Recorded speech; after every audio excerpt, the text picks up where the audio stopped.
रहे। देश में 300 करोड़ से अधिक डोज लोगों को वैक्सीन मुहैया कराया। इतना ही नहीं, दुनिया के देशों को भी सब प्रकार की उन्होंने सुविधाएं दी। इस पीरियड में आत्मनिर्भर भारत के मंत्र को नहीं छोड़ा। अध्यक्ष महोदय, उस तरफ बैठने वाले नहीं चाहते, ये चाहते ही नहीं थे ये वैक्सीन भारत में निर्मित हो। अरे ये तो फाइजर की वकालत कर रहे थे, विदेशी कंपनियों की वकालत कर रहे थे। सेंट्रल विस्टा का भी ये निर्माण नहीं चाहते थे, ये जीएसटी का कलेक्शन नहीं चाहते थे। ये डर्टी पॉलिटिक्स इनके रक्त में है। माननीय प्रधानमंत्री जी हार नहीं मानने वालों में से है। उन्होंने गतिरोधों को दूर किया। नए ऑक्सीजन प्लांट, मुफ्त में टीकाकरण, ऑक्सीजन रेल ने ताकत दी, नए वेंटिलेटर का निर्माण, नए हॉस्पिटल का निर्माण।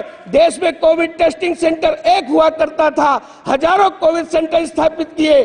पीपीई किट नहीं बनता था, आज हम लार्जेस्ट प्रोड्यूसर हुए।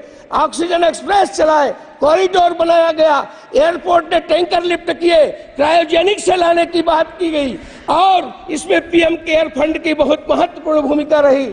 माननीय अध्यक्ष महोदय, 80 करोड़ लोगों को मुफ्त अनाज देने का काम किया। कहां तो तय था। मैं ये कहूंगा कि आज जिस प्रकार से गरीबों की केवल चर्चा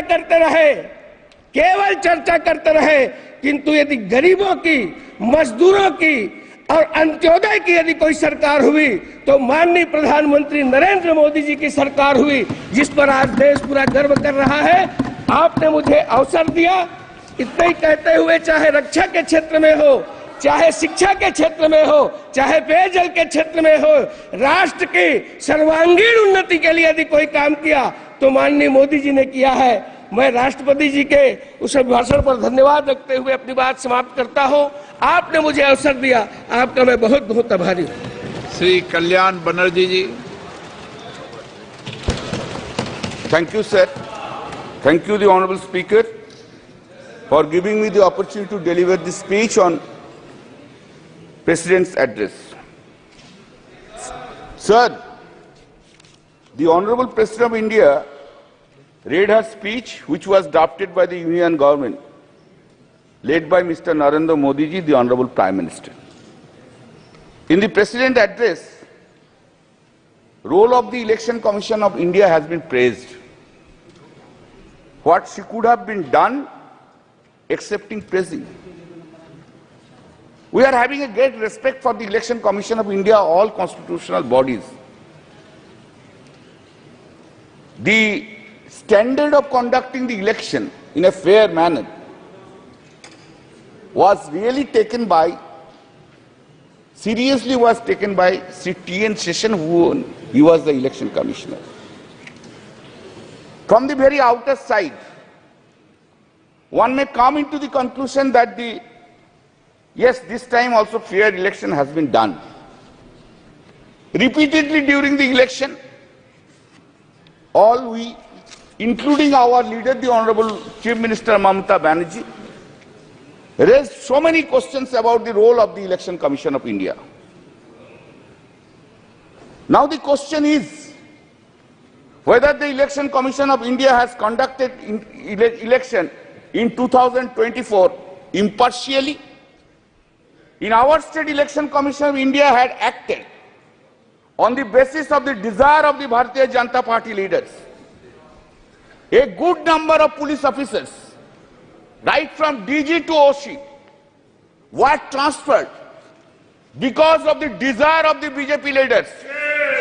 And not only that, before effecting such transfers, the leader of the opposition of the state assembly, in a public speech, was used to say, these officers will be transferred, these officers will be transferred, these officers will be transferred, these officers will be transferred. You know, now, वही था, public speech, आप बैठिए, पहले public speech he was telling, and the Election Commission of India has acted in terms of the dictation of the Bharatiya Janata Party leader. Election Commission of India, every stage, time, Election Commission of India has interfered with the election process. Not a single one has been paid. But when we lost the complaint against the BJP candidates and the BJP leaders, no step was taken. No step was taken. In a marginal win, 10,000 seats, 7,000 seats, 8,000 seats, 8,000 votes, they have won because of the blessings of the Election Commission of India. Otherwise, you would not have seen even the 12% from the Bharatiya Janata Party from the West Bengal. What the CISF has done, sir? CISF, they were threatening the voters, go and cast votes in favor of the Bharatiya Janata Party. Do you know in the fifth phase of election, that is on the date of my election and Sajda Amal's elections, do you know, previous night, CISF entered into the house, molested two women. One is at Ulubedia and one is at, yes, and one is at my constituency, Jangipara. It is the same to Mr. Amit Shah, the Home Minister, that his CISF have entered into the house. माननीय एक minute अरे सुनो भाई, एक minute. 2 CISF officers were arrested. माननीय सदस्य, आप वरिष्ठ सदस्य हैं सर, अपन को एक क्यों नहीं बोलेंगे? बोलना होगा. 2 CISF officers were arrested. Now, sir, just to why the 7th phase election? Why? We have objected to that. Why the 7th phase election? Election was conducted for 3 months. To accommodate whom? Of course I will speak. एक minute माननीय सदस्य, एक minute माननीय सदस्यगण, एक minute नहीं, एक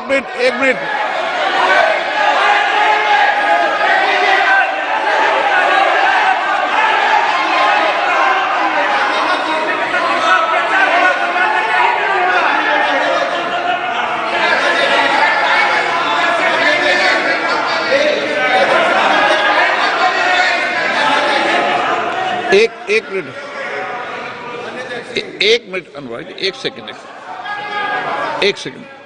आप वरिष्ठ सदस्य, माननीय सदस्य, हमें चुनाव आयोग जैसी संस्थाओं पर निष्पक्षता के सवाल नहीं उठाएंगे तो ठीक रहेगा, मेरा मानना है।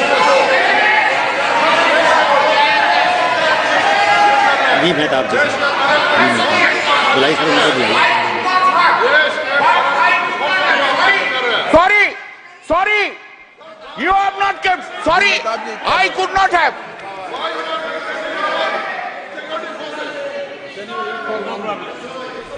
मेहताब जी क्या बोल रहे हैं?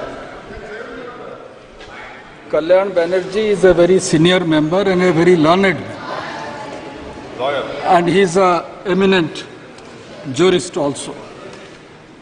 My only request to you, sir, is when we make allegations against an individual or against an institution, there is a provision in the rules. He should be given, or he or she should be given to give a reply. I don't find there is anyone in this house who can stand up on behalf of Election Commission to reply. नियम rule 353 देख लेना. Keeping that in mind, sir,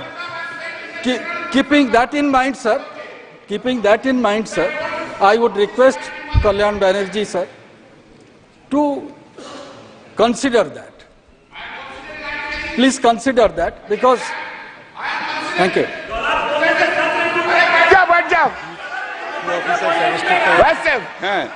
Arrested.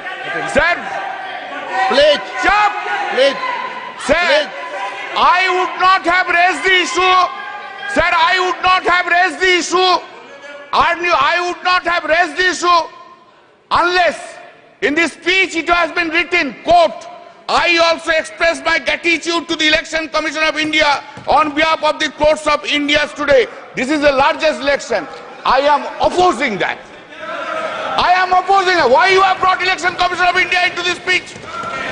Why you have brought? If you have brought in the President address, you have to hear Mr. Mehta. You must have tolerance to hear now. You have gone to that side, now you increase your presence.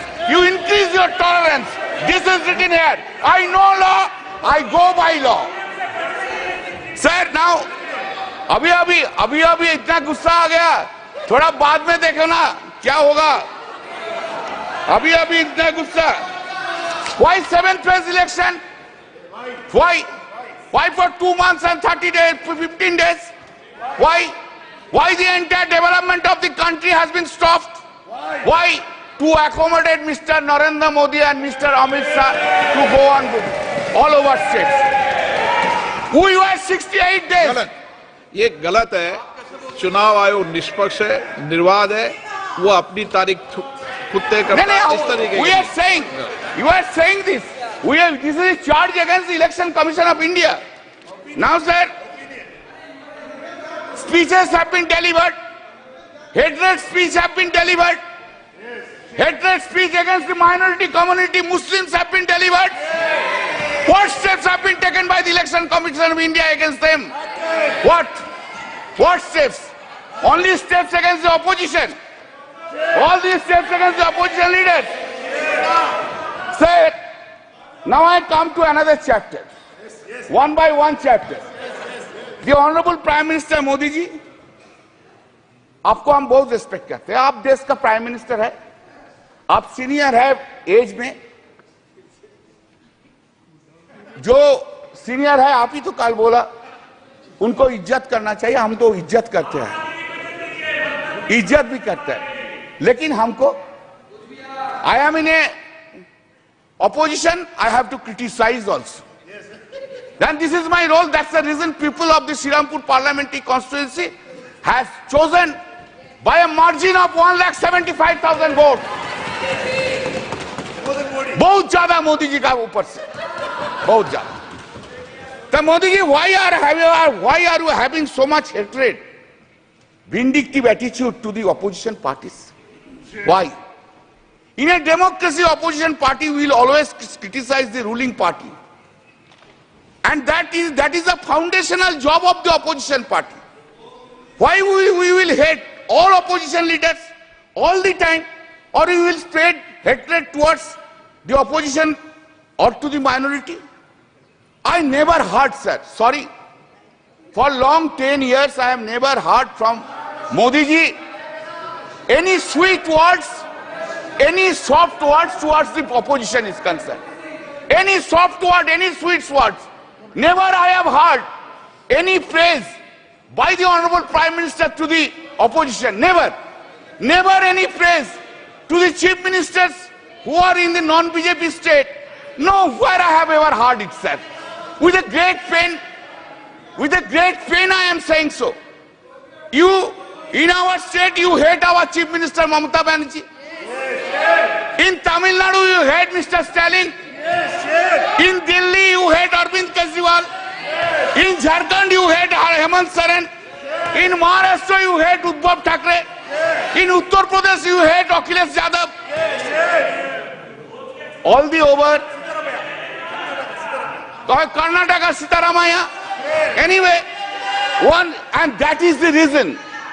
Exactly today, time has come. No, if you are arrogant, I don't mind.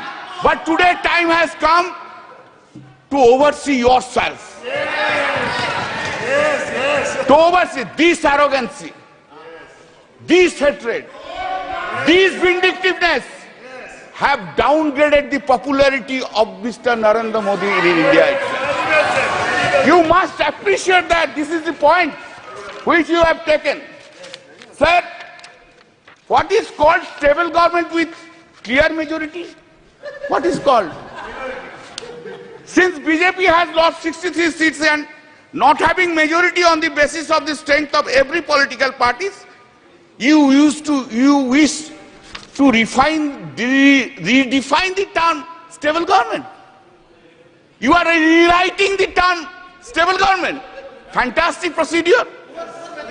आपने बोला था ना, अब की बार 400 पार बोला था, खेल शुरू हो गया था सर, खेला हो शुरू हुआ ना, खेल तो बहुत सा खेल है सर, चू कित कित भी खेल है, चू कित कित में चू धरा 400 में, कित कित कित कित कित कित कित कित कित कित कित कित कित कित कित कित कितना हुआ 240, वो गेम में भी हारा गया। इधर सर आपको, हम तो आपको ही देख रहे हैं, हम किसी को नहीं देख रहा, एक बार देखने से साइड से आपको ही देख सर, हम इसलिए आपको, आपसे ज्यादा स्मार्ट इधर कोई नहीं है, कोई जेंटलमैन नहीं है जो उनको छोड़ के आपको देखेंगे। गुड एक्ट्रेस भी आया लेकिन उनको नहीं देखता है, आपको ही देखता है सर, आपको सिर्फ आप ही है, आप अंदर में। Now said, people of this, remember your attitude towards opposition. You could not fulfill your promise, whatever you made in every field, either in Man Ki Baat or in Dil Ki Baat. Modi ji का guarantee है, लेकिन मोदी जी का guarantee में warranty नहीं है साहब। Public there is no warranty, guarantee है लेकिन वारंटी नहीं है। Sir, please keep in mind, I am addressing you, please keep in mind, sir, that NDA government, this NDA government got secured around 48.86% vote, including 8.3% in NDA. Total is 48.86%. And what is the India got? This India got blocked. This India got bloc secured 51.14% vote. Remember, sir. Sir, yes. Sir, there is a change. Of course, suddenly there is a change in the country itself. What the Honorable President of India has said. What has been done, you know. Change is this. There is an unstable government and other side is a strong opposition in the country sitting here. हर पल, हर दिन, हर पल याद रखना होगा, हम लोग unstable हो और वो लोग इंडिया ब्लॉक ज्यादा स्टेबल है, ज्यादा सख्त है। मेरा जो वक्तव्य हम रखेंगे इधर, जो हम बोलेंगे इधर, सिर्फ पार्लियामेंट में नहीं, पार्लियामेंट के बाहर भी लड़ाई चलेगा, पॉलिटिकल लड़ाई चलेगा और ज्यादा दिन नहीं रहेंगे। सिर्फ महाराष्ट्र का इलेक्शन होने दीजिए, उत्तर प्रदेश के इलेक्शन होने दीजिए, उनका बाद 1.5 बरस में साफ हो जाएगा इस गवर्नमेंट को, कोई नहीं सकता है। सर, इन आवर कंट्री, आप लोग किधर बैठे हम लोग किधर बैठे, हाँ sir, accepting the emergency days, never any prime minister misused his or her power for targeting the opposition leader by using ED and CBI like this government which has been happening. You are claiming a stable government, sir. What we have, what we want, we are habituated to see. What we are habituated to see, Narendra Modi ji, Prime Minister, is coming here, entering into the Parliament, standing in his feet. He is delivering this speech with all confidence. Now what we see? Now we see that the Prime Minister is entering into the Parliament with a two crutch. One crutch is Nitish ji ka party, another crutch is Naidu Babu ka party. Two crutch leke chalta hai, और two crutch leke all over the India he will be moving around. Not only India, internationally he will be moving around. Earlier we have seen him, our Prime Minister, who was having so much confidence on him. Today he is not having that confidence on him. This is his head. Where? Said, always you have blamed us. Always you have blamed us that the corrupted leaders assembled and created opposition bloc of India Alliance. That is the allegations against us. All the time Modi ji has said it. Today also he will say this thing. But I have a simple question. Modi ji, what about Chandrasekhar Naidu? Chandrababu Naidu? What about Ajit Pawar? What about Prafulla Patel? Did CBI and ED arrested him? Chandrababu Naidu? Whether this case is still pending? जो सदस्य यहाँ के member नहीं है, ठीक है, चलिए TDP leaders change कर देता है, एनसीपी लीडर्स चेंज कर देता है. आप जो बोल रहे हैं आप चेंज कर दे. Are they not corrupted? Whether the TDP top leader was not arrested by the ED CBI, by last government itself. He has become now honest. Washing machine में कैसा क्लीन हो गया देखिए बीजेपी का साथ रहने के बाद, ऐसा क्लीन हो गया. Now what a political compulsion is having. What a political compulsion. Narendra Modi ji, what a fate देखिए, क्या पॉलिटिकल कंपल्सन है. आपको भी डिसऑनेस्ट करप्ट लीडर्स के लेके सरकार बनाना पड़ता है. यही फेट है, fate.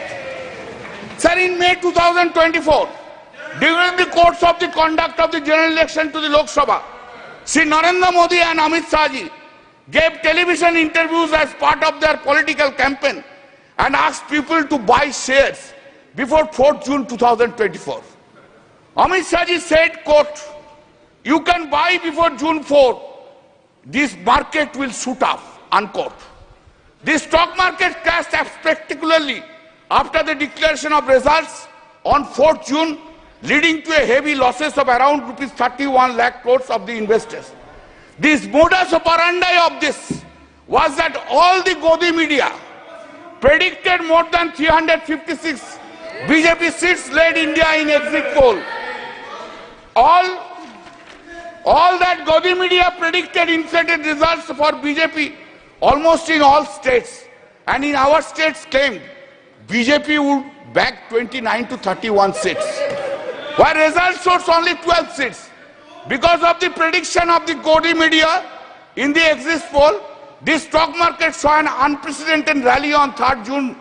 It is also important that the agency Axis My India was also hired by the BJP to conduct election survey for the party.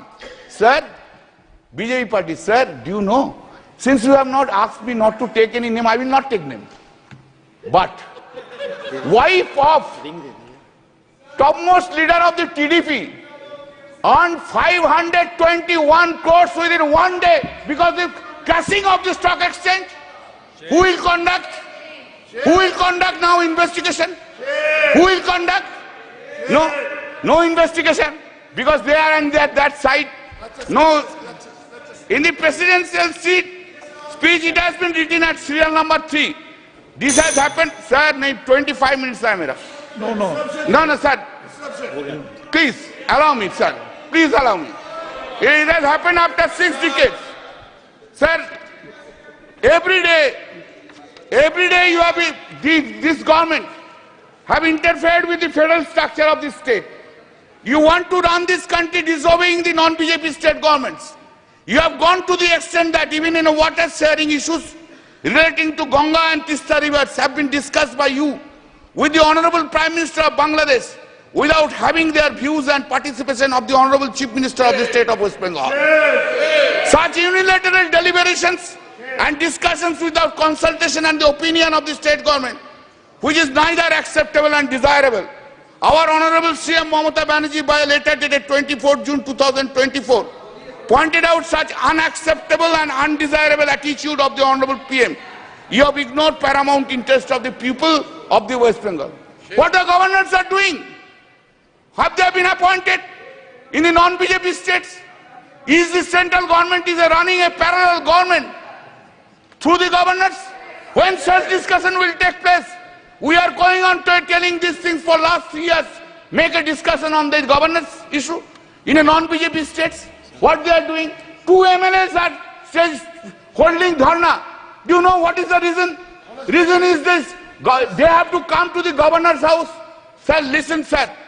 Think about President of India ignoring you, ask the member of parliament, go to the Rashtrapati Bhavan and take oath, what you will feel. Tell me. This is the thing is being done. Sir. This is the thing is being done. This is a ridiculous. Sir, 3 bills, the act, Sangeeta, it has been brought without discussion. That time you have suspended us 140 MPs. We were outside. No discussion from our side. A big claim, colonial law is being replaced. Very good. Very good. I have no objection. But why? In these laws, 90% provisions in toto have been made in this old. Some cosmetic changes are in the new laws. Cosmetic changes. Title has been changed. You have got enough time to give in completely new codes. When man like Mr. Bhupen Yadav is there, he was a chairman of the Law Standing Committee for 5 years. I worked with him, very nice man. I worked with him. Why so many lawyers are there? Why you could not brought? दिमाग में क्यों नहीं आया जे नया law के लेके? अभी तो आप ब्रिटिश लॉ के लेके चल रहे हैं. 90% provisions of the British laws and title is only the Hindi Sanskritic title. Are you claiming that you have brought a new law in this country itself? Sir, हमको तो बहुत कुछ बोलना था. आप तो कैसे क्यों इतना रूठ गया मेरा ऊपर? आज आप हमारा ऊपर बहुत रूठ गया. क्यों? Sir, just I will give 3 or 4 data, then I will stop it.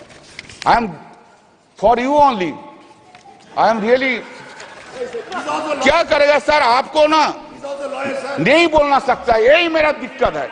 I can say my wife no, but I cannot say you no. That's the whole problem of mine. Sir, global competitive index ranking out of 141 countries. 2014, it was 60. 2019, it was 68. 2023, it has gone down to 65. GDP growth, 7.41%, 3.74%, 7.6%. India's foreign loan.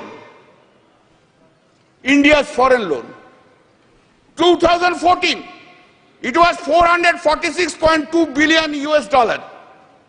2019, 543.1 billion US dollar.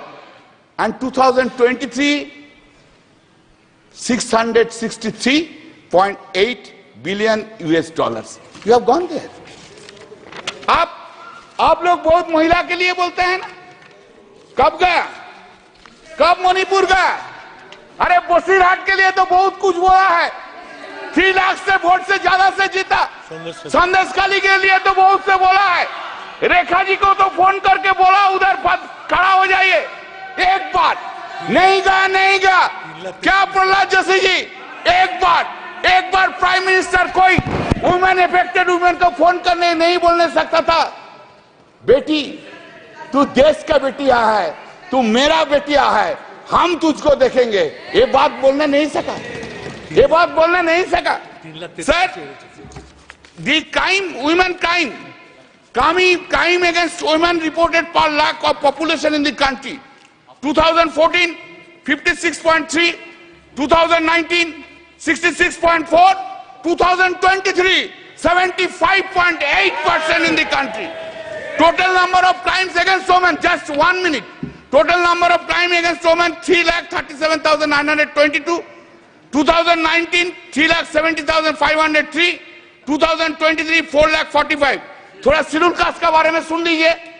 बहुत से schedule caste का schedule type के लिए रोना है, रोते हैं. Crime against SC people, 2040, 40,401. 2019, 45,961. 2023, 57,522.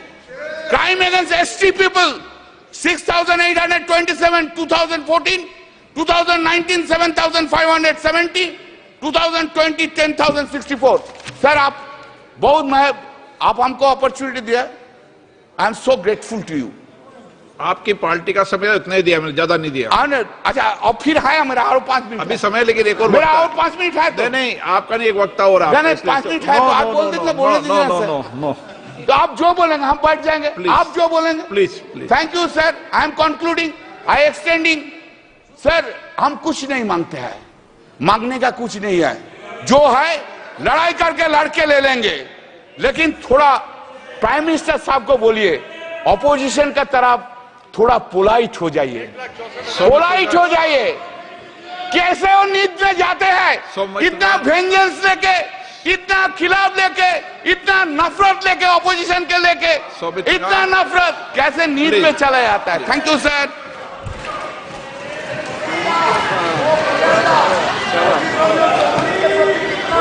धन्यवाद सर, धन्यवाद सर। मैं पहले, हाँ सर, भूपेंद्र यादव जी।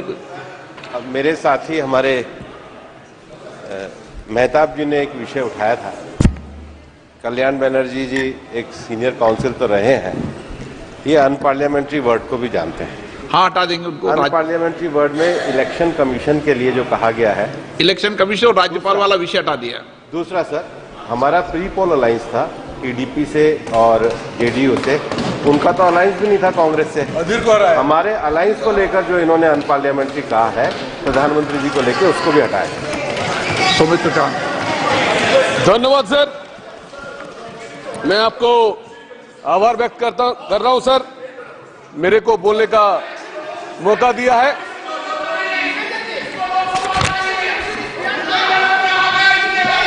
सर आज मैंने सर पहले मैं विष्णुपुर लोकसभा का जनगण को मैं प्रणाम करता हूं, जो आज हमको तीसरी बार ये सांसद में हमको भेजा है। मैं उसलिए मेरा विष्णुपुर लोकसभा को पूरा जनता को मैं प्रणाम और नमस्कार करता हूं। सर, मैंने सोचा था जो आज प्रेसिडेंट स्पीच से बात करेंगे, हम सोचा था जो आज थैंक्स टू प्रेसिडेंट स्पीच से बात करेंगे, लेकिन जो महल बन चुका है तो कुछ न कुछ तो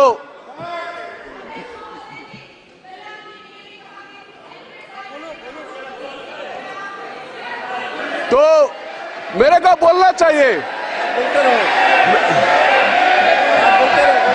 मैं सिर्फ वही बोलेंगे। अरे भाई, हमको तो बोलने दो। अरे भाई सर, ऐसे बैठो, बैठ जाओ। मैं कोलंदा मैं बोलेंगे ही, ये कोलंदा इलेक्शन कमिश्नर को बोला है।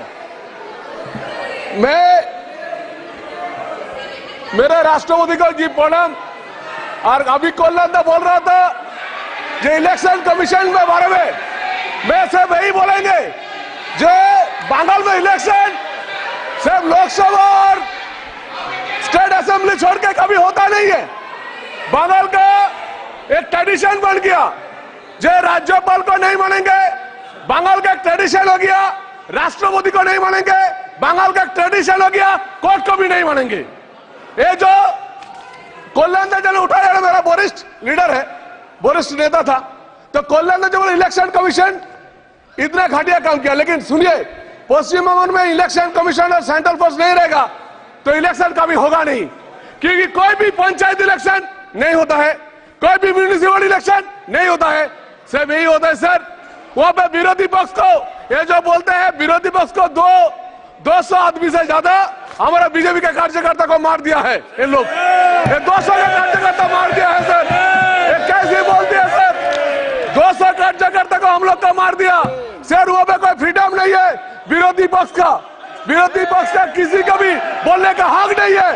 यहाँ पे तो मीटिंग होता है, लेकिन बंगाल में कोई मीटिंग भी नहीं होता है। यहाँ पे तो पीएम दूसरा एमपी को बुलाता है, वहां पे हमको तो बोलने के लिए मौका भी नहीं देगा, क्योंकि सबसे डर है ही कोई सीएम पश्चिम बंगाल में, कोई भी सीएम हम लोग विरोधी पक्ष एमपी एमएलए को कभी मीटिंग में बुलाता नहीं है। अरे लोग बोलती है जो यहाँ पे नहीं बोलते हैं, ये लोग कभी पीएम तो बोलती है, यहाँ पे तो कोई स्टैंडिंग मीटिंग होती है, लेकिन वहाँ पे कुछ नहीं होती है।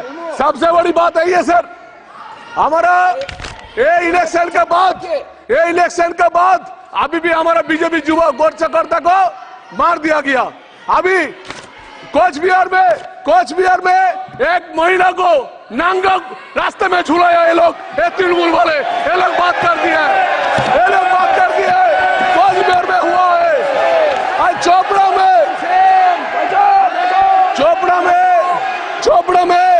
आज अपना वहां पे तृणमूल के एमएलए बोल रहे हैं, तृणमूल कांग्रेस के एमएलए बोल रहे हैं ये मुस्लिम राष्ट्र है, मुस्लिम राष्ट्र में महिला को रास्ते में पिटाई देना जाते हैं। रास्ते में पिटाई होती है बगल में, महिला को रास्ते में पिटाई होती है। अरे ये लोग महिला की बात करती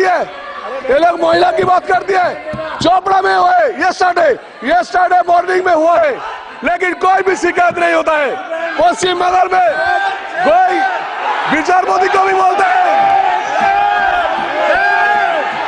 पश्चिम बंगाल में विचारपति भी बोलते हैं जे भाई यहाँ पे विचारपति नहीं चलेगा, लेकिन कैसे होगा? ये पश्चिम बंगाल में ऐसे है जो आप लोग महिला को सम्मान नहीं रखती है। प्लीज हमारा जो है mister Kalyan Banerjee kindly be seated. कृपया आप बैठ जाए सतीश जी, कृपया आप सभी बैठ जाए, कृपया आप सभी लोग बैठ जाए, सतीश जी बैठ जाए। अरे भाई बैठो, आप सभी लोग बैठ जाए कृपया। सर मैं खड़ा हूँ, यहाँ पे आप चेयर। सतीश गौतम जी, माननीय सतीश गौतम जी, कल्याण सतीश जी, क्या बात है? कल्याण जी कृपया बैठ, कृपया आप बैठ, सब क्या बात कर रहे हो आप सभी लोग? कल्याण जी कृपया आप बैठ जाएं, एक तो आप बैठ जाएं, कृपया बैठ जाएं। मैं आप सबसे आग्रह करूंगा कि जब सदन पे पीठ से अगर आपके चेयरमैन या स्पीकर साहब खड़े होते हैं, ये 18वीं लोकसभा का नया सत्र है, 381 हमारे नए सदस्य आए हैं। कम से कम इस बात के लिए तो कल्याण जी ख्याल रखेंगे, शताब्दी इस बात का ख्याल रखोगी कि अगर चेयर से हम बोल रहे हैं खड़े होके तो ये बात आप इस बात को ख्याल रखेंगे, क्योंकि हम क्या प्रेसिडेंट सेट करने जा रहे हैं इसको पूरा देश देख रहा। 381 सदस्य हैं, अगर कभी स्पीकर चेयर पे खड़े हो गए या मैं खड़ा हो गया तो कृपया सभी बैठ जाएं, चाहे सत्ता पक्ष हो चाहे प्रतिपक्ष हो। और मैं ये कहना चाहूंगा, नहीं मैं आपको भी समझा रहा हूं, उनको भी समझा रहा हूं, प्लीज आपको speaker has given enough time, I think so you have to maintain silence. मैं आपसे आग्रह करूंगा कि आपसे आग्रह करूं, जिस माननीय सदस्य को अवसर दिया गया है उसको बोलने दें। जब महामहिम राष्ट्रपति के अभिभाषण पे हम सबको सुन रहे हैं, चाहे वो सत्ता पक्ष का हो चाहे प्रतिपक्ष के हो, और सभी जो भी सरकार की आलोचना करना चाह रहे हैं अपने शब्दों में कर रहे हैं, उसका सरकार जवाब देगी, इसलिए कृपया व्यवधान न उत्पन्न करें। धन्यवाद। सोमिन खान साहब। Thank you sir. शेर कृपया आज जो इस संसद में विरोधी पक्ष का सम्मान के लिए बोल रहे हैं, शेर आज भी बोलेंगे, बंगाल पे हम लोग विरोधी पक्ष सांसद थे 18, लेकिन सर 18 सांसद को कोई भी दिशा मीटिंग नहीं होती है सर। आप इधर एड्रेस करें, आप हमारी तरफ एड्रेस करें। हमारा सांसद हमारा 18 था सर, 5 साल में एक भी दिशा मीटिंग नहीं हुआ। इसका जमींदार कौन है? सर? इसके बाद सर आपका विरोधी पक्ष को बंगाल पे जो डिस्ट्रिक्ट मीटिंग होती है, कोई विरोधी पक्ष एमपी एमएलए को नहीं बुलाता है, और यहाँ पे प्राइम मिनिस्टर को बोल रहे हैं कि भाई प्राइम मिनिस्टर को बोलो, विरोधी पक्ष को बुलाओ। सर सबसे बड़ी बात है, एक जेसीबी बोल के एक तृणमूल कांग्रेस का लीडर यस्टरडे एक महिला को पिटा रहा है और बोल रहे हैं ये मुस्लिम राष्ट्र है, मुस्लिम राष्ट्र में ऐसी होती है, महिला को रास्ते में पिटाएंगे। ये कैसी होती है? देश में क्या मुस्लिम राष्ट्र हो गया? पश्चिम बंगाल में कोच बिहार में बीजेपी करने के लिए एक महिला को नांगा घुमाया रास्ते में। ये क्या तृणमूल कांग्रेस का कल्चर है? ये तृणमूल कांग्रेस का कल्चर है सर। अरे लोग आपको क्या बोलेंगे, आपका ये बोल रहा हूं सर, भारत बस एक टाइप का इलेक्शन होती है। कांग्रेस का लीडर जो खड़ा है, जो यहाँ पे एमपी आए हैं, उदित चौधरी को क्या बोला तृणमूल कांग्रेस ने, उसको इलेक्शन करने नहीं दिया। अरे यहाँ पे जोट का गठबंधन का दिशा देख रहे हैं और वहां पे एंट्री कर रहा है। ये क्या गठबंधन है भाई साहब, क्या इंडिया जोट है? वहां पे गाली दे रहे उदित चौधरी को और यहाँ पे आप लोग बोल रहे हैं गठबंधन है, इंडिया का गोट है। क्या है? वहां पे कांग्रेस कर्मी को हत्या किया है और यहाँ पे बोल रहे हैं गठबंधन है। कैसे है ये? दोनों कैसे चलेगा? सबसे बड़ी बात है सर, पश्चिम बंगाल में मैं ही चाहता हूं, पश्चिम बंगाल में काम होना चाहिए। जैसे हमारे एरिया में बहुत सारे काम हुआ, विष्णुपुर तारकेश्वर रेलपथ हुआ, लेकिन जमीन नहीं दे रहे 2 किलोमीटर। आज बहुत सारे डेवलपमेंट भी होना चाहिए, लेकिन सबसे बड़ी बात है कुछ करेंगे नहीं, करने नहीं देंगे। कुछ बोलेंगे तो बोले हम जीता है, हम सब कुछ करेंगे। तो बोलिए ना सर, 98 सीट, 98 संख्या जो है तृणमूल कांग्रेस का 29 ज्यादा है क्या 240 ज्यादा है? 29 ज्यादा है क्या 240 ज्यादा है? ये लोग बोलते हैं हम लोग पूरा देश का प्रधानमंत्री बन जाएंगे। ममता बनर्जी की इच्छा है, पश्चिम बंगाल का सीएम का इच्छा है कि हम देश का प्रधानमंत्री बने, लेकिन सबसे बड़ी बात है संख्या नहीं मिलती है। और इसका जितने सारे है, अभी भी बोल रहा हूं, पूरा देश को सुन लीजिए, ये पश्चिम बंगाल को आप लोग ठीक दिशा से नहीं देखेंगे तो एक दिन ये पश्चिम बंगाल भी बांग्लादेश से जुड़ा हो जाएगा, क्योंकि जय बांग्ला बोल के पूरा विरोधी पक्ष का कुछ है। ये सुन लीजिए, वहां पे इतना तुष्टिकरण हो रहा है, इतना तुष्टिकरण हो रहा है, इतना तुष्टिकरण रहा है। जो खड़ा है ना, इन लोग का भी इसके बाद 10 साल का बोलने के बाद खड़ा नहीं होगा। वहां पे मुस्लिम राष्ट्र का शासन चालू हो गया। सबसे बड़ी दिक्कत की बात यही है सर, वहां पे हम लोग जो पूजन करती है, जय श्री राम नहीं बोल पाओगे, आप काली पूजा कर नहीं पाओगे, आपको सरस्वती पूजा कर नहीं पाओगे। प्लीज बैठिए। पश्चिम बंगाल में सबसे बड़ी बात है सर, आप बैठे, उल्टा सीधी बोल के माननीय सदस्य आप बैठे, आपका अवसर सीधी बोल के लोग ठीक है, आपको अवसर मिलेगा, आपको अवसर मिलेगा। प्लीज, सबसे बड़ी बात यही है, इलेक्शन सर, इलेक्शन होना चाहिए तो पश्चिम बंगाल में जितने सारे डिस्ट्रिक्ट कलेक्टर है, बीडीओ है, सब जुड़ा हुआ है। किसके लिए सर? काउंटिंग में बहुत ही सारे जो हमारे सांसद का काउंटिंग हो रहे हैं, सबका काउंटिंग एजेंट को बाहर कर दिया। ये लोग बोलते हैं वहां पे अच्छा से इलेक्शन होती है। इलेक्शन अभी भी करना होगा तो पूरा के पूरा उतने जा रहे ऑफिसर से सबको बाहर करना है, नहीं तो ये लोग सर पूरा देश को तुष्टिकरण करके आज कुछ पूरा ऑफिसर को लेके ये पूरा भारत से बाहर हो जाएगी। मैं सिर्फ यही बोलेंगे, ये पूरा देश जैसे अच्छे इलेक्शन होती है, मैं सिर्फ यही रिक्वेस्ट करेंगे, सुदीप है तो मैं आपको रिक्वेस्ट है, अभी भी आज भी घोटा है, आज भी जो बीजेपी का कार्यकर्ता है उन लोग बाहर करके जमीन ले रहे हैं, आप लोग हड़प कर रहे हैं, क्यों कर रहे हैं? ये लोग आप आंसर दीजिए। कृपया समाप्त करें हम। हाँ सर, समाप्त कर रहा हूं। कृपया समाप्त करें सर यही बोलेंगे, पश्चिम बंगाल में कुछ दिनों के बाद पूरा हिंदू जाति खत्म हो जाएगा, यहाँ पे मुस्लिम गठन होगा। मैं बोल रहा हूँ सर, 10 साल के बाद याद रहेगा पूरा बंगाल पे। धन्यवाद सर। श्री सुनील तटकेट,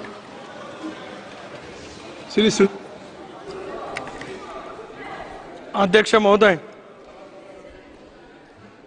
18वी लोकसभा अस्तित्वात आल्याच्या नंतर राष्ट्रपती महोदयांनी जे आपलं अभिभाषण केलं, त्या आभाराच्या प्रस्तावाला अनुमोदन देण्यासाठी राष्ट्रवादी काँग्रेस पक्षाच्या वतीने मी या ठिकाणी उभा आहे। 750-800 वर्षांची परंपरा असलेल्या महाराष्ट्रामध्ये आध्यात्मिक विचारसरणीचं एक फार मोठं पर्व उभं राहिलं। ज्ञानोबा तुकारामांची पालखी निघत राहिली आणि आज पंढरीच्या पांडुरंगाचं दर्शन घेण्यासाठी जे लाखो वारकरी जातात, त्या माझ्या लाखो वारकरी बंधू भगिनींना माझ्या मनापासूनच्या हार्दिक शुभेच्छा आहेत। कल्याण बॅनर्जींचा या ठिकाणी मगाशी आक्रोश ऐकला. इतकं मोठमोठ्या पद्धतीने त्यांचं भाषण या ठिकाणी ऐकत असतानाच काल आमचे सदस्य अमोल कोलेजींचे सुद्धा या ठिकाणी विचार ऐकले आणि माझ्यासारखा कार्यकर्त्याला त्याच्याबद्दलचं एक अपूर्व त्या ठिकाणी वाटलं. या देशामध्ये 75 सालामध्ये आणीबाणी आली. आणीबाणीच्या नंतर या देशामध्ये जयप्रकाश नारायण यांच्या नेतृत्वाखाली एक सर्व पक्ष एकत्रितपणाने आले. आपण पाहिलं की संसदीय लोकशाही प्रणाली व्यवस्था डॉक्टर बाबासाहेब आंबेडकरांनी निर्माण केली. 52 सालामध्ये या देशामध्ये पहिलं सरकार पंडित जवाहरलाल नेहरूंचं आलं. 52, 57, 62 ज्या कालावधीमध्ये 30 कोटी जनता त्या कालावधीमध्ये होती. पंडित जवाहरलाल नेहरूंच्या बद्दलचा अतीव आदर माझ्यासारख्या कार्यकर्त्याच्या मनामध्ये नक्कीच त्या ठिकाणी आहे. पण त्या कालावधीमध्ये सोशल मीडिया नव्हता, त्या कालावधीमध्ये इलेक्ट्रॉनिक मीडिया नव्हता, लिखित मीडियाच्या वरती सुद्धा खूप मर्यादा होत्या. त्यांना 3 वेळेला त्या ठिकाणी पंतप्रधान म्हणून काम करण्याची संधी मिळाली. इंदिराजी सुद्धा 3 वेळेला पंतप्रधान झाल्या, पण आणीबाणीच्यामुळे त्यांना पराभूत व्हावं लागलं. नरेंद्र मोदी साहेबांनी 62 वर्षाच्या प्रदीर्घ कालावधीनंतर या देशातल्या 140 कोटी जनतेचा विश्वास संपादन केला आणि 62 वर्षानंतर पहिला प्रथम सलग 3 वेळेला पंतप्रधान होण्याचा बहुमान नरेंद्र मोदींना मिळाला. त्याचा पोटशू या प्रत्येकाच्या मनामध्ये निर्माण झाल्याचं एक चित्र त्या ठिकाणी पाहायला मिळू शकतं. अनुभवलं आपण आणीबाणीच्या कालावधीच्या नंतर या देशामधलं 14 चरणसिंगाचं सरकार कुणी त्यावेळेला पाडलं. 1989 सालामध्ये चंद्रशेखरांचं सरकार आलं. कुणी पाठिंबा काढल्यामुळे ते सरकार त्यावेळेला गेलं. 5 वर्षाची संसद असावी असं डॉक्टर बाबासाहेब आंबेडकरांनी घटनेमध्ये दिलं. ज्या घटनेच्या बद्दल वेगळा पाहिजेचा विचार या ठिकाणी निर्माण करण्याचा प्रयत्न त्या ठिकाणी केला जातोय. त्यावेळेला ही सरकार अडीच वर्षामध्ये कुणी त्यावेळेला बरखास्त करण्याचं पाप त्या ठिकाणी केलं. आज कल्याणजी तुम्ही या ठिकाणी बोललात का तृणमूल काँग्रेसची स्थापना तुम्हाला करावी लागली. होय, हा सुनील तटकरे कोलकात्याला ज्या वेळेला प्लॅनरी सेशन झालं होतं त्याला ममता बॅनर्जींनी स्वतःचा पक्ष त्या कालावधीमध्ये काढला. काँग्रेस पक्षाच्या हुकुमशाहीच्या विरोधामध्ये काढला.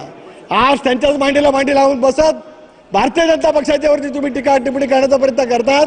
तुम्हाला पक्ष काढण्यासाठी वेळ ज्यावेळेला आली त्यावेळेला भारतीय जनता पक्षामुळे आली नाही, काँग्रेसच्या नेतृत्वामुळे तुम्हाला त्यावेळेला स्वतंत्र पक्ष त्या कालावधीमध्ये काढावा लागला. विसरता येऊ शकत नाही. होय, मी राष्ट्रवादी काँग्रेस पक्षाचा संस्थापक सदस्य आहे. श्रद्धेय पवार साहेबांच्या बद्दलचा आदर आहे, ते दैवत आहेत. पण आम्हाला सुद्धा 99 सालामध्ये कोणाच्यामुळे राष्ट्रवादी काँग्रेस पक्ष स्थापन करावा लागला हा इतिहास कधी कोणाला विसरता त्या ठिकाणी येऊ शकत नाही. आज तुम्ही टीका टिप्पणी केलीत. डी राजाजी या ठिकाणी राजा आहेत, हे राजाजी करीमजी आहेत. मागच्या वेळेला त्या वाक्यावरती मी बसलेलो होतो. त्यांचा आक्रोश, त्यांचा युक्तिवाद माझ्यासारख्या कार्यकर्त्यांनी पाहिला. 2G स्कॅममध्ये ज्या पद्धतीने त्यांना अडकवण्याचा प्रयत्न केला त्याला कोणाचं सरकार या देशामध्ये होतं? UPAचं सरकार होतं. त्या सरकारमध्ये तुम्ही त्या ठिकाणी मंत्री होतात. गेल्या वेळेला तुमचा युक्तिवाद या ठिकाणी मी ऐकला. करीमजी तुम्ही सुद्धा अनेक वर्ष त्या ठिकाणी आत राहिलात. आमच्यासारख्या कार्यकर्त्यांच्या मनामध्ये सुद्धा आक्रोश त्या कालावधीमध्ये होता. आणि आज भारतीय जनता पक्षाकडे आपण बोट दाखवण्याचा त्या ठिकाणी त्यांनी प्रयत्न करतात. इंडिया अगेन्स्ट करप्शन कुणी सुरुवात केली? आज कोणाच्या सोबत तुम्ही त्या ठिकाणी बसलेला आहात? स्वतःच्या बद्दलची भ्रामक कल्पना मनामध्ये ठेवत नरेंद्र मोदी साहेबांचे काही या जगाच्या वाटेवरती मिळवलेला आहे त्याच्याबद्दलचा पराकोटीचा द्वेष ज्याला निर्माण होतो त्याच्यातून आशावादीच्या भावना निर्माण झाल्याचं एक विदारक चित्र त्या ठिकाणी त्यानिमित्ताने पाहायला मिळू शकत आहे. आज काय आपण अनुभवतो? नरेंद्र मोदी साहेबांनी गेल्या 10 वर्षामध्ये जगामध्ये देशाची प्रतिष्ठा वाढवण्याचा प्रयत्न केला. मी ज्या मतदारसंघातून अध्यक्ष महोदय येतो तो रायगड लोकसभा मतदारसंघ. छत्रपती शिवाजी महाराजांनी हिंदवी स्वराज्याची स्थापना केली. डॉक्टर बाबासाहेब आंबेडकरांनी सामाजिक समतेचा ओंकार दिला आणि दापोलीच्या परिसरामध्ये, पालघरच्या परिसरामध्ये जन्माला आलेल्या साने गुरुजींनी माननीय सदस्यगण धर्मेंद्र जी, श्री धर्मेंद्र जी कृपया, आप बहुत बड़ी सदस्य हैं धर्मेंद्र जी, कृपया जारी रखें. बैठ. आपका नाम नहीं दिया आपका, अभी आप बैठ जाए कृपया. अभी उनका भाषण जारी है. आरोप केला जातोय विशिष्ट समूहाच्या वतीमध्ये, संविधानाच्या वतीमध्ये या ठिकाणी बोललं गेलं. एक नॅरेटिव्ह त्या ठिकाणी सेट करण्यामध्ये तुम्हाला यश त्या ठिकाणी मिळालं. परंतु याच पंतप्रधान महोदयांनी अनेक योजना त्या ठिकाणी केल्या. पंतप्रधान आवास योजना असेल, जल जीवनची मिशन असेल, आयुष्यमान भारतची योजना असेल, शेतकरी सन्मान योजना असेल, उज्ज्वला गॅस योजना असेल, कोणा एका धर्मासाठी केलेली नाही. आज या धर्माच्या नावाने तुम्ही उल्लेख करतात, देशाच्या लोकशाहीवरती घाला घालण्याचा प्रयत्न करतायत, त्या सर्व धर्मियांना या व्यक्तिगत लाभार्थीच्या योजना देण्याचं काम जर का कोणी केलं तर ते नरेंद्र मोदीच्या नेतृत्वाखाली केलं गेलं, त्याचा सुद्धा उल्लेख या ठिकाणी अन्वितन मी करू इच्छितो आहे. या प्रत्येक योजनेचा फायदा आज सर्व धर्मियांना, या देशामध्ये राहणारा जो राष्ट्रमत नागरिक आहे त्या प्रत्येकाला त्या ठिकाणी मिळतोय. परंतु द्वेषाची कावीळ झाले ना, याच्यापेक्षा दुसरं काय सुचू या ठिकाणी शकू शकत नाही. आज आपण या ठिकाणी बोललात, काल सांगलीच्या अमोल कोल्हेजींनी नैतिकतेचा आधार त्यांनी सांगितला. मला आज अमोल कोल्हेजींना या ठिकाणी विचारायचं आहे, शरद पवार साहेब आमच्या दैवत, राज्याचे मुख्यमंत्री होते, गेले आणि त्यांना वाटलं की एक लेक सिटी असावी. लवासा त्यांनी त्या ठिकाणी प्रस्थापित त्या ठिकाणी केलं. त्या लवासावरती सर्वाधिक टीका कोणी केली असेल तर काँग्रेस पक्षाने केली. युपीएचं सरकार होतं, पवार साहेबांचं स्थान तिसऱ्या स्थानावरती त्या ठिकाणी होतं. त्यावेळेला जयंती नटराजन आणि जयराम रमेश हे पर्यावरण खात्याचे मंत्री होते.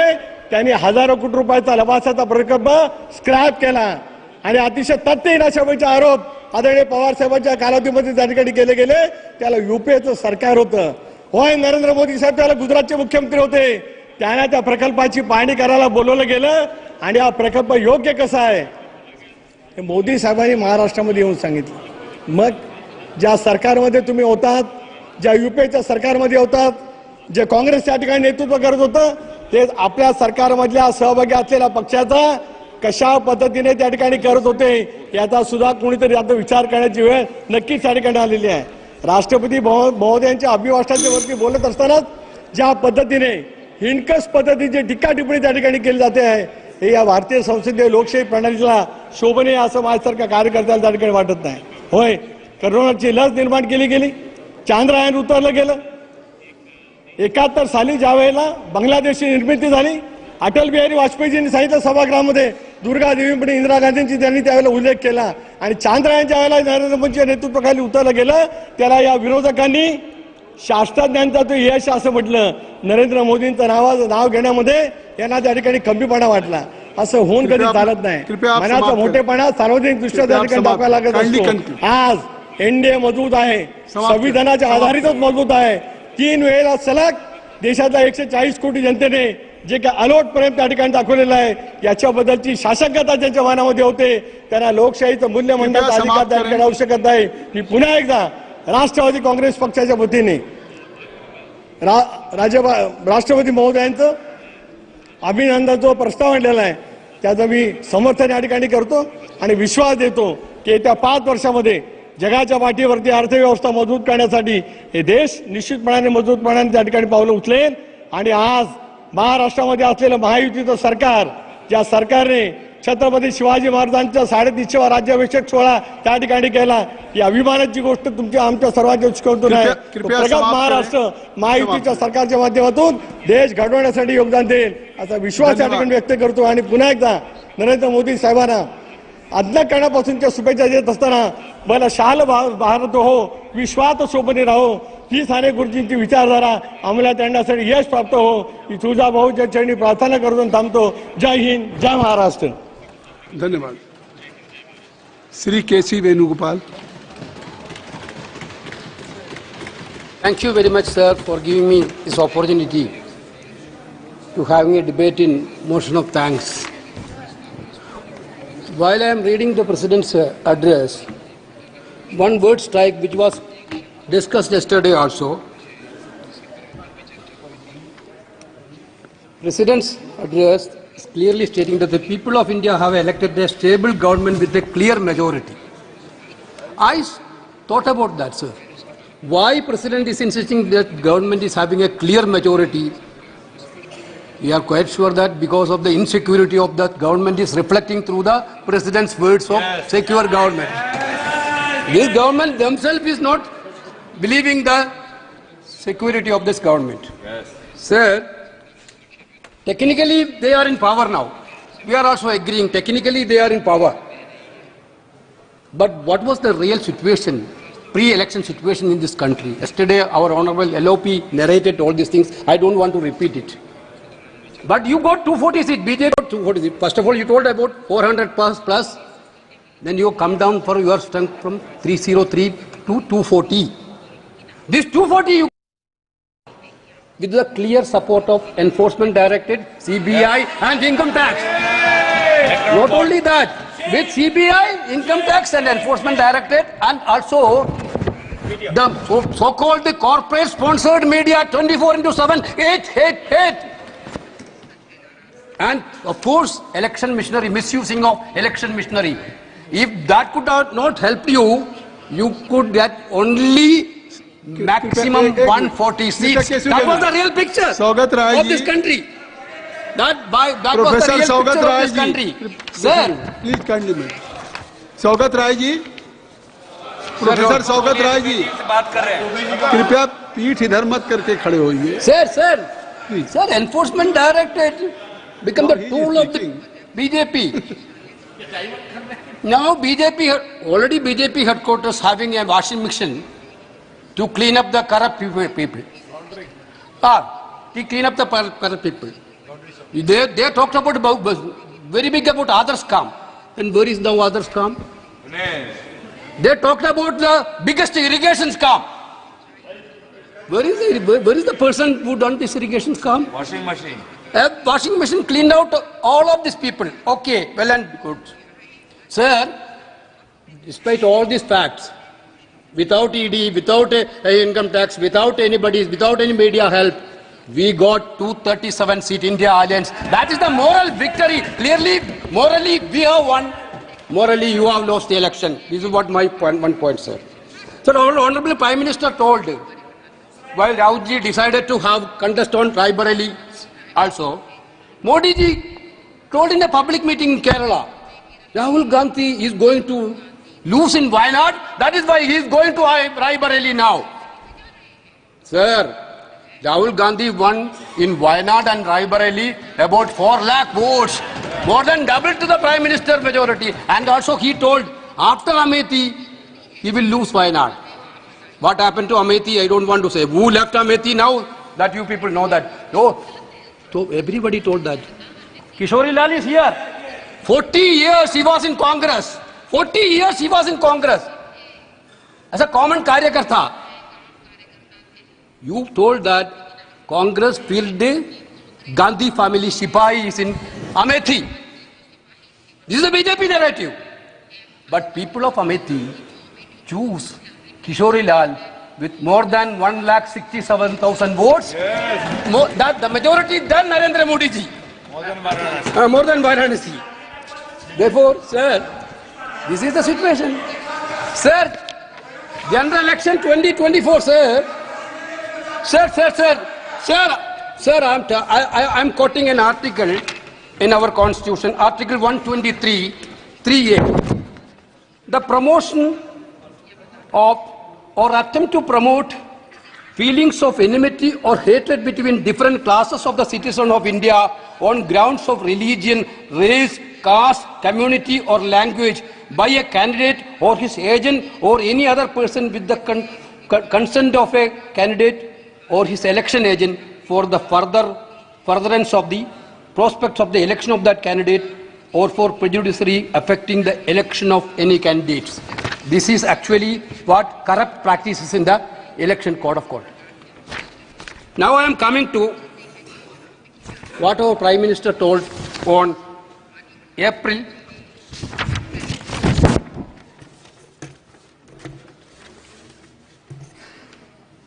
Sir, Prime Minister address in Banswara, Rajasthan on April 21st.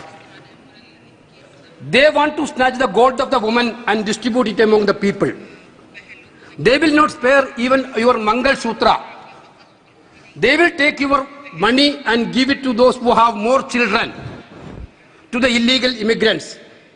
They will distribute them to the Muslims who they said they have the first right to the resources. They will go to the extent where they will not spare even our Mangal Sutra. This is the speech done by our Honorable Prime Minister in Banswara. Sir, the fact is that Banswara he spoke. Who is the member for Banswara now? Yes. Who is the member for Banswara? India Alliance member has won with a margin of 2,67,000 votes in Banswara. Prime Minister spoke to the people of Banswara. The people of Banswara totally rejected this claim. Prime Minister again. You ask me discriminating people on having children. I don't know whether the Prime Minister checked his ministers, how many children they have. How many children they have. At least the Prime Minister to check their ministers and they have. Because he only told this to the country. Sir, then in Gujarat on May 1st, the Prime Minister told the voters of Banaskantha, if you have 2 buffaloes, the Congress will take away one. If it wins the Lok Sabha election, you will be able to leave your child only on 1 buffalo. Sir, surprisingly and fortunately, in Gujarat, his own state, that Banaskantha people also rejected BJP. We won that seat. Ayodhya, yesterday we already narrated about the Ayodhya. Sir, this is what I'm telling. This is actually anti-constitutional. I quote the constitutional provision.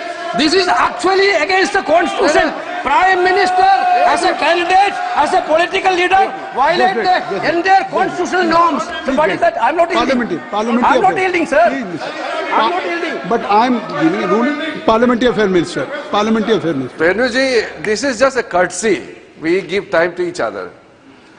What I'm saying is we are patiently listening to your speech and we must listen. You're a senior member and we are patiently listening to your words. My only observation is, if मैं हिंदी में बोलना चाहूँगा, मुझे ऐसा लगता है कि अगर किसी को नहीं पता कि इस चुनाव में किसको कितना सीट मिला है और वेणुगोपाल जी का भाषण को सुनेंगे तो ऐसा लगेगा कि ये उस पार्टी से जिसको 240 मिला है और हम लोग 98 में बैठे हैं, ऐसे लगेगा। गुजरात में हम 25 सीट जीते, वो 1 सीट के बारे में बोल रहे हैं, जहां जहां जीते हैं उसी के बारे में वो बोल रहे हैं। श्री केसी Venugopal Sir, this is what I bring the notice of this August House to a serious matter. Our Prime Minister had clearly violated the entire constitutional norms while speaking. How can a Prime Minister talk like this? Sir, then Election Commission, we given hundreds of petitions to the Election Commission. They are become only a spectator, silent spectator. That Election Commission also, they're acting like as a frontal organization. Sir, yesterday Rahul ji spoke about it. Hinduism. Then every BJP leaders are very much busy. Today press conference, Chief Minister's press conference, leaders press conference. You are very much talking about Hinduism. Sir, are you a real believer or we people are the real believer? I'm going to challenge you people. You are not a Hindu believer at all. You are using Hinduism for polarizing the people to win the election. You are using, yes, sir, I am coming to the point. Sir, I am coming to the point. Here, sir, so many papers are here. Sir, Lord Jagannatha, yesterday, Honorable LOP already told about the non-biological birth of our Prime Minister. Of course, he is not biologically born like us. What is BJP, sir? Sambit Patra, 25-24. Lord Jagannatha is Modi Bhakt. Lord Jagannatha is Modi Bhakt. Sir, 22-6-20, JP Nadda ji. Now, even God is not supporting Congress. Narendra Modi is now Surendra Modi. He is the Lord of Gods. Number 3. So Narendra Modi is an aunt of Lord Rama and Vishnu who take care of us. This is by Kangana Rawat ji. Then, sir, Bajranga Bali is a Dalit, forest dweller, hill dweller and deprived Yogi Adityanath. Sir. Ravan was an intellectual. Please hear this. Your cabinet, there is a minister. Your cabinet, in your cabinet, there is a minister. Ravan was an intellectual, where Rama is an imaginary. I don't consider Ramayana is to be a true story. Nor do I accept the fact that Lord Ram was a great historical person. Jitendra Ram Banchi, cabinet minister of yours. Yes. Then you are Hindu. We people are anti-Hindu. All this passion, BJP. What is a real Hindu? I used to say that. What is a real Hindu, sir? Real Hindu means the fundamental question before us is not who is a Hindu and who is not, but who is real Hindu who understand the message of debate, tolerance and human values. Sir, Mahatma Gandhi and Godse believe in Bhagavad Gita. Both believe in Bhagavad Gita. Both read Bhagavad Gita. But Gandhi learned non-violence, tolerance and respect for human life from the Gita and the message of Lord Krishna. Godse learned violence, murder and intolerance from the same texture. Sir, we the Congress and India Alliance believe in Gandhi's Hinduism, not Godse's Hinduism. Sir, we follow Gandhi's Hinduism. We didn't follow Godse's Hinduism. Sir, the Ram Manohar Lohia also told about Hinduism. Panditji told about Hinduism. I am a Hindu brother. I used to go Guruvayur temple every month. I used to go to Sabarimala every year. But I used to visit Vatican also. I used to visit Ajmer Mosque also. I went along with my leader Rahul Gandhi to Golden Temple. We done seva. What a situation was there. Yeah, sister, please wait. We believe it. What a Hindu? Yes, brother. You think that Modi is bigger than God? You projected like that. Prime Minister is bigger than God. That is the biggest anti-Hindu statement. That is the biggest anti-Hindu statement. That is the biggest anti-believer statement. Nobody is bigger than God, as per Hindu tradition. You presented Modi as bigger than God. That is why God punished this election. Yeah. You understood? That is why.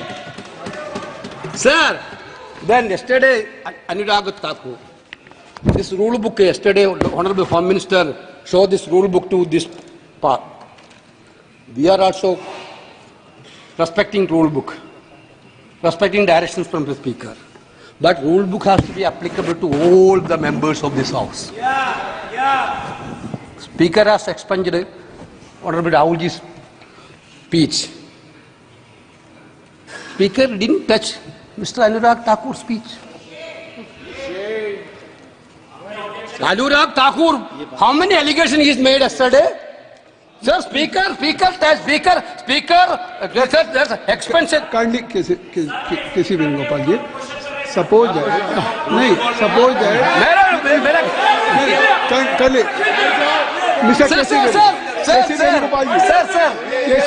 Kesi Venugopal ji, if you feel that Anurag Thakur ji, if he has uttered some unparliamentary words, so I think so there is a rule you can give in writing and then the Speaker will look into it. Sir, we already given in writing. Okay, sir. Sir, the two people's names, the entire country know that their name has been taken by anybody in this House, entire opposition will jump.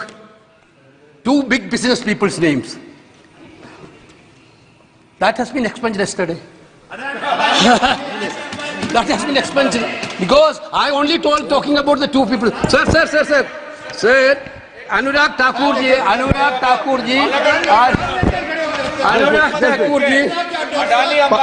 Parliamentary Affairs Minister. Sir, I'm coming to my point.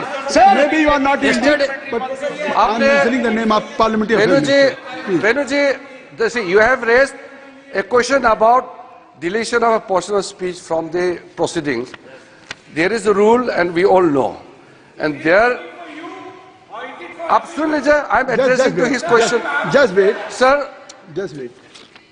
विपक्ष के ओर से अगर हमारे कोई सदस्य ने बोलते समय कोई रूल का उल्लंघन किया है, वो नोटिस दे सकते हैं। आप यहाँ में अगर बात बोलेंगे और जो रूल का कदम जो उठाना चाहिए आप नहीं करेंगे, तो संदेश गलत जाएगा और ऐसा लगेगा कि चेयरमैन चेयर से स्पीकर साहब मनमर्जी कर रहे हैं, जबकि हमारे यहाँ से 115 में नोटिस दिया और उसके बाद स्पीकर साहब के जो कार्रवाई करने का उचित वो किया।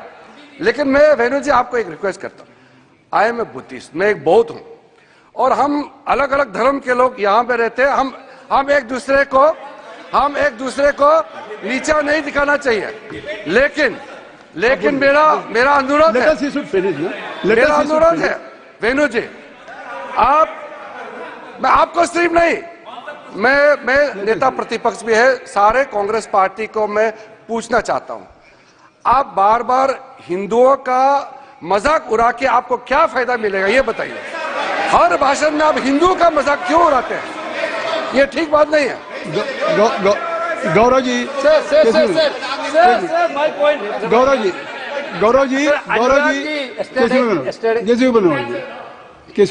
केसी Venugopal ji and Gaurav ji, parliamentary affairs minister ने भी कुछ कहा, लेकिन I will advise to KC Venugopal ji कि अगर इफ यू इलेक्टेड या if you just make pass any expression on the chair, तो that will be explain.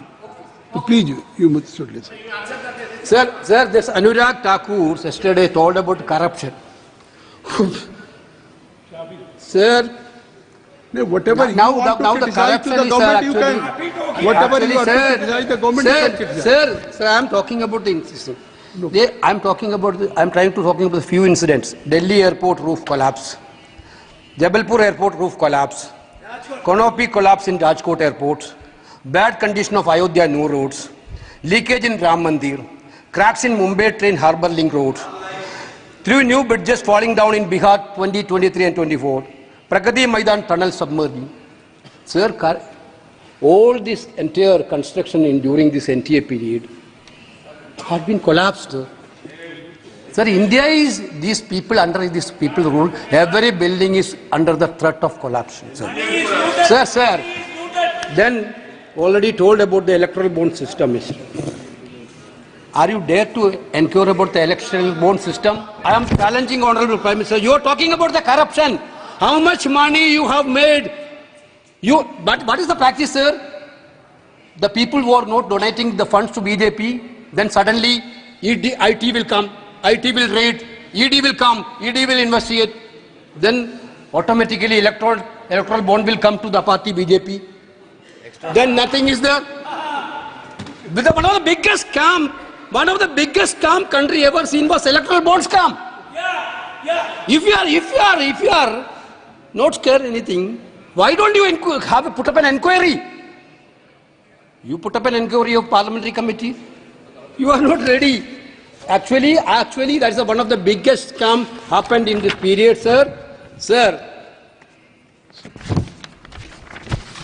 President talked about the bullet train, sir, for comfortable journey.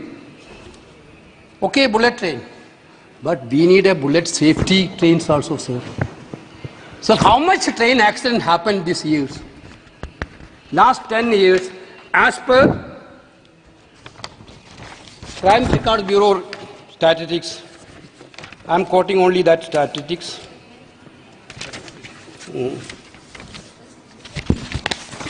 About 2.6 lakh people have lost their lives in train accident in the last 10 years, sir. The same railway minister who was controlled the last 5 years, 2.5, 6 lakhs. Yes, this is Crime Record Bureau. No. 2.6 lakhs. Yeah, last 10 years, that train accident, 2.6. You can verify, brother. I'm quoting this. I think so, K.C. Sir, you must correct yourself. Sir, my question is, I will authenticate. Sir, your question. He will authenticate. वो उन्होंने कहा है कि मैं इसको authenticate करूंगा। अनुराग जी, हक बनता है। Sir. What is that, sir? It's my. Sir, I'm not yielding, sir. नहीं, उन्होंने खड़े होकर कहा, उनका नाम आपने लिया था, तो वो कुछ कहना चाहते हैं। Sir, that's how much train accident happened in this last 10 years? Yes, sir. You have mentioned his name, that's why he is. Sir, what action has been taken by this government to control the train accidents? The government will reply. Certainly. That's what I'm asking, sir. I'm asking not about you. I'm asking to government only. Sir, how much train accident happened? There is no train safety at all. Passenger safety is a low priority for this government. Sir. Just.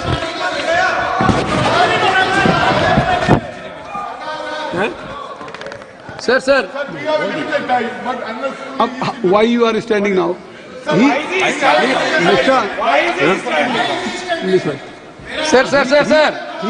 has. Sir. Anurag ji, इनकी speech के बाद आपको sir please आप बैठ जाएं। आपको you will get opportunity after his speech. Let us see. Congress party का time कैसे जा रहा है? Let us he should finish. Sir, my point. The President has just mentioned about the feasibility studies for bullet train in the country. Speaker, sir, first of all, we need to bulletproof safety for these trains. At least you should ensure that before going for any big plant. Sir, unemployment situation in this country, here it is debated. First of all, in 2014, Modi ji promised that 2 crore jobs per year. 10 years already over. How much job will provide it? How much job you provided? Due to demonetization and bad GST, lot many people lost their job, present job. That was the result.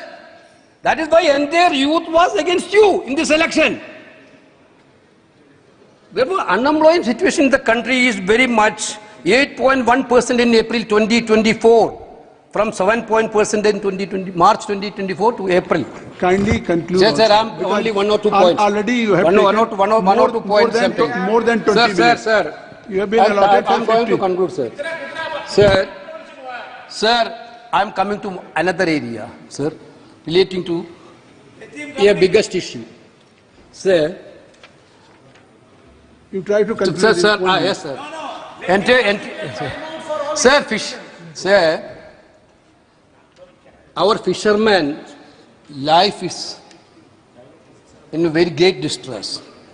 Like our Adivasis in forest, fishermen owns the sea, entire coast. Due to the CRZ norms, the poor fisherman is not in a position to construct the dwelling houses, and they are not in a position to do their fishing activities. There are so many times different members of parliament raised this issue. So far nothing is happening. That poor fisherman at least needs some justice, sir, from this government. There is a need of substantial change in CRZ norms, providing fishermen for making their home, sir. Sir, finally, sir, without the government is not interested to talk about Manipur. They thought that Manipur is not part of the country. One of the best state of our country, one of the beautiful state of our country with cultural heritage and very, very interesting and intelligent people living in the state. But what happened to Manipur, everybody knows that. At least, sir, that entire episode of Manipur is a result of this government's activities. Thank you. Please kindly. Sir, I am concluding my speech by quoting father of nation Mahatma Gandhi. And I must also say that the world listened to him even before the Modi films, sir. Gandhi films, sir. This is the biggest surprise for us. When I was childhood, studying in first standard, I heard about Mahatma Gandhi. Every Indians, every people who living abroad also heard about Mahatma Gandhi. Our Prime Minister is telling, we know about Mahatma Gandhi only after the Modi film, Gandhi film. Sorry, sir. Sir, well, Gandhi, I am trying to quote, no perfect democracy is possible. It's a quote. Without a perfect non-violence at the back of it. We believe in Gandhi philosophy of non-violence. Yesterday also, you ransacked, you attacked our Ahmedabad party office, PCC office, attacked by BJP. Thank you. With Gandhiji, Rahulji yesterday told the same thing. Please believe in Gandhiji's non-violence. Thank you very much, sir. I am concluding. Shri Anurag Thakur ji. धन्यवाद सभापति जी। महात्मा गांधी जी के नाम पे कोई इतना झूठ बोल के चला जाए और ऐसी हालत इनकी हो गई। आप अपने को केवल कन्फाइंड रखिए। सर, कल से एक नया ट्रेंड शुरू हो गया। उन्होंने आपका नाम लिया था और आपसे कहा था कि आप झूठ बोल रहे हैं। आपको कहा था आप झूठ बोल रहे हैं, उस पे अपना जवाब, आपकी स्पीच नहीं है, आप उसका जवाब दे दें जो आपका नाम लिया था और आपसे कहा था कि आप झूठ बोल रहे हैं। माननीय सभापति जी, Tagore, mister Tagore, he has mentioned his name, that's why I have given my. माननीय सभापति जी, mister Hooda, I have given my. नहीं सभापति जी, मुझे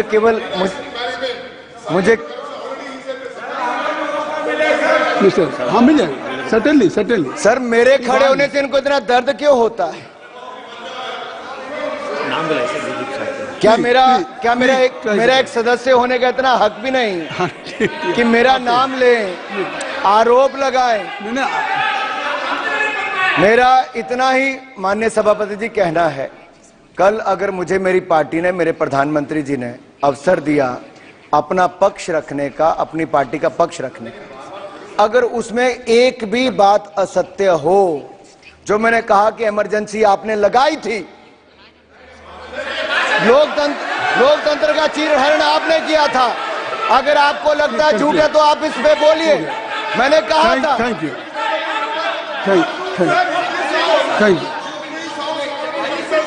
हो गया। Nothing will go on record. Please Shri Dilip Saikia ji, please Shri Dilip Saikia ji, no, Mr. K.C. Venugopal, especially he has mentioned कि in speech Anurag Thakur, whatever he has tell a lie, so that's why I have given opportunity to explain him. Shri Dilip Sekia ji, please.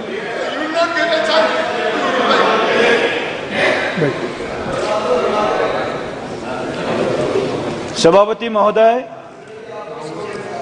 महामान्य राष्ट्रपति महोदय की अभिभाषण के ऊपर धन्यवाद प्रस्ताव पर जो चर्चा चल रहा है, इस प्रस्ताव के समर्थन में मैं खड़ा हूं और आपको बहुत बहुत धन्यवाद। साथ ही में अपने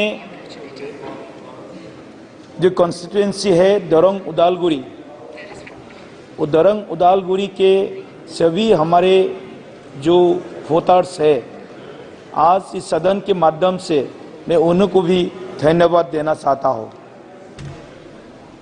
सभापति महोदय, कल सुबह से मैंने धन्यवाद प्रस्ताव पर सभी आदरणीय सांसदों का वक्तव्य सुना,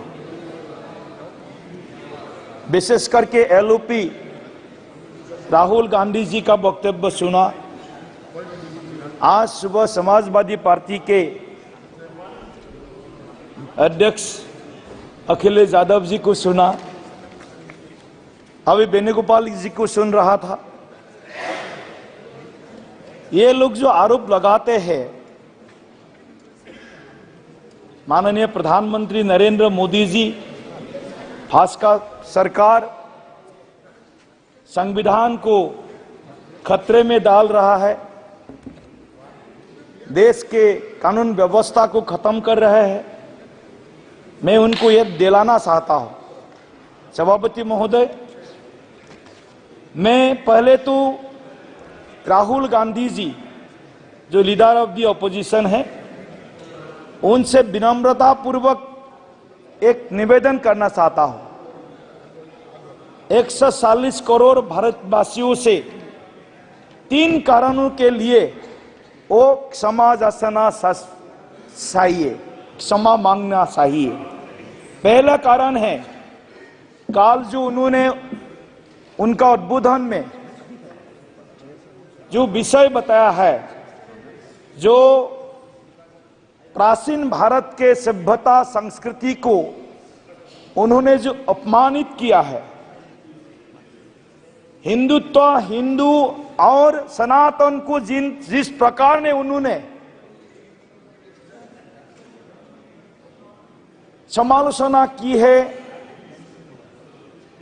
ये हिंदू है तो भारत में, ये भारतवर्ष धर्मनिरपेक्ष है, हिंदू का मेजॉरिटी है तो भारतवर्ष आज इस गणतंत्र के इस बड़े, सबसे बड़े जो गणतंत्र है इस विश्व में, इस गणतंत्र को जो मूलभूत विचार है उसको आगे बढ़ा करके ले जा रहा है। तो राहुल गांधी जी ना हिंदू है, ना कुछ अलग धर्म का है, ये जनता, देश का जनता उनको सवाल करते हैं उसका ओरिजिन क्या है। वो भूल जाते हैं ये सनातन संस्कृति, ये भारत के ये जो विरासत है, ये भारत का विरासत ही विश्व में हमारे पहचान है। दूसरा कारण से मैं राहुल गांधी जी को माफी मांगने के लिए डिमांड करता हूं। 1975 25 जून, जिस दिन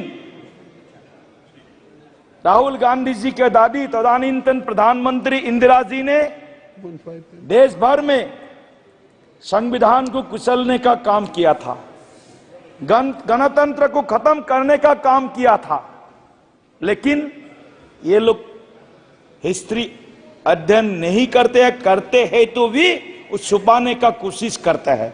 लेकिन देश के जनता वो भूले नहीं है, 1975 25 जून का दिन नहीं भूला है। इसके कारण राहुल गांधी और कांग्रेस देश से माफी मांगना चाहिए। 1975 ने हमने जो किया था वो गलत किया था, संविधान को खत्म करने वाला काम किया था। आज हमको हंसी आता है। देख सभापति जी, देश के लोग आज शिक्षित है, जागरूक है। देश के लोग, इनके जो हाथी के दांत जिस तरफ होते हैं, एक दिखाने वाला दांत होता है, एक खाने वाला दांत होता है।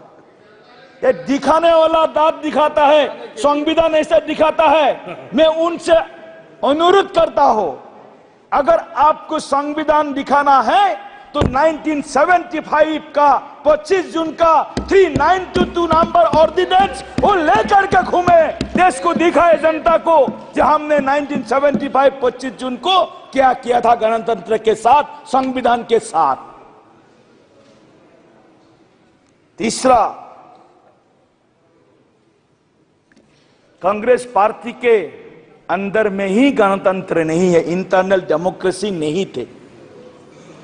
जब सरदार पटेल जी को कांग्रेस स्टेट कमेटी ने उनको प्रधानमंत्री के नाम पर मोहर लगाई थी, तब सरदार पटेल को मेजॉरिटी समर्थन आने के बाद भी सरदार पटेल को छोड़ करके नेहरू जी को प्रधानमंत्री बनाए गए थे। उसके लिए भी राहुल गांधी सदन से और देश से माफी मांगना चाहिए। सभापति महोदय,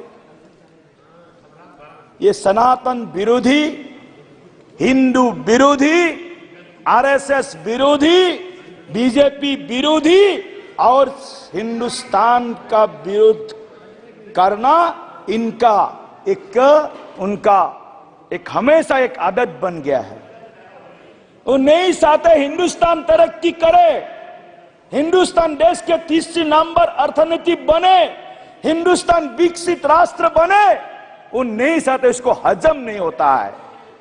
उनका भाषा भी पाकिस्तान के जैसे कोई लोग बोलता है, इसी लाइन का ही उनका भाषा होता है। सभापति महोदय, आज हम बहुत दुख के साथ यहां खड़ा हो। इलेक्टोरल सक्सेस, राजनीति में चुनाव में हार जीत होता है। 400 पार हम लोग नहीं हुआ। हम लोग जितना दुखी है ऐसा लगता है उनका व्यवहार से, वो लोग ज्यादा दुखी है अध्यक्ष सभापति महोदय, वो लोग ज्यादा दुखी हो गया। हम लोग 400 पार नहीं हुआ तो पिछले 3 चुनाव का 2009, 2014, 2019 में कांग्रेस को जितना सीट मिला टोटल, आज भाजपा को अकेले 240 मिला। तीनों का जोगफल किया जाए उससे भी कांग्रेस कम होता है अध्यक्ष महोदय। आप सुनिए, कांग्रेस वाले और कांग्रेस के सपोर्ट में जो इंडिया अलायंस में जो लोग आज बैठे हुए हैं, वो आज नरेंद्र मोदी जी को एक उंगली दिखाता है, प्रधानमंत्री जी को उंगली दिखाता है, वो भूल जाता है उनके लिए सर अंगुली उनको दिखा रहे हैं, सर अंगुल उनको दिखा रहा है, 4 अंगुल। भ्रष्टाचार का अगर कोई जननी है तो कांग्रेस पार्टी है। भ्रष्टाचार को पदक ने दिया है इस देश में, वो पार्टी है कांग्रेस पार्टी। 1959 में अध्यक्ष सभापति महोदय, इस देश में भ्रष्टाचार का, सरकारी भ्रष्टाचार का शुरुआत किसी के जमाने में शुरू हुआ तो पंडित नेहरू जी के कार्यकाल में जीप केलेंकरी के साथ 1959 में इस देश में भ्रष्टाचार, सरकारी भ्रष्टाचार का वो सिलसिला शुरू किया है। जवाब दो कांग्रेस, जवाब दो। उसके बाद आप सब लोग जानते हैं, सदन के सभी मेरे साथी जानते हैं, कांग्रेस और भ्रष्टाचार एक सिक्का का 2 पहलू होता है। एक साइड में अगर कांग्रेस का हाथ रहेगा, कांग्रेस का हाथ हमेशा दलालों के साथ में रहता है, हमेशा कमीशन खोरों के साथ में रहता है, हमेशा कांग्रेस का हाथ देश के कृपया समाप्त गरीब के साथ नहीं है। अध्यक्ष महोदय, मेडन स्पीच से मेरा दूसरी बार मैं सुन के आया हूँ, थोड़ा समय हमको बोलना पड़ेगा। नॉर्थ ईस्ट से सुनिए, बैठो, सुनिए, आप बैठो, बैठो। देखो इतना देखो, देखो 3 चुनाव में 240 का आंकड़ा आप लोग नहीं पहुंचा, इतना आवाज में मत बोलो। आप दिलीप सेकिया जी, आप इधर सुनिए, आप चेयर की तरफ जी अध्यक्ष जी, सभापति महोदय आप उनकी तरफ सुनिए। मैं नॉर्थ ईस्ट से आता हूं। राहुल गांधी जी तो उनका दादाजी ने 1962 में, आज मणिपुर का बात के लेकर के उन लोग विषय उठाते हैं, बहुत अच्छा है। इतना सोलिडारिटी मणिपुर के साथ दिखाते हैं जैसे नॉर्थ ईस्ट को इनके जमाने में सब कुछ मिल गया था। कुछ नहीं मिला था सभापति महोदय। नॉर्थ ईस्ट को 55 साल में अगर किसी ने मदरली एटीट्यूड किसी पार्टी ने दिखाया है, ये कांग्रेस पार्टी है सभापति महोदय। 1962 इंडो चाइना वॉर। अब कृपया समाप्त करें, समय आपका हो गया। थोड़ा 2 मिनट हमको दीजिए। समाप्त। अध्यक्ष सभापति महोदय, my heart goes to the people of North East India. किसने बोला था?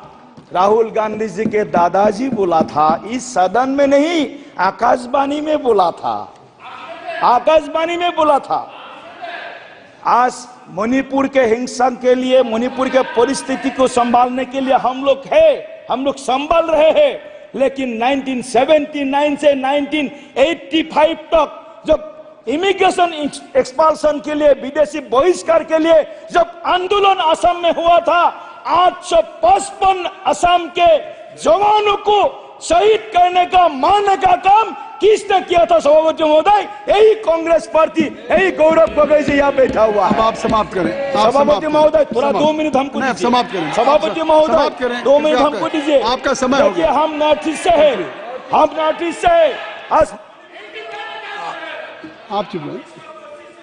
में से हम एक बोल रहा है। एक मिनट सभापति महोदय प्लीज, प्लीज नॉर्थ ईस्ट पे जोड़ने को काम कम्युनिकेशन से लेकर इंफ्रास्ट्रक्चर से लेकर कनेक्टिविटी से लेकर के अगर किसी सरकार ने जोड़ने का काम किया है, नरेंद्र मोदी जी के नेतृत्व में बीजेपी सरकार ने जोड़ने का काम किया है। रेल नेटवर्क से, एयर नेटवर्क से, रोड नेटवर्क से, इंटरनेट से अगर किसी ने नॉर्थ ईस्ट को जोड़ा है, नरेंद्र मोदी जी ने जोड़ा है। नरेंद्र मोदी जी ने काफी पुण्य का भी काम किया है। नरेंद्र मोदी जी ने काफी पुण्य का काम किया है। नरेंद्र मोदी जी देश के गरीब लोगों को अन्न दान किया है, देश के गरीब लोगों को जल दान किया है, देश के गरीब लोगों को उनका घर जो है हाउस उसको दान किया है। कृपया समाप्त करें। अच्छा काम नरेंद्र मोदी जी और किया है। कांग्रेस को नॉर्थ ईस्ट का सफाया किया है, ये भी अच्छा काम किया है। धन्यवाद। मैं फिर से सभापति महोदय, राहुल गांधी जी का स्टेटमेंट आज अखिलेश यादव जी अभी फैजाबाद आप अपनी बात मैं अपना बोल रहा हूँ। फैजाबाद के एमपी साहब बैठ रहा है, आप अपनी बात मैं बोल रहा हूँ। अखिलेश यादव जी, आपके पिताजी स्वर्गीय मुलायम सिंह यादव ने जो निहत्थे सेवकों के ऊपर जो गोली चलाए थे, वो भी हिंदू समाज कभी नहीं भूलेगा। कोठारी भातृत्व को मैं स्मरण करता हूँ। श्रीमती हरसिमरत कौर।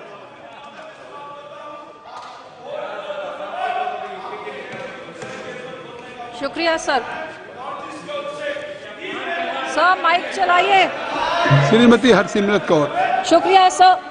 सर इस हाउस में खड़े होके मेरे जैसे जो ना पक्ष के साथ है और ना विपक्ष के साथ है, मुझे तो समझ नहीं आ रहा है कि ये 300 पार का नारा देके 400 पार का नारा देके 330 से 240 में आ गए हैं।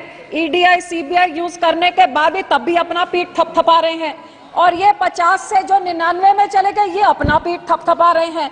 तो इन दोनों का ही समझ नहीं आ रहा है कि क्या हो रहा है। हाँ, हम तो जहां खड़े थे वहीं खड़े हैं। सर मुझे ये इन राजनीति जो इस बारी हुई है शायद देश ने कभी देखी नहीं। जितनी माइग्रेशन हुई है यहाँ से वहाँ, दल बदल दो, हल्का बदल दो, पार्टी बदल दो, कुछ पता ही नहीं लग रहा। कल यहाँ पे बैठा तो आज वहाँ पे बैठा है। हमारे राज्य में सर जो रूलिंग पार्टी और ऑपोजिशन पार्टी मेन वो दोनों ही इकट्ठे हो गए।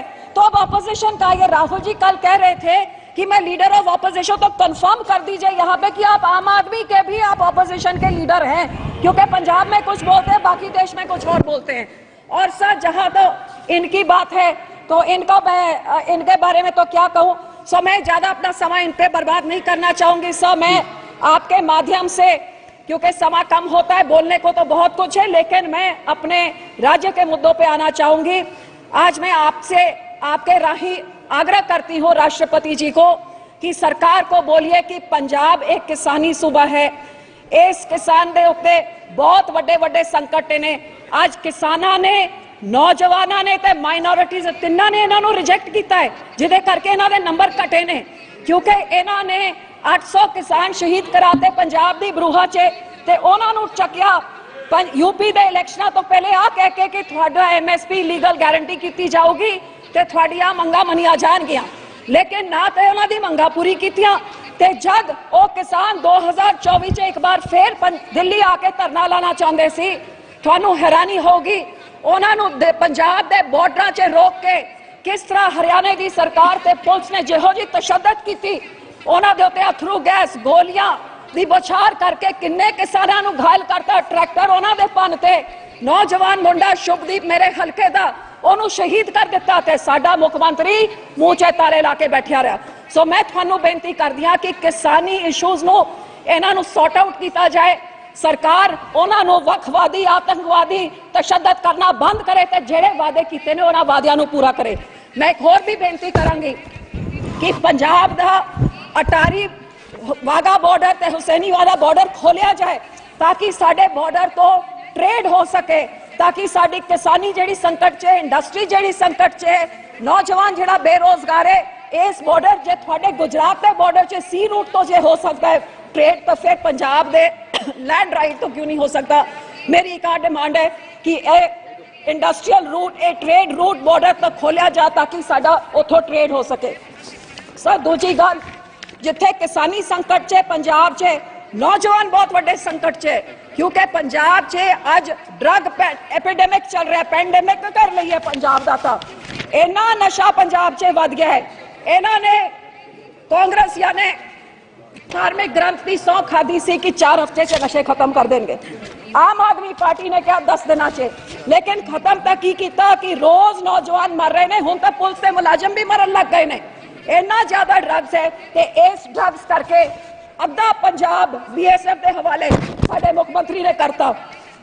लेकिन हर रोज हर महीने कई 100 ड्रोन हर रात नशे ते गोलियां लेके आम से एम्यूनेशन लेके नशे लेके बॉर्डर तो पार कर देने ते पंजाब च तबाही फैला रहे ने। इस सरकार नूं भी पुछ दिया कि इनू रोकन वास्ते तुसी की कदम चक रहे हो। उन्हां दे ऑफिशियल्स आप कहंदे ने एक ड्रोन फड़िया जांदा ते 5 अपना कार्गो छड़ के जांदे ने। सो पंजाब च नशे फैलाई जा रहे ने, कोई रोक टोक नहीं है। गैंगस्टर दा राज, नशिया दा राज ते लोकी बेहाल है, जिदे करके साडा नौजवान पंजाब छड़ के विदेशों वाल भज रहा है। मैं अज तुहाडे राही सरकार नूं आ भी बेनती कर दियां, जिवें बादल साहब वाजपेयी जी तो पंजाब वास्ते बठिंडा रिफाइनरी लैके आई सी, कोई इंडस्ट्रीयल पैकेज पंजाब नूं दिता जाए, खास करके बॉर्डर के इलाके च ते इंडस्ट्री नूं, क्योंकि साडे नाल दे सूबियां विच हिमाचल होए जम्मू कश्मीर होए उन्हां नूं टैक्स इंसेंटिव्स मिलदे, जिहदे करके साडी इंडस्ट्री भज रही है। सो पंजाब नूं जरूर ये सरकार दे, जे बॉर्डर स्टेट पीसफुल होगा तां ही तुहाडा देश पीसफुल हो सकता है। तीजी गल मैं बेनती कर दिया सरकार नूं कि माइनॉरिटीज ते रिलीजन साडे रिलीजियस अफेयर्स च तुसी अपनी दखल अंदाजी बंद करो।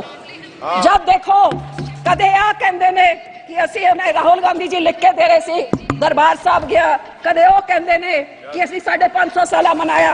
जब तुसी पीठ थपथपानी है तो बड़े सिखा की गल कर दो, लेकिन अज सिखा दे नाल हो की रहा है, जे इन्हां ने साडे टैंका तोपा दे नाल धार्मिक स्थानां नूं ढेर ढेरी कीता, इन्हां ने सिखा दे कतलेआम कीते, ते अज तुसी की कर रहे हो? साडे धार्मिक स्थानां विच उत्ते तुसी कब्जे कर रहे हो।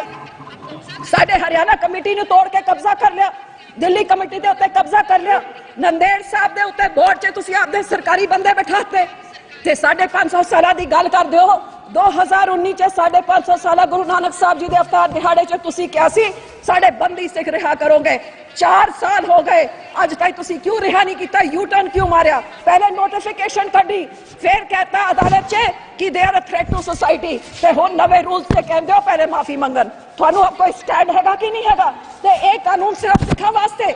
कदे साडी धीआं जब जुडिशल एग्जाम देने वास्ते राजस्थान जाती है तो थोड़े पिठू उन्होंने एग्जाम नहीं देन देंगे क्योंकि वो सेजदारी है, वो क्योंकि वो अमृतधारी है, कहते ककार हटाओ साडे धर्म के उत्ते हमला। साडा तां जी एक पंजाब का मैंबर ऑफ पार्लियामेंट खडूर साहब तो जिन्हों लोगों ने जिताता, तुसी तो उन्होंने भी शपथ लैन नहीं दे रहे, ते सिखा दे नाल धक्का नहीं है। ते क्या है, मैं बेनती कर दिया लोगों के मैंडेट नूं सत्कारना हर सरकार का फर्ज होंदा है, जिहदे करके अज हालात इहो जे हो गए ने कि अज पंजाब च जिहड़ी रेडिकल फोर्सेस ने वो हावी हो रहे हैं ते मॉडरेट फोर्सेस कमजोर हो रहे हैं, जिहड़ा तुहाडे वास्ते एक बहुत बड़ा चिंता का विषय होना चाहिए। साडे पानी आज सारी केंद्र की सरकार भावे कांग्रेस होए, भावे बीजेपी होए, भावे आप आदमी होए, तीनों सरकार आज पंजाब का पानी खोना चाहदियां ने। पंजाब का पानी पंजाब की जिंद जान, पहले उन्होंने साडा पानी दूजे सूबियां नूं देता, हुणे सारे रल मिल के SYL दी नहर कट के सारा पानी साडे तों खोना चाहते ते पंजाब नूं एक रेगिस्तान बनाना चाहते ने। श्रोमणी अकाली दल कदे भी श्रोमणी अकाली दल हमेशा ये बेइंसाफिया के खिलाफ लड़ता रहा, भावे कांग्रेस होए, भावे भाजपा की बेइंसाफी होए, भावे आम आदमी की होए, लड़ते रहे हैं, लड़ते रहांगे। एक बूंद पंजाब का पानी पंजाब तो बाहर नहीं ले जान देवांगे।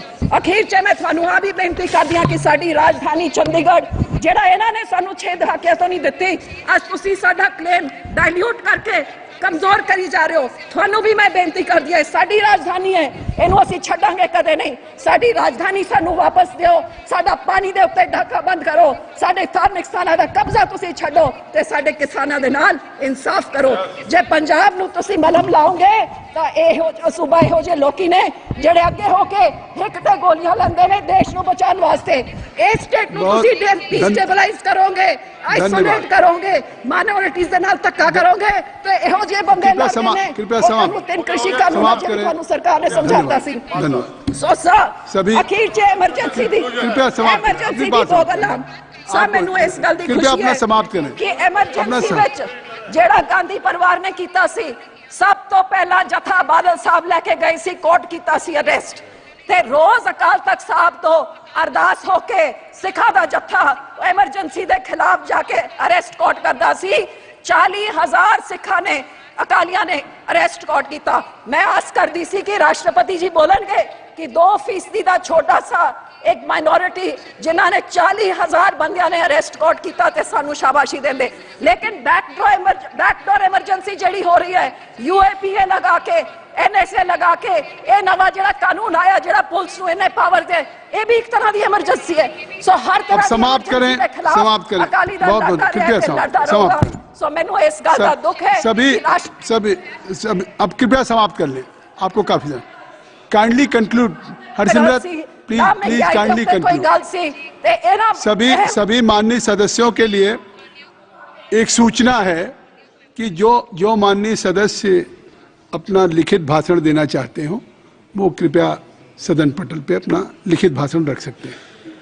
धन्यवाद। श्री अजय भट्ट जी।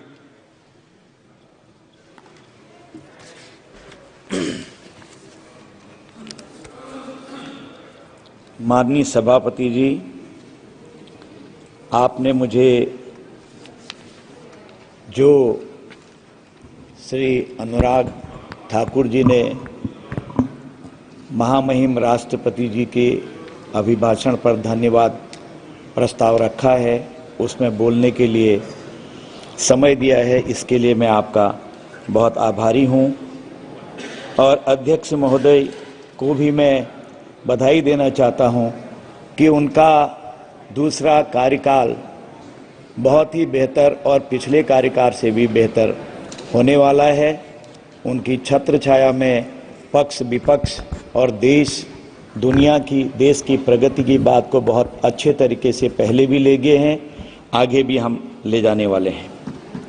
मैं भारत की जनता का आभार व्यक्त करता हूं जिन्होंने हमारे यशस्वी माननीय प्रधानमंत्री श्री नरेंद्र मोदी जी के नेतृत्व में तीसरी बार स्थिर और स्पष्ट बहुमत की सरकार देश को दी है। मैं उत्तराखंड की जनता एवं नैनीताल उधम सिंह नगर की जनता का भी विशेष आभार प्रकट करता हूं कि उन्होंने मुझे दूसरी बार इस सदन में सेवा करने के लिए भेजा है। मान्यवर, लोकतंत्र पक्ष और विपक्ष होता है। विपक्ष का काम आई ओपनर का होता है और जो सत्ता में है वो कहीं अगर ऐसी बात होती है तो हम लोग उसको संशोधन करते हैं। कभी कोई यहाँ बैठता है, कभी कोई वहाँ बैठता है। लेकिन मान्यवर, अगर एक टायर भी पंचर होता है तो फिर लोकतंत्र की गाड़ी डगमगाती है। क्या जमाने होते थे हंसी ठिठोली के। हमने माननीय अटल बिहारी वाजपेयी जी के जमाने को भी सुना है, सुषमा स्वराज जी को भी सुना है। 71 में अटल जी ने कहा था, प्रधानमंत्री जी आगे बढ़ो, आगे बढ़ो, देश रहेगा तो हम तब रहेंगे, चुनाव तो 10-15 दिन में हो जाएगा, मर्यादा में रहते हुए हम एक दूसरे के ऊपर जो भी छीटाकशी करेंगे वो कर लेंगे लोकतंत्र की परिधि में। लेकिन यहां तो आज हद हो गई है, हद। पत्नी भी विपक्ष में हो सकती है, पति दूसरे दल में हो सकते हैं, भाई भाई दूसरे दल में है, बेटा और पिता भी अलग अलग दलों में होते हैं। लेकिन मान्यवर, मर्यादाएं कभी नहीं टूटती हैं, मर्यादा अपनी जगह रहती है। मान्यवर, यहां मैं देख रहा हूं कि नेता प्रतिपक्ष, आज नहीं मुझे भी 5 साल पहले देखते हुए हुआ है कि मर्यादाएं तहस नहस। अरे हम उस देश के हैं जहां राम है, शिव है, हमारी मर्यादाओं के लिए वनवास चले गए, पिता की आज्ञा मानी। यहां तो बात ही नहीं होती। किस तरह से बोलते हम। मैं एक वीडियो देख रहा था, ये नरेंद्र मोदी अब देखेगा, नहीं जीतेगा। क्या है भाई, पिता के तुल्य होंगे, भाई के तुल्य होंगे, बड़े भाई के तुल्य होंगे। ये कोई बोलने का तरीका है? आप खूब बोलिए सरकार के खिलाफ, ये छूट है हर एक को, लेकिन मर्यादा, लैंग्वेज ठीक सी हो। अब कल ही देखिए मान्यवर कितना अच्छा चल रहा था, हम संविधान बचाते हैं, ठीक है, संविधान बचाया तो 1975 भी तो याद होगा, जून को नाखून उखाड़ दिए, विपक्षी दलों को गिरफ्तार कर दिया, भूखों मार दिया, लोगों की आंतें सूज गई, कई लोग सालों तक बीमार रहे, अंततः तो वो संसार छोड़ के चले गए। ये संविधान बचाया आपने, और आज आप कौन सा संविधान बचा रहे हैं? क्या बोल रहे हैं आप किसको खुश करना चाहते हैं हिंदुओं को गाली देके? ये तो साफ होना चाहिए, आखिर क्या बात है, हिंदुओं से नफरत क्या है? मान्यवर, मैं आपसे इतना ही कहना चाहता हूं, क्या हिंदू हिंसक हैं? कहीं किसी पर झपटे हैं? वसुधैव कुटुंबकम किसने दिया है?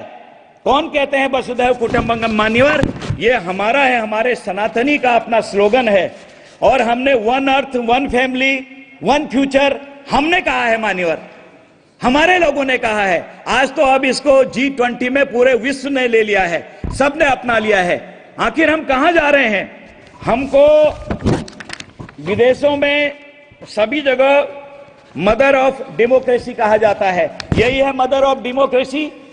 हम अपने माता पिता, बड़े भाई, अपने बहनों से बोलना तक ठीक से नहीं करते हैं। नेता सदन पवित्र एक ओहदा है, नेता प्रतिपक्ष भी पवित्र ओहदा है, दोनों मिलकर लोकतंत्र की गाड़ी को ले जाते हैं। नेता सदन जब कोई बात कहते हैं, किस तरह से उन पर आरोप लगाए जाते हैं, तू तड़ाक गरियाया जाता है, क्या नहीं कहा गया, खूनी से लेकर क्या क्या नहीं आरोप लगाए गए। वो तो मैं माननीय प्रधानमंत्री जी को धन्यवाद देता हूं, कभी भी अपनी वाणी से कहीं पर अपना वाणी संयम नहीं खोया, सब चीज देखते हैं।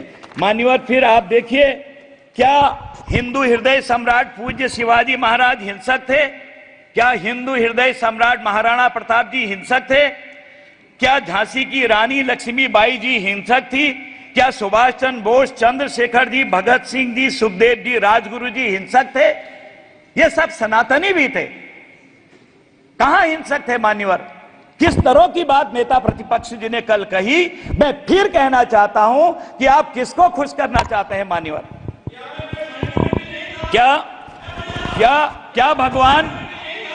क्या भगवान राम हिंसक थे? क्या भगवान शिव हिंसक थे? क्या भगवान विष्णु हिंसक थे? क्या नवदुर्गा माता हिंसक थी? क्या भगवान कृष्ण हिंसक थे?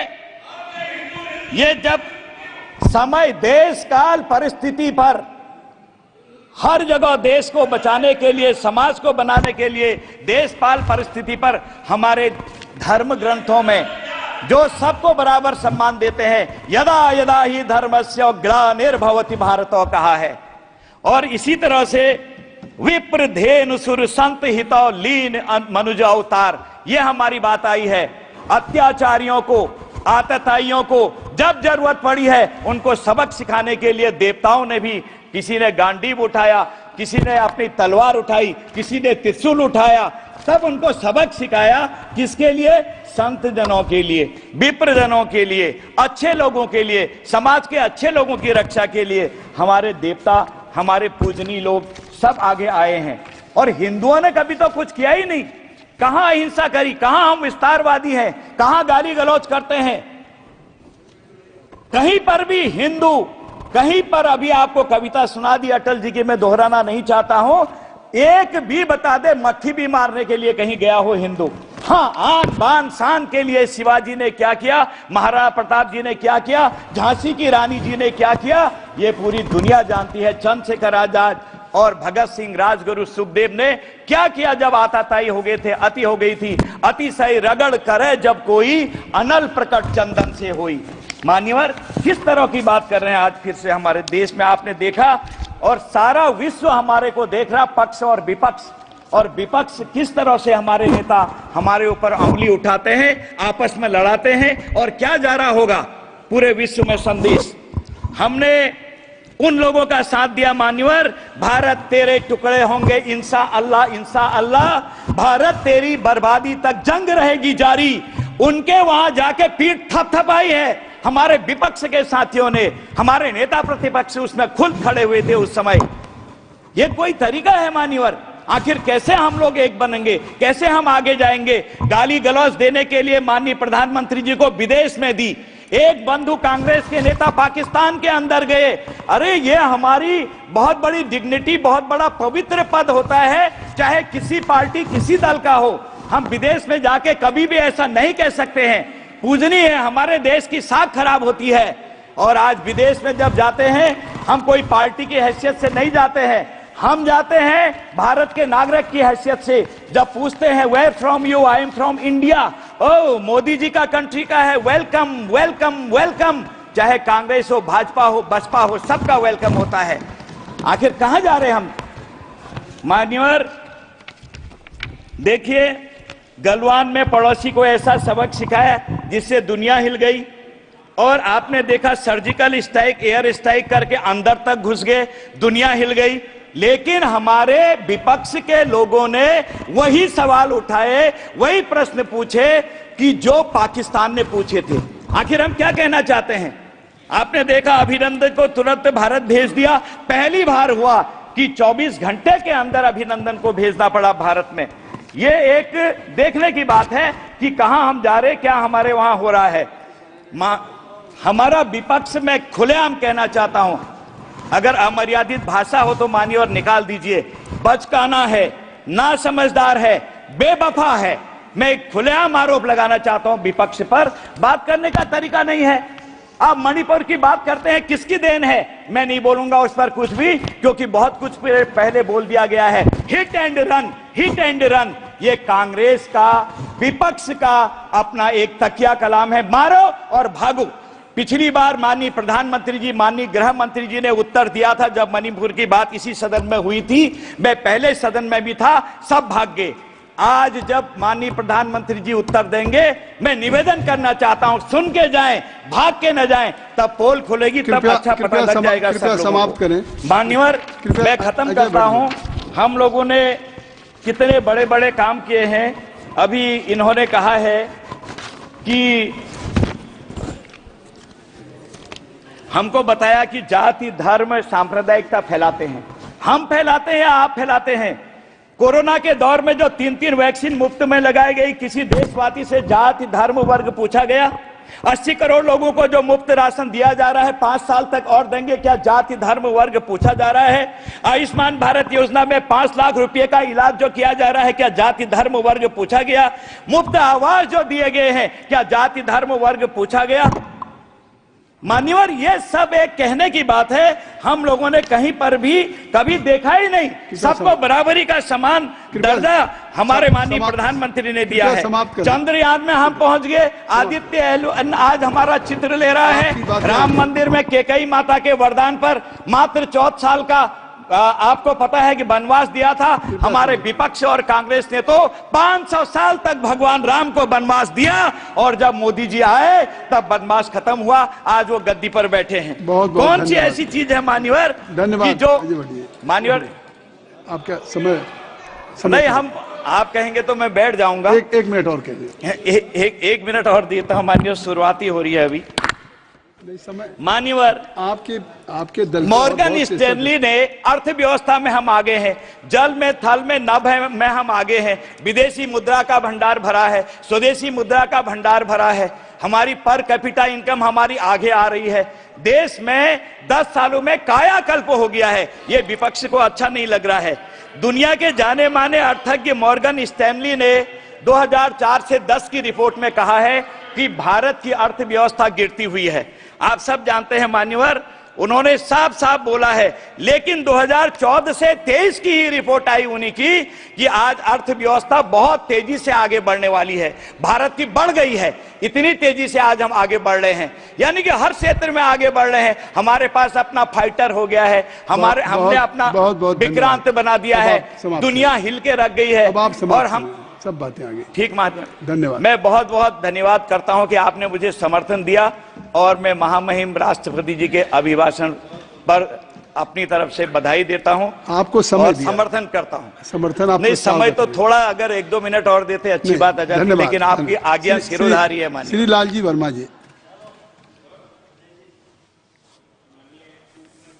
सभापति जी, मैं आपका आभारी हूं कि आपने मुझे श्री राष्ट्रपति के भाषण की चर्चा में भाग लेने का अवसर दिया।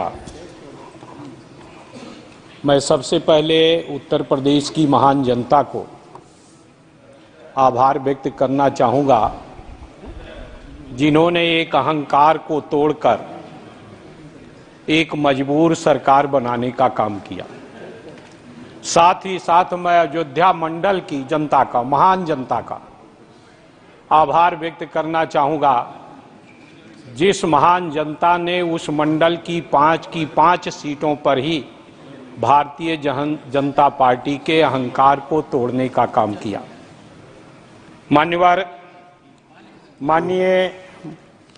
माननीय श्री राष्ट्रपति जी के द्वारा सरकार ने जो अपना बात रखी, चुनाव आयोग पर आभार व्यक्त किया।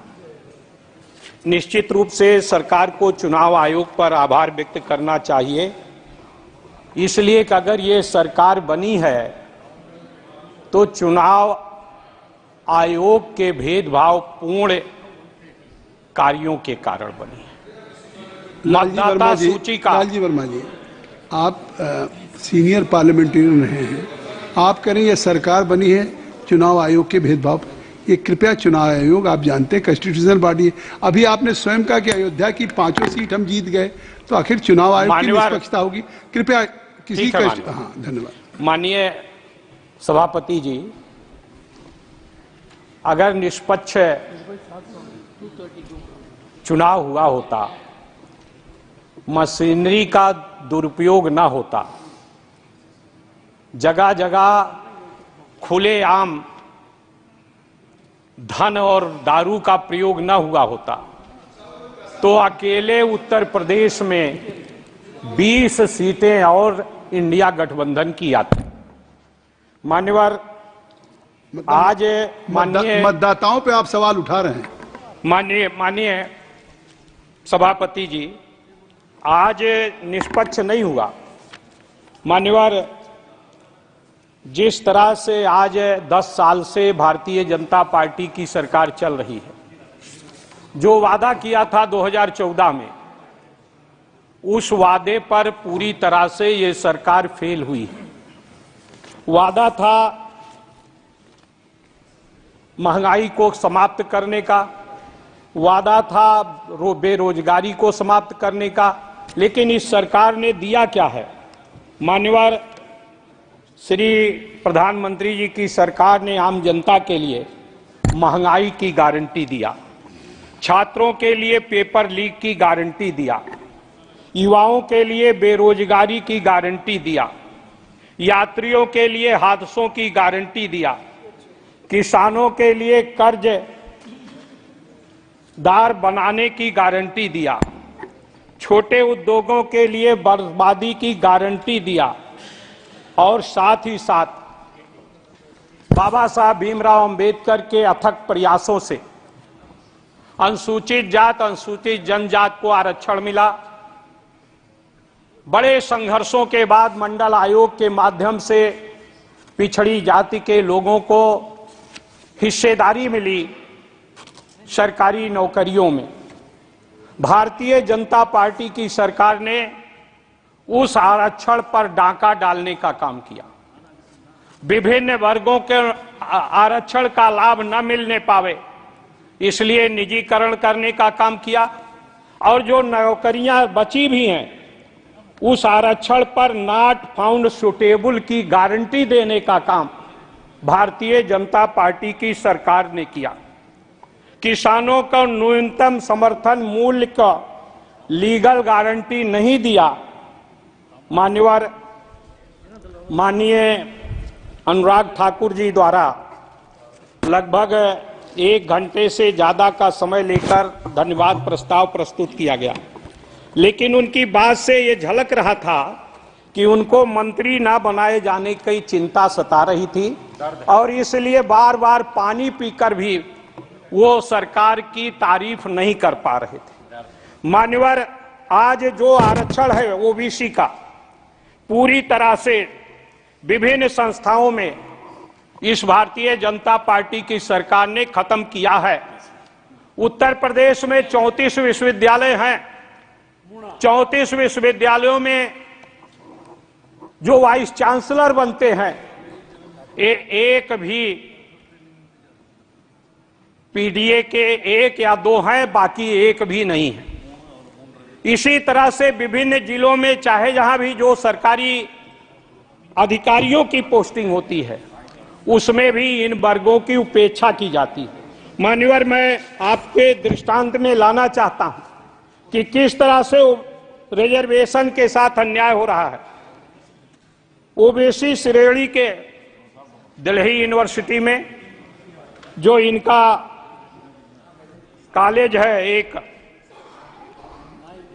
ओबीसी श्रेणी के लिए बुलाए गए भर्तियों की संख्या 377 थी और उसमें मान्यवर जो क्वालिफाइड थे और 377 लोगों के इंटरव्यू के बाद कुल विज्ञापित पद अनरिजर्व्ड 1, ओबीसी के लिए 1, ईडब्ल्यूएस के लिए 1 और ओबीसी का पद जो दिखाया गया 377 एलिजिबल थे और उसके बाद उसमें लिख दिया गया नॉट फाउंड सुटेबल, यानी 377 लोगों में से एक भी श्री राम कॉलेज में सुटेबल नहीं थे और उन्हीं विद्यालयों से पढ़े हुए, दिल्ली यूनिवर्सिटी से पढ़े हुए पीएचडी नेट क्वालिफाइड लोगों में से एक भी सुटेबल नहीं पाया। माननीय सदस्य, आपकी मेडिन स्पीच है लेकिन 9 सदस्यों की आपकी पार्टी बस मान्यवर 1-2 मिनट में खत्म, 1-2 मिनट में। मान्यवर, इसी तरह से उत्तर प्रदेश में पीजीआई, एसजीपीजीआई है, बड़ी अच्छी संस्था है, वहां भी इंटरव्यू हुआ। 48 पद एससी ओबीसी के लिए रिजर्व थे। उस 48 पदों में से माइक्रोबायोलॉजी का एक पद था, एक अनुसूचित जात के लिए रिजर्व थी। केजीएमयू से पढ़ी हुई एक लड़की गई इंटरव्यू देने और उसको 15 मेडल, गोल्ड मेडल मिला था केजीएमयू में और उसके पद को नॉट फाउंड सुटेबल कर दिया गया, वो उसके लिए भी एलिजिबल नहीं थी। मान्यवर, इसी तरह से न्यूरोलॉजी में 2 पद थे, एक अनरिजर्व था, एक रिजर्व था ओबीसी के लिए। वहीं से पास आउट दोनों छात्र थे, 2-2 साल असिस्टेंट प्रोफेसर केजीएमयू में रहे। जो अनरिजर्व था उसका मेरिट नीचे थी, जो डीएम का प्रवेश परीक्षा थी उसमें वो जनरल सीट के लिए क्वालिफाइड हो गया, ओबीसी सीट के लिए नॉट फाउंड सुटेबल हो गया।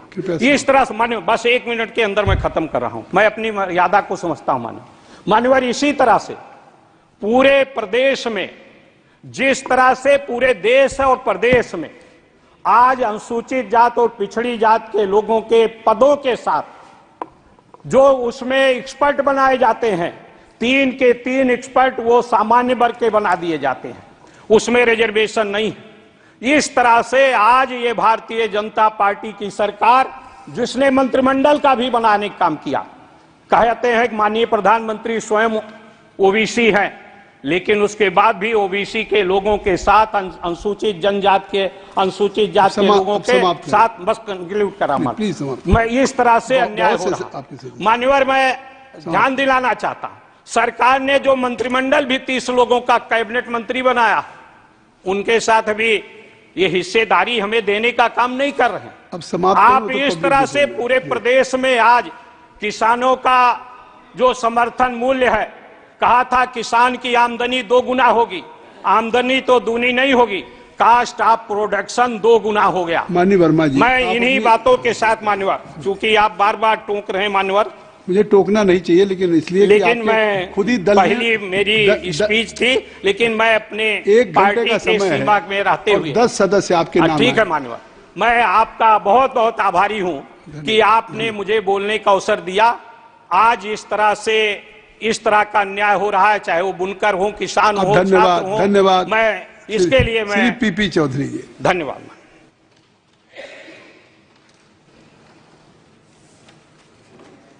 धन्यवाद सभापति महोदय, आपने मुझे महामहिम राष्ट्रपति महोदय के अभिभाषण पर अनुराग ठाकुर जी के द्वारा धन्यवाद प्रस्ताव के समर्थन में मैं अपने विचार रखूंगा। सभापति महोदय, बहुत खुशी की बात है कि गुलामी से मुक्ति अगर हम देखते हैं तो पहली बार पिछले 10 सालों में हमें देखने को मिली प्रधानमंत्री मोदी जी के नेतृत्व में। मैं प्रोफेशन मेरा वकालत का है, लेकिन मैं देख रहा हूं कि मैंने 43 साल की अपने प्रोफेशन में जो पहले Indian penal code, criminal procedure code और एविडेंस एक्ट होते थे, एक गुलामी की देन थी और उसमें सिर्फ और सिर्फ एक सजा देने का प्रावधान था। वो न्याय की बात नहीं करती थी, क्योंकि अंग्रेजों ने कानून अपने हिसाब से बनाए थे। लंबे समय तक किसी ने यह साहस नहीं किया और पहली बार हम देखते हैं कि यह साहस प्रधानमंत्री मोदी जी के नेतृत्व में हमारे गृह मंत्री जी अमित शाह जी ने किया। ये कानून 1 जुलाई से लागू हुए और पूरे देश में आम जनता में इस बात के लिए हर्ष है कि समय पे कार्रवाई होगी और जो हमें हमेशा देखते थे डिले हो रहा है न्याय में, वो न्याय में डिले नहीं होगा और ये कानून अब सजा के लिए न्याय के लिए हैं, दोनों पक्षों के न्याय के लिए हैं। पहले सिर्फ इनकी जो अप्रोच जो थी वो सजा की थी। ये हमारे स्वतंत्रता सेनानियों को बहुत बड़ी श्रद्धांजलि है। और सभापति महोदय, मैं ये भी बताना चाहूंगा, जो पिछले 10 सालों में एक संकल्प रिफॉर्म, परफॉर्म एंड ट्रांसफॉर्म, जो 10 सालों में मोदी जी का विजन रहा देश के लिए, अगर हम इसकी तुलना करें 10 सालों को, देश आजाद होने के सालों के बीच के पीरियड को, तो हम पाएंगे कि 10 सालों में जो भारत की अर्थव्यवस्था 11वें नंबर पे थी, वो आकर करके मोदी जी के राज के दौरान 10 सालों में 5वें नंबर पे आई। और जिस हिसाब से जो ग्रोथ रेट चल रही है, उस हिसाब से अगले आने वाले कुछ ही वर्षों में हम तीसरी विश्व की आर्थिक अर्थव्यवस्था बनेंगे। ये अपने आप में बहुत बड़ी बात है, पूरे देशवासियों के लिए बहुत बड़ी बात है। और यही नहीं, 2021 से 2024 के बीच में 8% रफ्तार से विकास और ग्रोथ रेट हो रही है, जबकि समय अगर हम देखें वो सामान्य नहीं था। 100 सालों के दौरान में इतनी बड़ी कोविड जैसी आपदा नहीं थी और भारत की अर्थव्यवस्था ऐसी ही है जो कि प्रधानमंत्री मोदी जी के नेतृत्व में कहीं भी किसी रूप में लड़खड़ा गई नहीं लड़खड़ाई। तो साफ जाहिर होता है कि आज पूरे विश्व में भारत का जो है वो 15% दुनिया की ग्रोथ में योगदान है और ये इसके लिए हमारे यही कारण है कि आज भारत का मान और सम्मान सिर्फ पूरे विश्व में है और यही कारण है कि आज प्रधानमंत्री जी मोदी जी को पूरे देश के तीसरी बार प्रधानमंत्री बनाया है, क्योंकि उनकी लीडरशिप पे, उनकी गवर्नेंस पे आम जनता को विश्वास है। पिछले 10 सालों में जिस हिसाब से चाहे महिला सशक्तिकरण हो, चाहे युवा सशक्तिकरण हो, भिन्न भिन्न योजनाएं के द्वारा इनका सशक्तिकरण में हमेशा ध्यान रखा गया है। और यही नहीं, विश्व की सबसे बड़ी योजना 80 करोड़ देशवासियों को मुफ्त अनाज पिछले कई सालों से ये व्यवस्था करना, ये विश्व में और कहीं नहीं है, सिर्फ भारत में है और बिना किसी भेदभाव के। ये अपने आप में बहुत बड़ी बात है। चाहे हम ग्रामीण विकास देखें, चाहे शहरी विकास देखें, ग्रामीण विकास में पिछले 10 सालों में करीब 3,80,000 किलोमीटर की सड़कें जो हैं प्रधानमंत्री ग्राम सड़क योजना के तहत बनी है। और इंफ्रास्ट्रक्चर, चाहे नेशनल हाईवे की बात करें, चाहे एक्सप्रेसवेज की बात करें, चाहे रेलवेज के इंफ्रास्ट्रक्चर की बात करें, तो साफ जाहिर हो रहा है कि पिछले 10 सालों में विकास हुआ है। मैं किसानों के बारे में, क्योंकि मैं किसान परिवार से आता हूं, तो ये पहली बार हुआ है कि पीएम किसान सम्मान निधि के पिछले 10 सालों में करीब 3,20,000 करोड़ सीधे किसानों के खातों में गए। मैं मेरे विपक्ष के साथियों से पूछना चाहूंगा, क्या कभी इस तरह की योजना किसानों के लिए कोई भी सरकार लेके आई? ये सबसे बड़ा और सबसे बड़ी बात है कि डायरेक्ट बेनिफिट ट्रांसफर के द्वारा जो भ्रष्टाचार की भेंट नहीं चढ़ता। अगर डायरेक्ट बेनिफिट ट्रांसफर के हम देखें तो उससे द्वारा इतना पैसा जो लीकेज हो रहा था वो लीकेज से बचा। एमएसपी में भी किसानों के लिए जो रिकॉर्ड वृद्धि करी गई, और सहकारिता जो कॉर्पोरेशन का एक अलग से मंत्रालय बना, और ये फार्मर्स प्रोड्यूसर ऑर्गेनाइजेशन और पैक्स वगैरह को जो ग्राम सेवा सहकारी समिति हैं उनका भी बड़ा नेटवर्क जो है पूरे देश में बनेगा, तो किसानों को उसका बहुत बड़ा फायदा होगा और उनकी आमदनी बढ़ेगी। और श्री अन्न जो मोटे अनाज का जो है एक सुपर फूड के रूप में अब पूरे के पूरे एक फैशन हो गया। पूरे विश्व में जो पहले बाजरा कोई खरीदता नहीं था, इस तरह मोटा अनाज खरीदता नहीं था, आज मोटे अनाज खरीदने का बिल्कुल फैशन है। स्वास्थ्य के लिए हर एक लोग जो है वो उस पॉइंट ऑफ व्यू से इससे हमारा एक्सपोर्ट निर्यात होगा, उससे किसानों को फायदा होगा। सभापति महोदय, अभी हाल ही चुनाव में हमने देखा किस तरह संचार क्रांति का एक टेक्नोलॉजी का, चाहे इनसाइड इंडिया हो चाहे आउटसाइड इंडिया हो, उसका दुरुपयोग किया गया। विघटनकारी ताकतें लोकतंत्र को कमजोर करने के लिए, समाज में दरारें डालने के लिए अफवाह फैलाई गई, झूठ फैलाया गया, जनता को गुमराह किया गया, भ्रम फैलाया गया और मिस इन्फॉर्मेशन का सारा लेकर के किस तरह चुनाव में कि अगर बीजेपी अगर आ गई तो आरक्षण जो है वो खत्म कर दिया जाएगा।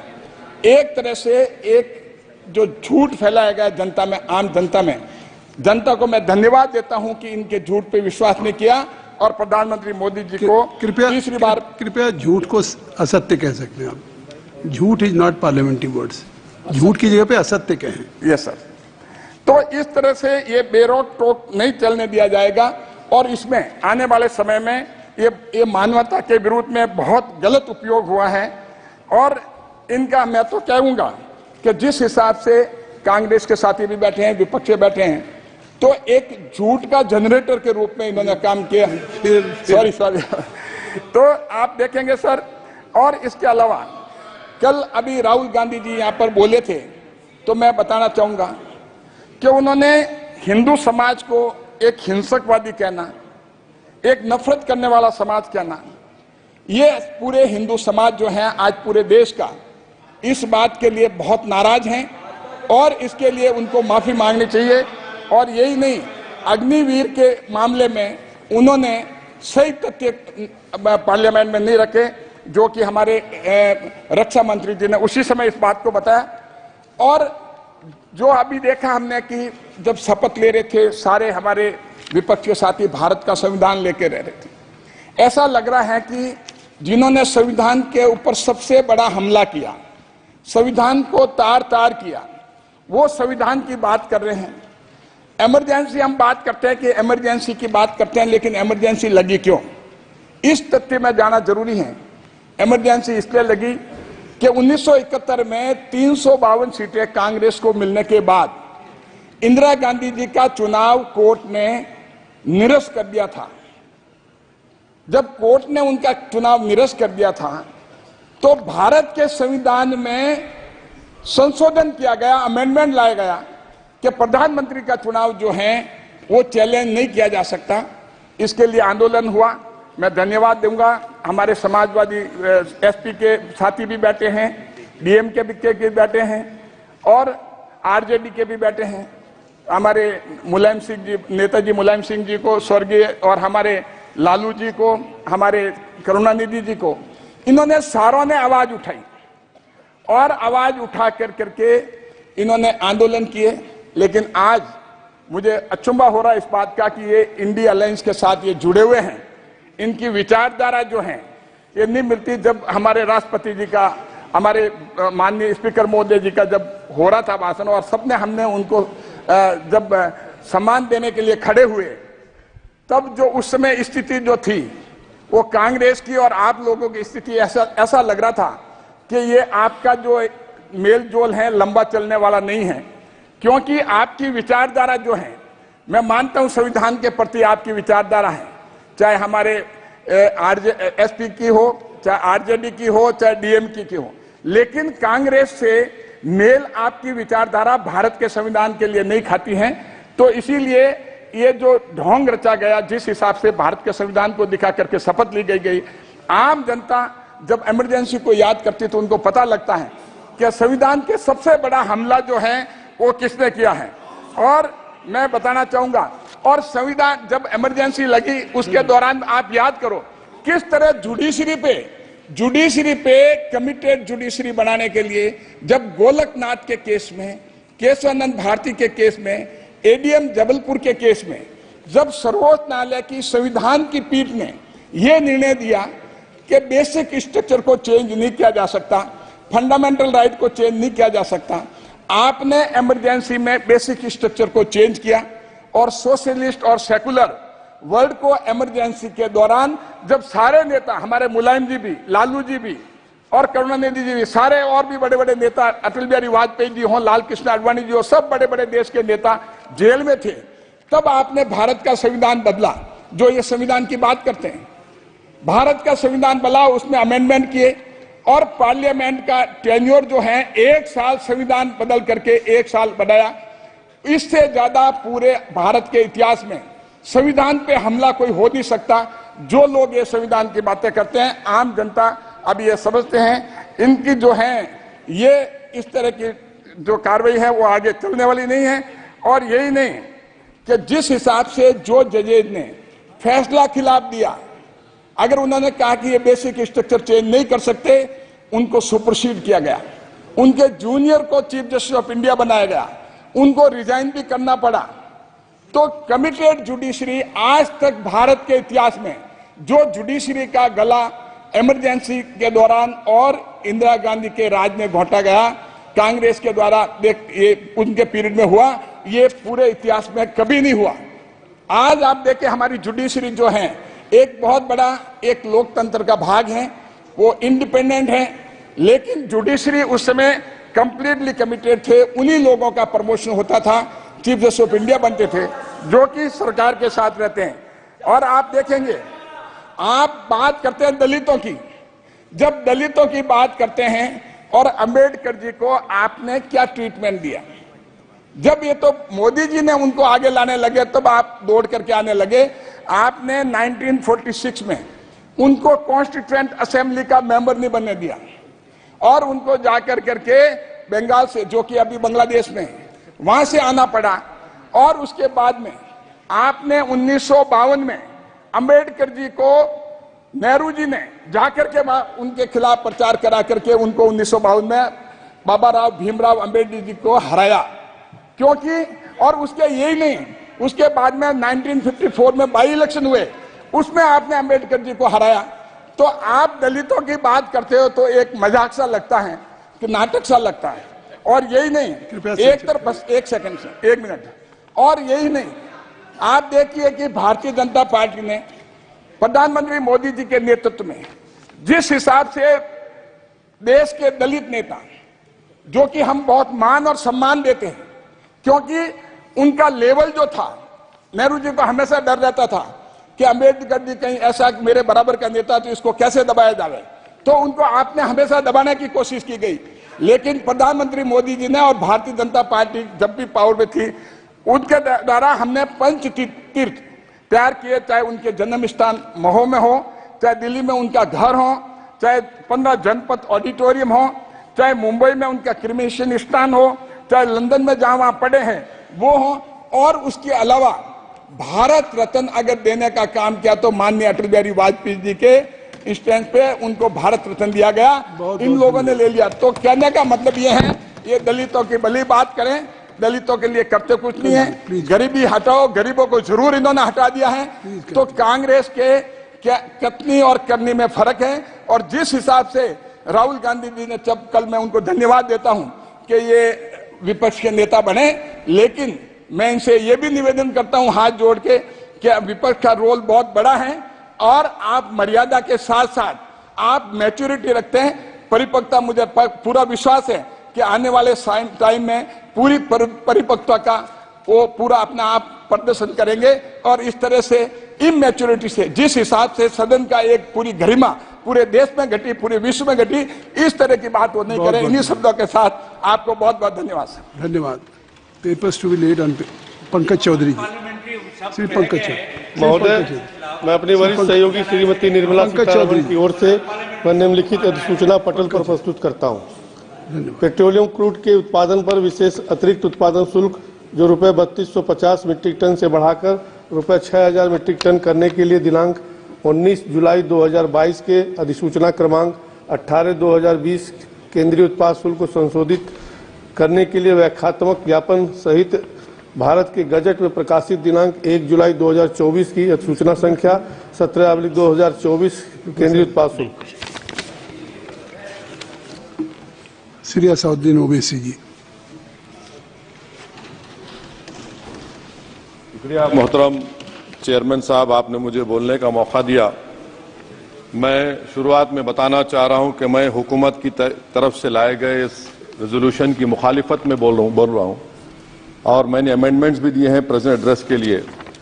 और चेयरमैन साहब, आप उर्दू को जानते हैं, किसी एक शायर ने शायद बरसर इख्तिदार जमात के लिए ये शेर कहा होगा कि उसूल बेचकर मसनद खरीदने वालों, निगाह अहले वफा में बहुत हकीर हो तुम, वतन का पास तुम्हें था न होगा कभी, कि अपने हिर्स के बंदे हो बेज़मीर हो तुम, इज्जत नफ्स किसी शख्स की महफूज नहीं, अब तो अपने ही निगहबानों से डर लगता है, डंके की चोट पे जालिम को बुरा कहता हूं, मुझे सूली से न जिंदानों से डर लगता है। मोहतरम चेयरमैन साहब, मैं आज इन लोगों की तरफ से बोल रहा हूं जो दिखते तो हैं, जिनके बारे में बात तो होती है मगर उनकी कोई नहीं सुनता। मैं उनके बारे में बोल रहा हूं जिनके बारे में वजीर आजम मोदी ने कहा था कि घुसपैठी है। मैं उन बेटियों और माओं के बारे में कह रहा हूं जिनके बारे में मोदी ने कहा कि ज्यादा बच्चे पैदा करते। मैं उन मासूम नौजवानों के बारे में कह रहा हूं जिनको मॉब लिंचिंग के जरिए मारा जा रहा है। मैं उन बेजुबान माँ और बाप के बारे में बोल रहा हूं जिनकी औलाद आज इस हुकूमत के गलत कानून के चक्कर में जेलों में सड़ रहे हैं। सर, मैं दस्तूर जब इस ऐवान में बन रहा था, संविधान बन रहा था, तो उस वक्त अलहदा वोटर लिस्ट और इंतखाबी रिजर्वेशन की बात आई, तो उस वक्त के हमारे फाउंडिंग फादर्स ने, हमारे बुजुर्गों ने, दोनों समुदाय के हिंदू और मुसलमानों ने फैसला किया कि हम इस पर राजी नहीं होंगे। बल्कि उन्होंने क्या कहा था हमारे फाउंडिंग फादर्स ने, उन्होंने मुखालिफत की थी अलहदा वोटर लिस्ट की और इंतखाबी रिजर्वेशन की। उन्होंने कहा था, I quote sir, it is the duty of majority community to ensure that minorities are elected in the representative numbers। BJP मुसलमानों की नफरत पर जीतती है और मुसलमानों के नाम निहाद मसीहा मुसलमानों के 90% ज्यादा वोट हासिल करते हैं, मगर फिर भी इस ऐवान के दरवाजे नहीं खुलते मुसलमानों के लिए और सिर्फ 4% मुसलमान जीत कर आते हैं। सर, संविधान सिर्फ एक किताब नहीं है जिसे चूमा जाए, संविधान एक किताब नहीं है जिसे दिखाया जाए, संविधान एक सिंबल भी है, मगर संविधान एक हमारे बुजुर्गों के ख्वाबों की किताब है। हमारे जमहूरियत को हमारे बुजुर्गों ने इस तरह समझा, हमारे फाउंडिंग फादर्स ने इस तरह जमहूरियत को समझा कि इसमें हर समुदाय और मजहब और समाज के मानने वाले लोगों की राय को शामिल किया जाएगा इस मुल्क को चलाने के लिए। मगर इस ऐवान में सिर्फ 4% मुसलमान जीत कर आते हैं। मैं संविधान से जो मोहब्बत के दावे करते हैं उनसे कहूंगा कि कभी उठाकर पढ़ो कॉन्स्टिट्यूएंट असेंबली डिबेट्स में कि नेहरू ने, HC मुखर्जी ने, सरदार हुकुम सिंह ने माइनॉरिटीज के बारे में क्या कहा था। सर, वतन अजीज का मुस्तकबिल कैसा होगा जब बीजेपी मुझे गायब करना चाहती है और दीगर हिज़्ब इख्तिलाफ की पार्टियां के लिए मेरा वजूद सिर्फ वोट डालना और अपनी खबर में जाकर सो जाना है। इसीलिए आप देखते हैं कि समाजी इंसाफ है सर कि 4% मुसलमान जीत कर आते हैं। सर, इस ऐवान में ओबीसी समाज के MP अब अपर कास्ट के MP के बराबर हो चुके हैं। ओबीसी समाज के MP अब अपर कास्ट MP के बराबर हो चुके हैं और 14% मुसलमान सिर्फ 4% जीत कर आते हैं। CSDS का डेटा यह बताता है कि इस मुल्क में जो वोट बैंक है, जो एक मुश्त वोट डालता है, वो अपर कास्ट का है। मुसलमान का कभी ना वोट बैंक था ना कभी रहेगा। सर, 4 जून के बाद 6 मुसलमानों की मॉब लिंचिंग हुई, 11 घरों को मध्य प्रदेश में मोदी के बुलडोजर ने निस्तो नाबूद कर दिया। हिमाचल प्रदेश में एक मुसलमान की एक दुकान को लूट लिया गया और हिज़्ब इख्तिलाफ की पार्टियों की तरफ से सन्नाटा है। शायद अब वक्त आ चुका है कि लफ्ज मुसलमान का नाम लेना भी अब उस पर पाबंदी आयद कर दी जाएगी। सर, मैं ये बताना चाह रहा हूँ कि नरेंद्र मोदी को जो मैंडेट मिला है। एक मिनट, आप लोग बैठ जाएं, कृपया आप लोग बैठ जाएं। श्री मनसुख मांडविया जी, आप लोग बैठ जाएं, कृपया माननीय सदस्य बैठ जाएं। श्री मनसुख मांडविया जी, मनसुख मांडविया जी, कृपया आप लोग बैठ जाएं। अपने प्रारंभिक आप लोग बैठ जाएं, माननीय आप लोग बैठ जाएं। माननीय सदस्य ने अपने प्रारंभिक भाषण में जो शब्द प्रयोग करा है उसको ऑथेंटिकेट करा जाए। और अभी उन्होंने उल्लेख करा कि मोदी के बुलडोजर ने वहां मॉब लिंचिंग करा है, उसको भी ऑथेंटिकेट करा जाए। निश्चित तौर से इसको ठीक है। उवैसी साहब, जब भी कोई बात नहीं सर, आप चेयर पर बैठे हैं जी, इसलिए आप मंत्री जी को पेट में दर्द हुआ, माशाल्लाह, शुक्रिया उनका। नहीं, तो सर मैं ये बोल रहा था, जवाबदेही है अरे नहीं, मंत्री की बुरी बात क्या है? पेट में दर्द हो सकता है, वो दर्द ये सब ठीक। अच्छा, दर्द हुआ, चलिए दर्द हुआ, दिल का दर्द हुआ। तो सर, जो नरेंद्र मोदी को मैंडेट मिला है वो सिर्फ और सिर्फ मुसलमानों की नफरत पर हिंदुत्व की वजह से मिला है। I would like to say it is not Modi's in dock, but every single person voted him despite his anti Muslim voice. And I would like to tell the opposition parties, this is not a moral victory for you, this is a victory of majoritarianism. Everyone should contemplate and do introspection. Why is it that the OBCs and the upper caste are getting their due representation? Why are the Muslims not getting? Are we here only to vote for you and not to get elected? If that is the case, please tell us that we are only here to vote for you. Sir, आज भारत के आधे नौजवान बेरोजगार हैं और रोजगार की तालाश, बेरोजगारी का आलम यह है सर कि मोदी सरकार के 5 साल में 75 लाख एस्पिरेंट्स की जिंदगी बर्बाद हो गई, 6 पेपर लीक हुआ। बेरोजगारी का आलम यह है सर कि रशिया जा रहे हैं, वहां जाकर अपनी जानों को दे रहे हैं। बेरोजगारी का आलम यह है कि नरेंद्र मोदी रोजगार का कैंप चलाती है नौजवानों के लिए कि तुम इजराइल में जाकर काम करो, उनको कैनन फॉडर बना रही है ताकि फलस्तीनियों की जायदादों को हड़प कर सके। ये भी कंक्लूड कर। अरे सर, मेरा टाइम है। कहां टाइम है सर? आप ये टाइम ले लिए मेरा। सर, मैं 2 मिनट दीजिए।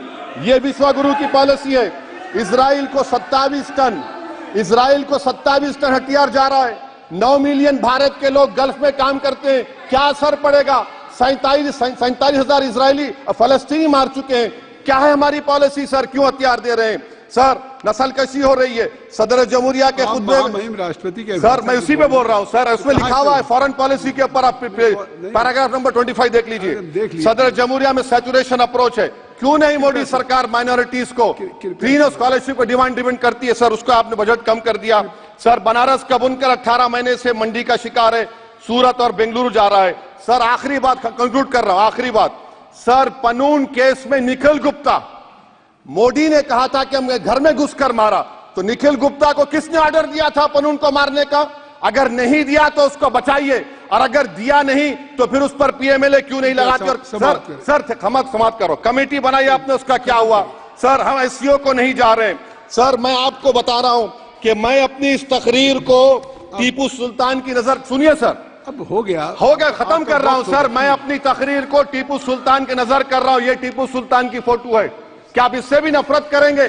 सर, ये संविधान में टीपू सुल्तान की फोटो है जिस पर वल्लभ भाई पटेल ने साइन किया, श्यामा प्रसाद मुखर्जी ने साइन किया। ये आपकी नफरत है सर। आखिर में मैं अपनी बात को खत्म कर रहा हूं इस शेर पर कि क्या दिन दिखा रही है सियासत की धूप छांव। जो कल सपूत थे वो कपूतों में आ गए, थे इस कदर अजीम के पैरों में ताज थे, इतने हुए जलील के जूतों में आ गए। बहुत बहुत शुक्रिया सर। श्री गौरव गोगोई जी।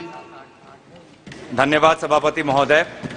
मैं आपके समक्ष खड़ा तो हूं, लेकिन वर्तमान में मेरा मन और मेरा ध्यान असम में हो रही बाढ़ पर है, और मैं आशा करूंगा कि यहां की सरकार अपनी चिंता व्यक्त करे और असम में अभी तुरंत आज ही एनडीआरएफ की एक टीम भेजे और जल शक्ति के मंत्री भी वहां पे जाए, क्योंकि जिस प्रकार से एम्बैंकमेंट चारों तरफ टूट रहे हैं, पानी जिस तरफ से बढ़ रहा है, बहुत ही एक खतरनाक एक वातावरण वहां पे है। आप भी बिहार और यूपी में देखते हैं कि कितना बाढ़ के और कटाव से लोगों को कितनी परेशानी होती है। और इसीलिए मैं चाहता हूं कि यहाँ की सरकार असम में होती हुई बाढ़ के प्रति अपनी चिंता व्यक्त करते हुए आज ही एक एनडीआरएफ की टीम भेजे और जल शक्ति मंत्री तुरंत वहां पे जाए।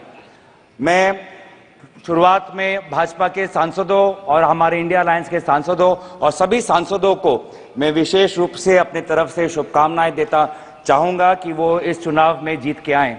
और विशेष रूप से मैं भाजपा के सांसदों को मैं शुभकामनाएं देना चाहता हूं, क्योंकि आज इस चुनाव में उनको बहुत कठिनाई का सामना करना पड़ा। इससे पहले दो जो चुनाव हुए, 2024 का चुनाव, 2019 का चुनाव, उन दोनों चुनावों में उन्होंने सिर्फ नरेंद्र मोदी जी के नाम पर वो सत्ता में आए और इस सदन के अंदर आए, लेकिन इस चुनाव में उन्होंने खुद अनुभव किया होगा कि इस बार वोट उनको प्रधानमंत्री नरेंद्र मोदी जी के नाम पर नहीं, अगर आए हैं तो आपके काम और आपके परिश्रम पर आए हैं। आपसे भी कई सांसद ऐसे आए हैं जो घिस घिस के आए हैं, 30,000 वोट से आए हैं, 5,000 वोट से आए हैं। आप अपने बल पे आए हैं, किसी प्रधानमंत्री के नाम पर नहीं, आप अपने बल पे आए हैं। और इसीलिए मैं आपको शुभकामनाएं मैं देना चाहूंगा और याद दिलाना चाहूंगा कि भारत की आवाम इस वोट से ये कहना चाहती है कि वो इंसान जो खुद को भगवान समझता है वो भगवान नहीं, सिर्फ इंसान है। ये संदेश आज देश के जनादेश में हमें दिखाई देता है। और मैं धन्यवाद करना चाहूंगा इस देश के आम नागरिकों का, जिन्होंने आज एक प्रधानमंत्री को नहीं, आज देश ने एक मजबूत नेता प्रतिपक्ष को चुना है। आज देश ने एक सत्ता को नहीं, आज देश ने एक मजबूत विपक्ष को चुना है। और इसीलिए मैं देश के लोगों का आभार प्रकट करता हूं और देश के लोगों को आपके जरिए ये मैं संदेश देना चाहता हूं कि आपके होते हुए हम ये संघर्ष जारी रखेंगे। लोकतंत्र को बचाने का संघर्ष, संविधान को बचाने का संघर्ष, पिछले दलित वंचित अल्पसंख्यकों का संवैधानिक अधिकार बनाने का जो संकल्प हमने लिया है, हमने ये मुहिम छेड़ी है, ये मुहिम पे हम ये चढ़ते जाएंगे, इस रास्ते पे हम चलते जाएंगे। हम आवाज बन के रहेंगे उन देशवासियों की जिनकी समस्या ना आज इस सदन में व्यक्त होती है, ना अखबारों में व्यक्त होती है। हम आवाज उठाएंगे उन गरीब लोगों की जो आज अस्पताल में लगभग 6-6 साल उनको रुकना पड़ता है पर उनको सर्जरी का अपॉइंटमेंट नहीं मिलता है। हम आवाज उठाएंगे उस सड़क पे सोते हुए युवाओं की, लोगों की, जिन पर एक अमीर का गाड़ी, एक अमीर बाप का गाड़ी का बेटे का गाड़ी रेंगते हुए उनको मार देता है और फिर वो बेटा बाद में बेल पर निकल जाता है। और उन जो लोग जो सड़क पे सोते हैं आज उनके बारे में कोई नहीं सोचता। हम बात उठाएंगे उन छोटे दुकानदारों की जिनका दुकान, सालों का दुकान आज टूट जाता है जब एक मंदिर का विस्तार होता है। हम बात उठाएंगे उन बेरोजगार युवाओं की जो आज वीजा भटक के संघर्ष में आज वो कभी पनामा के रूट से अमेरिका में जाते हैं, कभी कनाडा जाते हैं, कभी यूरोप जाते हैं, कभी मिडिल ईस्ट जाते हैं। आज यूपी, हरियाणा, पंजाब, गुजरात का युवा आज उसको देश के अंदर नहीं, अगर रोजगार मिलता है तो विदेश में मिलता है। हम उनकी आवाज उठाएंगे। हम आवाज उठाएंगे उन बच्चों की जो आज रो रहे हैं, सालों की मेहनत आज उनका व्यर्थ हो गया है जब नीट का ये पेपर लीक हो गया है।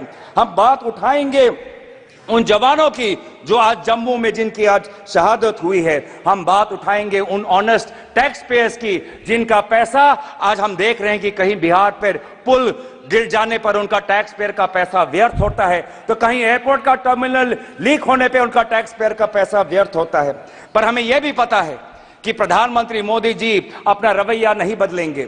प्रधानमंत्री मोदी जी के पास दो ही अस्त्र है, एक भय है और भ्रम है। भय वो दिखाते हैं इनकम टैक्स, ईडी और सीबीआई के साथ, लेकिन देशवासियों ने इस बार कह दिया है कि हम इनकम टैक्स, ईडी और सीबीआई से डरते नहीं हैं। और दूसरा जो उनका अस्त्र है वो भ्रम का, वो हमने प्रचार में भी देखा। बांसवाड़ा में उन्होंने क्या कहा, बांसकाठा में उन्होंने क्या कहा, और जिस प्रकार से प्रधानमंत्री मोदी जी के भ्रम को देशवासियों ने लोकसभा चुनाव में नकारा, उसी तरीके से आज भी आप राहुल गांधी जी के भाषण पर जो भ्रम फैलाने का कोशिश कर रहे हैं, उस कोशिश को भी देशवासी नकारेंगे। इसीलिए मैं देशवासियों के प्रति मैं बहुत आभार प्रकट करता हूं, क्योंकि देश बदल चुका है, सदन बदल चुका है। आज आप देख रहे हैं कि जब विपक्ष जब अपनी बात उठता है, तो प्रधानमंत्री को भी, कैबिनेट को भी अध्यक्ष महोदय से संरक्षण मांगना होता है। मैंने ऐसा नजारा पिछले 10 साल में नहीं देखा कि नेता प्रतिपक्ष बोल रहा है, विपक्ष बोल रहा है और गृह मंत्री उठ के बोल रहे हैं कि हमें संरक्षण दो, हमें संरक्षण दो, हमें संरक्षण दो। यह है ताकत लोकतंत्र की, जहां पे सत्ता पक्ष हो, जहां पे विपक्ष हो।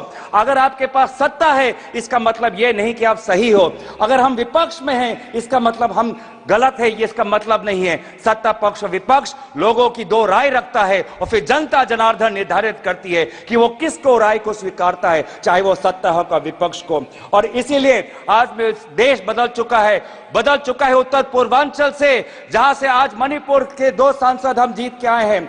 नागालैंड में हम पिछले बार जब कांग्रेस पार्टी जीती थी तो वो 1996 में थी, अब आज दोबारा हम 2024 में जीत के आए हैं। मेघालय में इनके जो टूरा लोकसभा सीट हम जीत के आए हैं, वो पिछला सीट हम 1996-98 में हम जीते थे, आज दोबारा वो टूरा लोकसभा सीट हम जीत के आए हैं। आज एनडीए को उत्तर पूर्वांचल के लोगों ने नकारा है। मणिपुर में दोनों सीट हारे हैं, नागालैंड में 1 सीट हारे हैं, मेघालय में ये दोनों सीट हारे हैं। मैं धन्यवाद करना चाहता हूं आपके द्वारा जोरहाट के लोगों को जिन्होंने एक मुख्यमंत्री को हराया, और मैं धन्यवाद करना चाहता हूं धुबरी के लोगों को जिन्होंने एक सांप्रदायिक शक्ति को 10 लाख वोटों से हराकर एक संदेश दिया है कि चाहे वो अल्पसंख्यक हो, लेकिन कोई भी व्यक्ति अपने आप को धार्मिक गुरु भी कहता हो, लेकिन धर्म के नाम पर अगर समाज को बांटता है तो प्रजा उसके साथ नहीं होगी। तो मैं धन्यवाद करना चाहूंगा। और ये बदलाव लाने के लिए वे सारे जो समाज के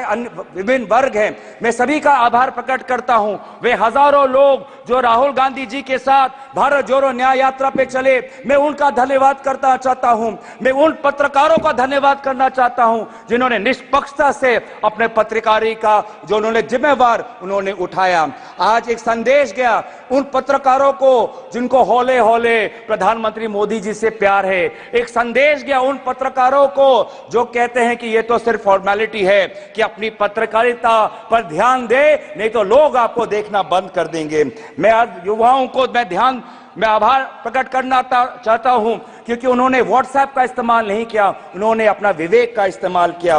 मैं उन सनातन धर्मों को मानने वाले लोगों का मैं आभार प्रकट करता हूं जिन्होंने आज नफरत और हिंसा पर नहीं, लेकिन धर्म जो हमें सिखाता है इंसानियत, चाहे हिंदू हो, चाहे मुस्लिम हो, चाहे ईसाई हो, चाहे सिख हो, हर धर्म हमें सिखाता है कि हम एक अच्छा इंसान बने, इंसानियत के आदर्शों को हमें सिखाता है, समाज एक आदर्श बने वो हमें सिखाता है। मैं गुजारिश करना चाहता हूं आपके द्वारा, मैं अंत में आ रहा हूं सर, लास्ट के 2-3 चीजें बोलना चाहता हूं। मैं आपके द्वारा मैं गुजारिश करना चाहता हूं कि आप बार बार बात करते हैं कि हमने एक नया सदन बनाया, लेकिन क्या ये उचित नहीं होता कि चाहे पुराना सदन हो चाहे नया सदन हो, इन दोनों सदनों के सामने डॉक्टर भीमराव अंबेडकर की मूर्ति हमारे सदन के सामने होनी चाहिए थी? क्या ये उचित नहीं था? क्या यह उचित नहीं था कि चाहे नया सदन हो? ये स्पीकर का प्रीमाइसेज होता है। मैं गुजारिश कर रहा हूं, मैं आपसे गुजारिश कर रहा हूं, मैं अपनी व्यथा गुजारिश कर रहा हूं। मैं स्पीकर महोदय को आपके द्वारा गुजारिश कर रहा हूं कि पहले के तरह सदन के सामने आदरणीय राष्ट्रपिता महात्मा गांधी जी के मूर्ति को रखिए और पहले के तरह डॉक्टर भीमराव अंबेडकर के मूर्ति को मैं गुजारिश कर रहा हूं। मैं स्पीकर के निर्णय का सम्मान करते हुए उनके मैं गुजारिश कर रहा हूं कि हमारी भी बात सुने, हमारी भी जो एक मैं चेयर पे हूं, तो अगर आपने स्पीकर से गुजारिश की तो सुन लीजिए। आपने कहा कि बाबा भीमराव अंबेडकर की एक मूर्ति यहाँ जो स्थापित होनी चाहिए। आपको भी निमंत्रण गया होगा। इस पार्लियामेंट में पहली बार सारे महापुरुषों का, बाबा भीमराव अंबेडकर से लेकर के महाराणा प्रताप से लेकर के एक बड़ी वीथिका बनाई गई है उसी संविधान भवन के साथ, और जिसका उद्घाटन हुआ पिछले दिनों।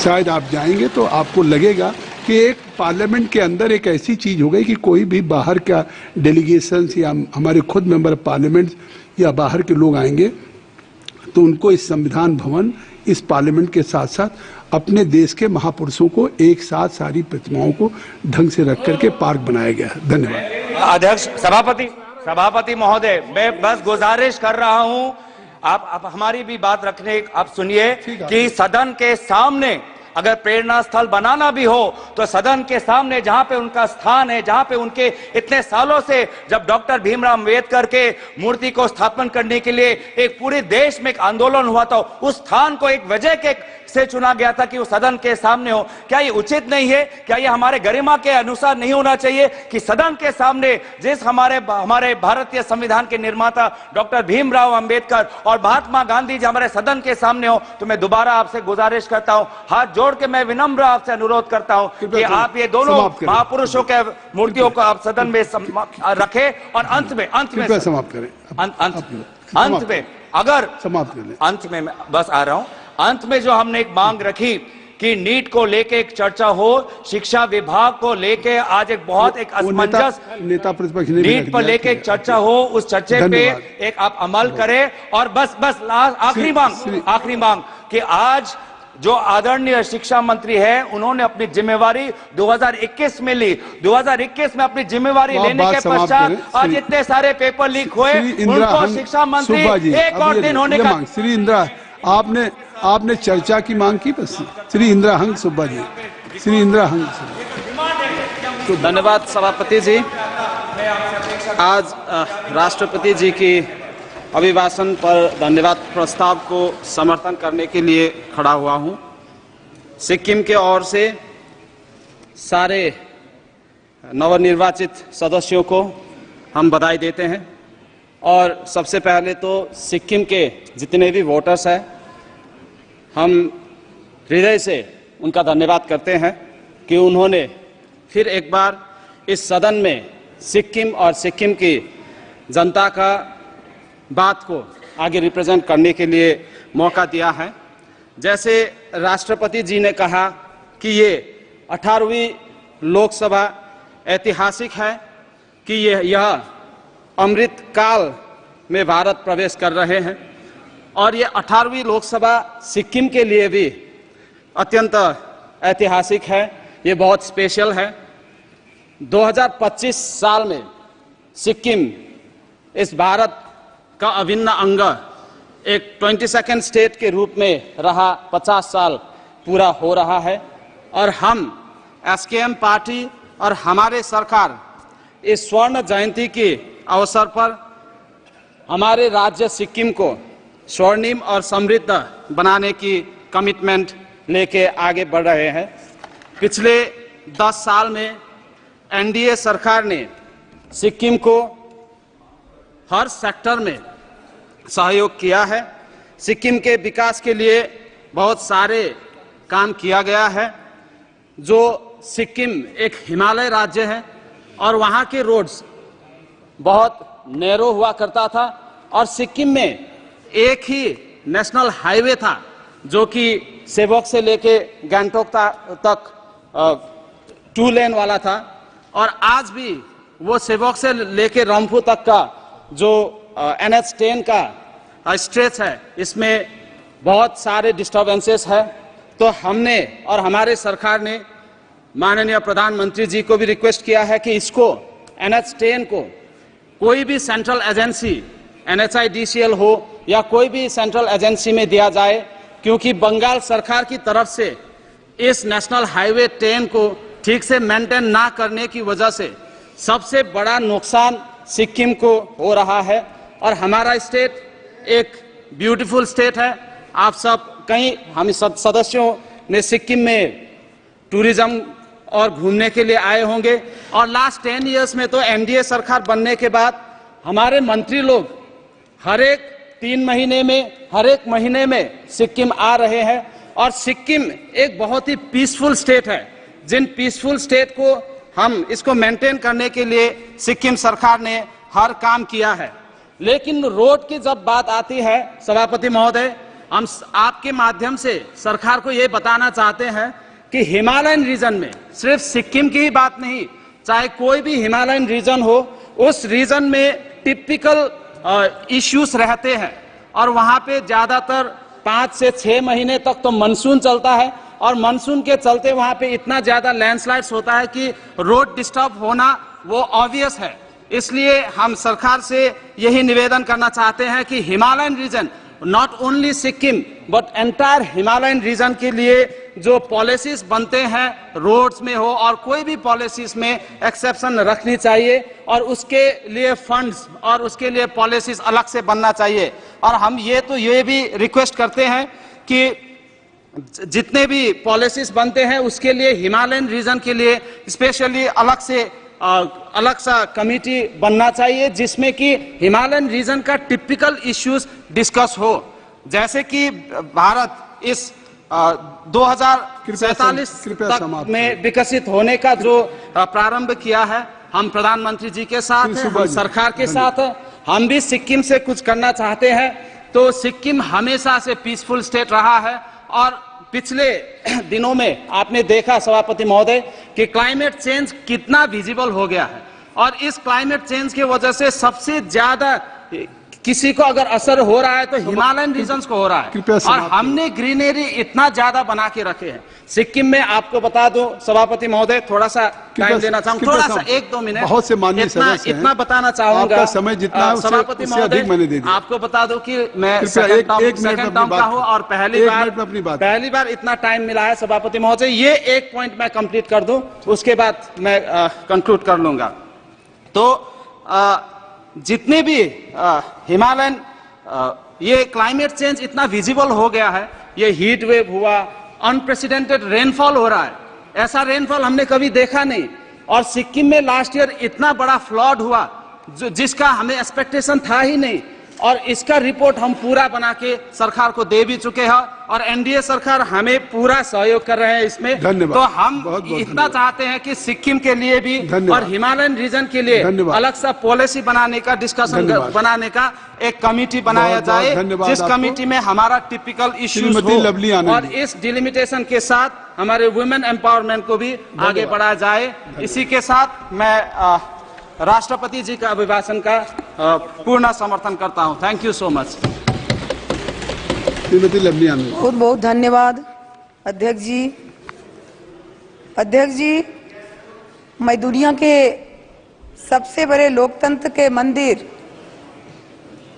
मंदिर में शिवहर की महान जनता के द्वारा चुनकर आई हूं और मैं यहां से शिवहर की महान जनता को आभार व्यक्त करती हूं, उनके प्रति धन्यवाद देती हूं। ये हमारा दूसरा टर्म है। अध्यक्ष जी, दूसरी बार अध्यक्ष पद पर चुने जाने के लिए मैं आपको हृदय की गहराई से बधाई व शुभकामनाएं देती हूं।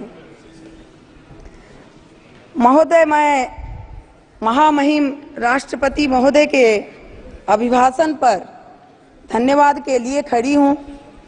कामना करती हूं कि यशस्वी प्रधानमंत्री आदरणीय नरेंद्र मोदी जी और हमारे नेता विकास पुरुष नीतीश कुमार जी के नेतृत्व में हमारा देश और प्रदेश दिन दूनी रात चौगुनी तरक्की करे।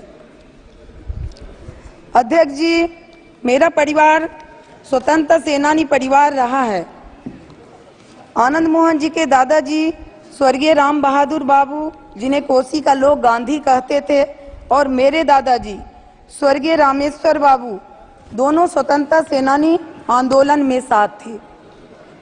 इस देश में आजादी और लोकतंत्र की स्थापना में जब हमारे पुरखों का बड़ा योगदान रहा है, परंतु खेद है कि आज जब हम आजादी का अमृत महोत्सव मना रहे हैं तो ठीक आज से 50 साल पहले 5 जून 1975 में एक काली अंधेरी रात को जो यहाँ की उस समय में हिटलर की उपाधि दी जाती थी, यहाँ इंदिरा जी के जो हिटलर शाही था उस तर्ज पर इमरजेंसी थोप दी गई। इमरजेंसी के चरणों ने सीमित तानाशाही की वकालत की। चारणों ने, किसी ने कहा Indira is India, India is Indira.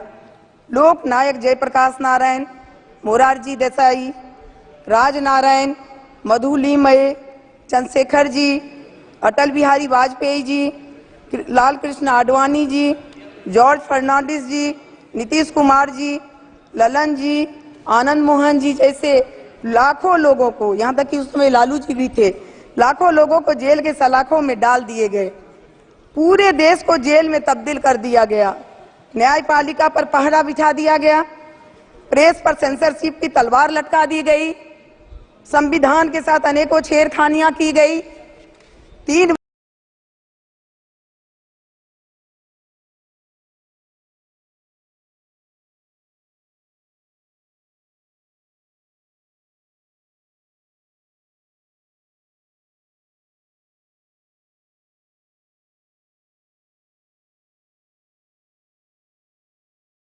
वर्ष की कठिन लड़ाई, हजारों को लाठी गोली, जेल, मौत को वरण, लाखों लोगों को जेलों में अपनी जवानियां गंवाने के बाद देश उस खौफनाक मंजर से बाहर निकला। नाम पड़ा दूसरी आजादी। लेकिन आश्चर्य है कि जिन लोगों ने देश को कैद खाने में तब्दील कर दिया, लोकतंत्र का गला घोटा, प्रेस और न्यायपालिका की स्वतंत्रता छीनी, संविधान को बूटों तले रौंदा, वही चुनाव में चिल्लाते रहे संविधान खतरे में है, संविधान खतरे में है। इस तरह से हमने देखा संविधान का मजाक उड़ाते हुए संविधान की कॉपी हाथ में रखकर शपथ लेते रहे। अध्यक्ष जी, आजादी के अमृत महोत्सव वर्ष में मिला यह जनादेश, आजादी, न्यायपालिका और प्रेस की आजादी को हम हर कीमत पर अक्षुण्ण रखने का, देश को संबल, समृद्ध और श्रेष्ठ बनाने का, महिलाओं को शक्ति संपन्न, युवाओं को रोजगार के अवसर प्रदान करने का, चोरों, लुटेरों, बेईमानों से भ्रष्टाचार मुक्त बनाने का। प्रधानमंत्री जी इस दिशा में मजबूती से निरंतर आगे बढ़ रहे हैं। उन्होंने 33% महिलाओं को आरक्षण दिया और महिला सशक्तिकरण के लिए उसी तरह से बिहार के माननीय मुख्यमंत्री जी ने 50% पंचायती राज में महिलाओं को आरक्षण दिया। इस तरह से महिला सशक्तिकरण को आगे बढ़ाया। पूरा देश उनके साथ। अभी आज प्रधानमंत्री जी के तीसरी बार प्रधानमंत्री बनने पर हार्दिक बधाई देता है। और दिनकर जी ने कभी कहा था, सेनानी करो प्रयास अब है, सारा इतिहास तुम्हारा है, ये नखत आभा के बूझते ही सारा आकाश तुम्हारा है, सारा आकाश तुम्हारा है। बहुत बहुत मैं आपके माध्यम से मांग करती हूँ कि कृपया समाप्त करें। मांग करती हूँ कि मैं माता सीता की प्राकट्य भूमि पुनौरा धाम में जमीन अधिग्रहण और सौंदर्यीकरण के लिए माननीय मुख्यमंत्री नीतीश कुमार जी के द्वारा 72 करोड़ और 47 लाख रुपए के आवंटन और माननीय प्रधानमंत्री जी द्वारा मां जानकी के भव्य मंदिर निर्माण हेतु 5 करोड़ रुपया प्रदान करने के लिए शिवहर, सीतामढ़ी सहित सभी मिथिला वासियों की तरफ से कोटि कोटि आभार प्रकट करती हूं।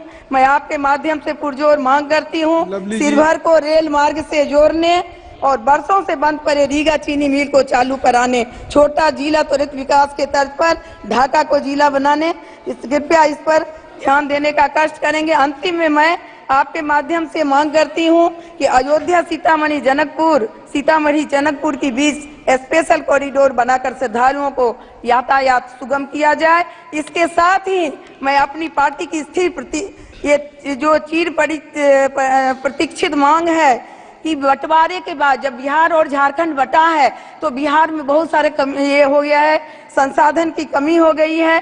तो हमारा जो पार्टी का पुराना मांग है कि बिहार को विशेष राज्य का दर्जा देने की मैं पुरजोर मांग करती हूं। और फिर से मैं राष्ट्रपति के अभिभाषण का मैं अनुमोदन करते हुए आपने जो हमें समय दिया है इसके लिए मैं धन्यवाद देती हूं।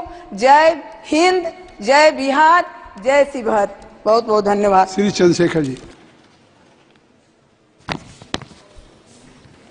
माननीय सभापति जी, जय भीम। महामहिम राष्ट्रपति जी के अभिभाषण पर धन्यवाद प्रस्ताव पर बोलने को आपने मुझे अवसर दिया, इसके लिए मैं आपका आभारी हूं। सभापति महोदय, सर्वप्रथम मैं बहुजन समाज में जन्मे सभी संतों, गुरुओं, महान पुरुषों को नमन करता हूं, जिनमें महात्मा ज्योतिबा फूले, डॉक्टर बाबा साहब अम्बेडकर और मान्यवर काशीराम साहब को मैं याद भी करता हूं आज के दिन पर। साथ साथ नगीना की महान जनता, और भीम आर्मी और हमारी पार्टी आजाद समाज पार्टी काशीराम के साथियों का भी धन्यवाद करता हूं। इसके बाद अपने कुल गुरु जगत गुरु सदगुरु रविदास जी महाराज को भी मैं नमन करता हूं, जिन्होंने दुनिया को लगभग 600 साल पहले बेगमपुरा शहर के रूप में दुनिया का सबसे महान लोकतांत्रिक दर्शन दिया। अध्यक्ष महोदय, माननीय सभापति जी, 14 अगस्त 1947 को ये देश अंग्रेजों के अधीन था। 15 अगस्त 1947 को हम लोग आजाद हुए। 16 अगस्त 1947 को देश आजादी में था, लेकिन धन धरती राजपाट में बंटवारा नहीं हुआ। जो साधन संसाधन थे उनमें बंटवारा सही रूप से न होने के कारण एक बहुत बड़ी आबादी सुविधाओं से वंचित और सम्मान से वंचित रह गई। उनको सम्मान देने के लिए और अंतिम व्यक्ति तक सुविधाएं पहुंचे, इसके लिए लोकतंत्र की व्यवस्था हुई। लेकिन आजादी के 70 साल बाद भी हम कहां खड़े हैं, इस पर ये चिंता का विषय है।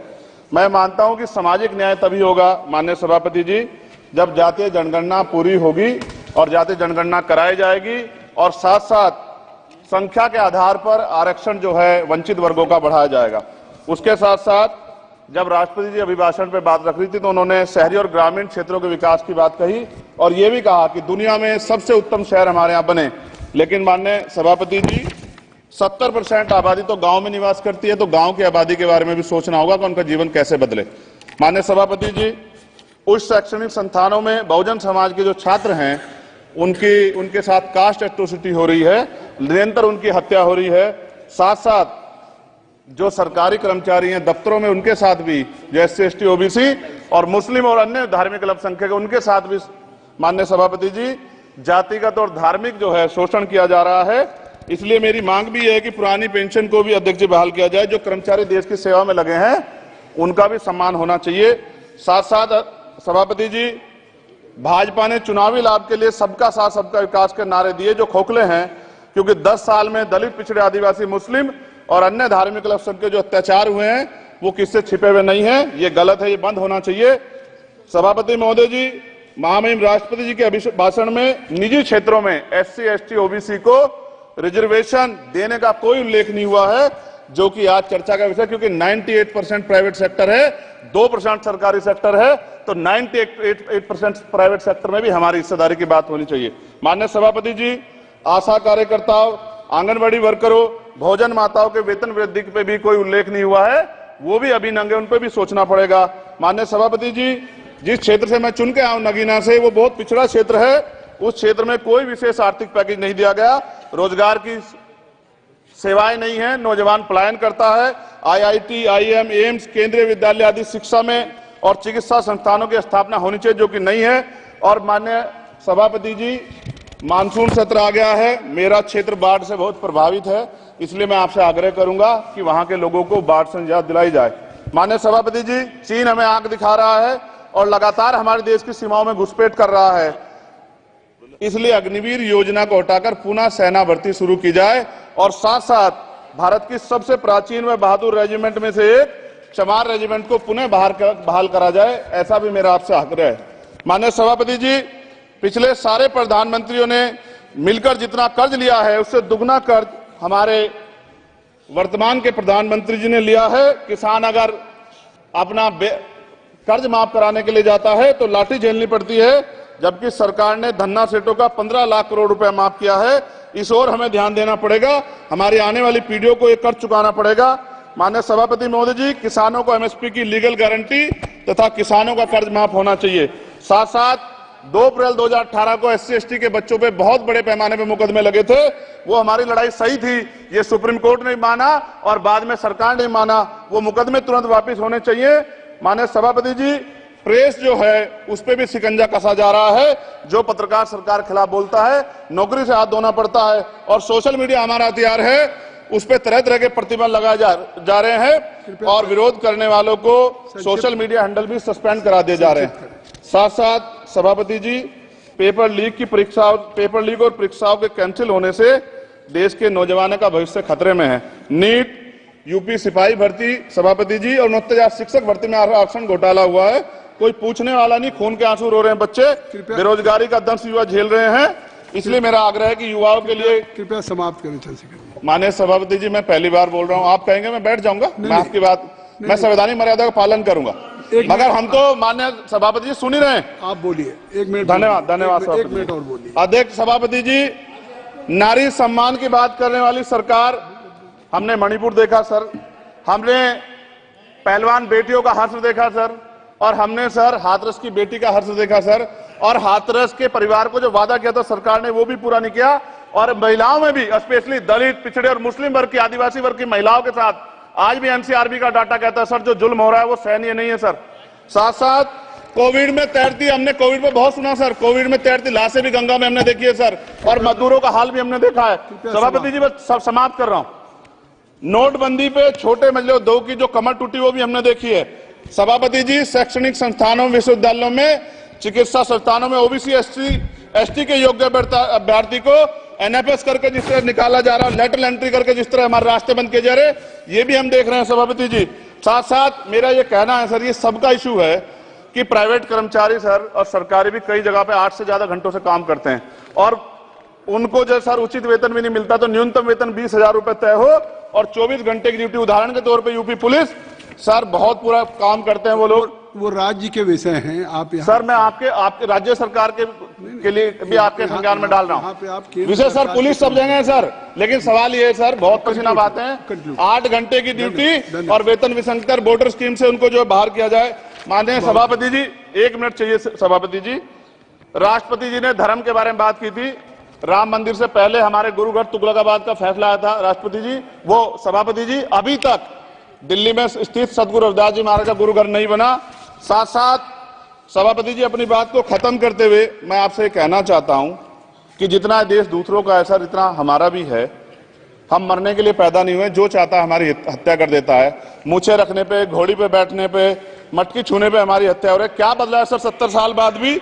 दलित, पिछड़े, मुसलमानों पे हिंसा नहीं रुक रही है सर। मेरा आपसे संरक्षण के साथ ये आग्रह है कि इन घटनाओं को रोका जाए, और देश किसी की बपोती नहीं है, देश संविधान से चलता है सर, और संविधान से चलेगा, संविधान छेड़खानी बर्दाश्त नहीं की जाएगी सर। धन्यवाद। जय भीम, जय Bharat.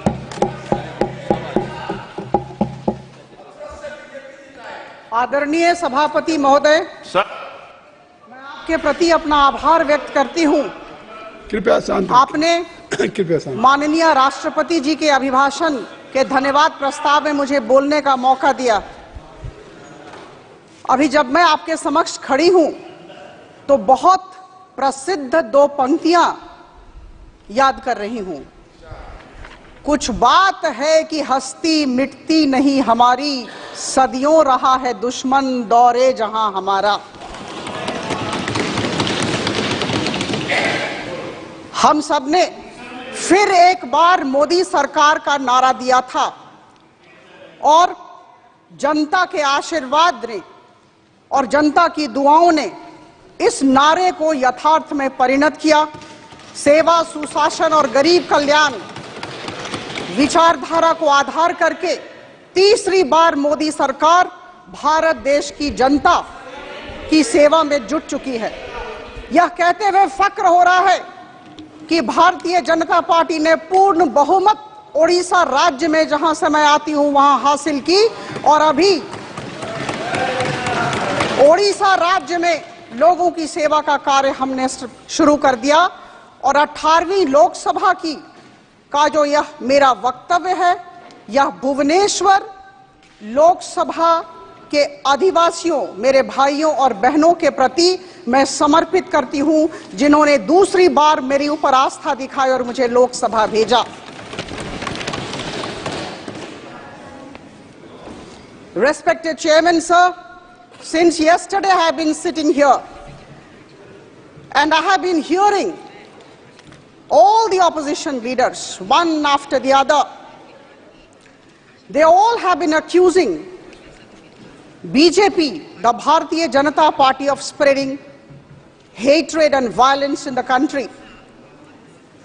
Bharatiya Janata Party is being projected as a political party which has sinister designs and which is creating disharmony in the society. Dear friends from both the sides, the 5th largest economy in the world, and its GDP does not grow at around 8%, which was in 23-24 per annum, with a kind of doomsday bleak scenario that all of you are painting about the country. This happens, we become 5th largest economy and our GDP grows at around 8% because there is good governance in the country, there is peace in the country and there is stability in the country. We must understand this. If we have seen record exports of $780 billion in 23-24, if India has become the 2nd largest exporter of mobile phones in the world, if India has emerged as the biggest exporter of rice in the world, if the Indian engineering goods are finding place in the nooks and corners of the world, if the Bombay Stock Exchange Sensex points cross 79,000, then my dear friends, it does not happen in a society ripped by violence and hatred. It happens in a society where there is strong, able, decisive, efficient government. And that is why we all need to acknowledge this particular aspect. Our government has been pursuing the setting up of IIMs, IITs, NISER, all across the country with, I would say, a single-minded devotion. The government has been spending around rupees 10 lakh crore on infrastructure development every year. And I must tell you that because of this infrastructure development focus, we have been able to get in a lot of private investments, and I'm delighted as a part of the government, as a part of Modi ji's team, that today 27% of the GDP is the private investment in our country. This particular figure, this 27%, was down by 6% in 2016. It's going up every day because we are trying to create a very positive environment in the country. Private investments are coming, infrastructure development is taking place, there is a lot of stability, a lot of peace in the country.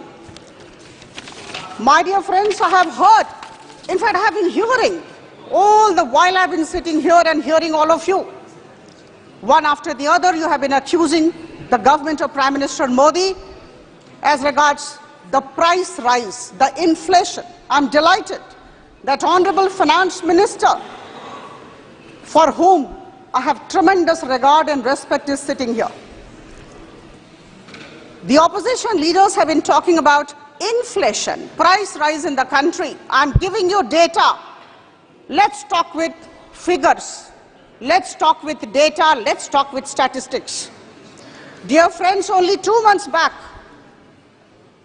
sugar was selling at rupees 120 per kg in the neighboring countries, whereas our government could manage to keep it between rupees 35 to rupees 40 per kg. When onion was selling at rupees 100 to 120 per kg abroad, our government was good enough, efficient enough, able enough, prompt enough to manage to keep it between rupees 30 to rupees 35 per kg, the price of the onion. Because of the Russia-Ukraine conflict, when the wheat was selling in global market at rupees 40 to 45 per kg, our efficient government brought it down to 20 to 25 rupees per kg. My dear friends, instead of appreciating the government efforts at controlling the prices, despite very adverse, very volatile geopolitical situation, I heard a number of opposition leaders cribbing about the price rise, not appreciating the role of the government in handling these crucial matters. Friends, while pursuing the goals of Viksit Bharat by 2047, I would urge the honorable leaders of the opposition to be positive, to give concrete ideas, offer solutions, rather than indulge in mudslinging. This government of Prime Minister Modi has been moving with a lot of purpose and steadfastness, and I would definitely like to bring to your kind knowledge that all the ministries have been asked to prepare that 100 days action plan, and we are all moving with heart within and God overhead towards creating a better India, towards creating the developed India that we all have been talking about. We are talking of economic development, we are talking of strategy for women, poor, youth and farmers. Friends, we are on our way to becoming a 5 trillion economy by 2027 despite your negativity and pessimism. We have been able to provide 4 crore houses. In the last 10 years, 10 crore women have been integrated with the self-help groups. 3 crore Lakhpati Didis are coming in the country. They are actually being promoted. 100% saturation approach is being adopted as far as water supply system is concerned, provisioning of water supply system is concerned. So I think we all need to be positive, we all need to give concrete solutions, we all need to be part of the development process. We are all moving towards Viksit Bharat by 2047. Thank you. मैं अपने वक्तव्य को समाप्त करने के पहले निश्चित तौर पर एक वाक्य हिंदी में कहना चाहूंगी। साजिशें लाखों बनती है मेरी हस्ती मिटाने की, बस दुआएं सबकी इसे मुकम्मल होने नहीं देती। I support the motion of thanks tabled by Sri Anurag Thakur ji. Many, many thanks. धन्यवाद सभापति जी, आपने मुझे महामहिम राष्ट्रपति के अभिभाषण पर अपनी बात रखने का अवसर दिया। मान्यवर, पहली बार लोकतंत्र के इस मंदिर में, देश की सबसे बड़ी पंचायत में मुझे मेरी बात रखने का अवसर मिलना मेरे लिए गर्व का विषय है। इसका श्रेय मेरी पार्टी समाजवादी पार्टी, मेरे लोकसभा क्षेत्र धौरहरा की महान जनता तथा पीडीए की एकता को देना चाहता हूं, जिसके लिए मैं उस बृहत्तर समाज और उसे एकता के सूत्र में बांधकर समाजवादी पार्टी को देश की तीसरी सबसे बड़ी पार्टी बनाने वाले मेरे नेता आदरणीय अखिलेश यादव जी का वंदन अभिनंदन करते हुए उन्हें हार्दिक बधाई देता हूं। माननीय अध्यक्ष जी, मुझे उम्मीद थी कि महामहिम राष्ट्रपति जी के अभिभाषण में किसानों की आय दोगुनी करने का जो एक दशक पुराना वायदा है उसका कुछ तो उल्लेख होगा। याद रखना, बिना किसानों के समृद्धि के अमृतकाल और विकसित भारत जैसे शब्द बेईमानी है। मुझे अदम गोंडवी साहब की 4 पंक्तियां याद आ रही हैं।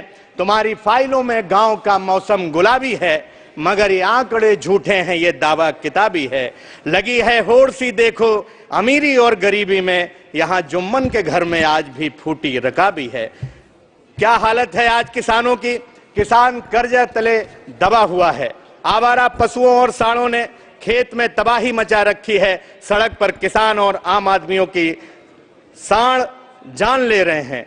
तेंदुओं ने पूरे हमारे लोकसभा क्षेत्र में आतंक मचा रखा है। 2022 के विधानसभा के चुनाव में स्वयं माननीय प्रधानमंत्री जी ने बहराइच की जनसभा में कहा था कि 10 मार्च के बाद आवारा पशुओं की जिम्मेदारी मेरी होगी। मैं माननीय प्रधानमंत्री जी को उनका वादा याद दिलाना चाहता हूं।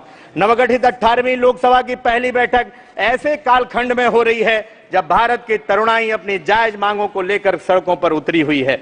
अति महत्वपूर्ण भर्ती परीक्षाओं का प्रश्न पत्र लीक होने जैसी परंपरा भारतीय जनता पार्टी की सरकार के कार्यकाल में पड़ी है। देश भर के कर्मचारी पुरानी पेंशन की जायज मांग कर रहे हैं। यूपी के शिक्षा मित्र सैकड़ों की संख्या में आत्महत्या कर रहे हैं। महंगाई, बेरोजगारी ने आम आदमी का जीना दुश्वार कर रखा है। मैं देश के इन युवाओं को, इन सभी कमेरा वर्ग के लोगों को पूरी जिम्मेवारी के साथ कहना चाहता हूं, ये विश्वास दिलाता हूं कि समाजवादी पार्टी आपकी आवाज बुलंद करती रहेगी। हमने ये सोचकर तलवार उठा ली, बढ़कर जुल्म सहना भी तो जालिम की तरफदारी है। सभापति जी, यहां आने से पहले नई संसद के बारे में काफी कुछ सुना था, लेकिन अंदर घुसते ही कदम ठिठक गए जब फर्श पर हमने मोर पंख की प्रतिकृति देखी। हमारे हिंदू धर्म में ये पवित्र मोर पंख माना गया है जो ऊर्जा देता है। स्वयं भगवान श्री कृष्ण ने अपने माथे पर इसको मान देने का काम किया था। अपने सदन की आलोचना नहीं जी। ये जो सदन या परिसर है पार्लियामेंट का, ये स्पीकर के डोमेन में है, आप जो मिले वो सुझाव दे देंगे। ये कहीं ना कहीं इसको हटाना चाहिए, इसलिए मैं इसको हटाने की मांग करता हूं। माननीय सभापति जी, माननीय सभापति जी,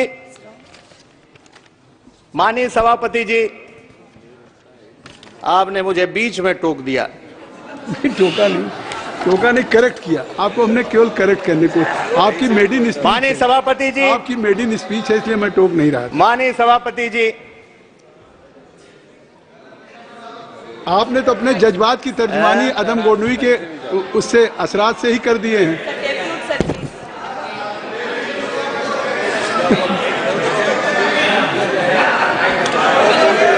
नहीं, माननीय सभापति जी, अब आपने,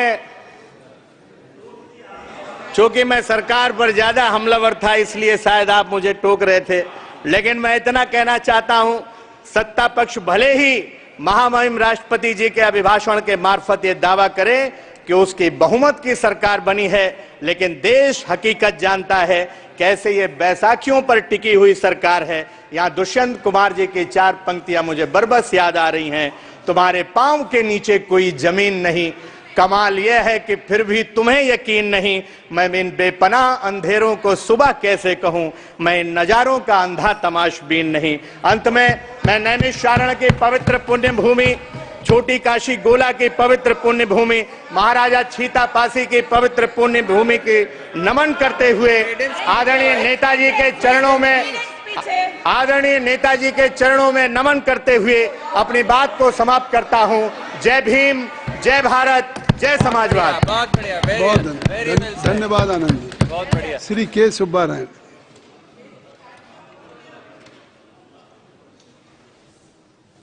स्पीकर साहब,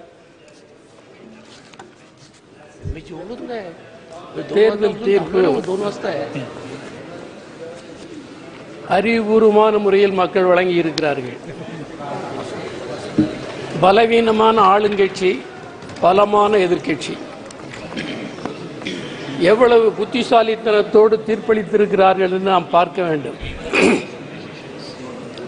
இந்த தீர்ப்புக்கு காரணம் என்ன என்பதை கடந்த 10 ஆண்டு கால அனுபவத்தை பார்த்தால் நம்மால் தெளிவாக புரிந்து கொள்ள முடியும்.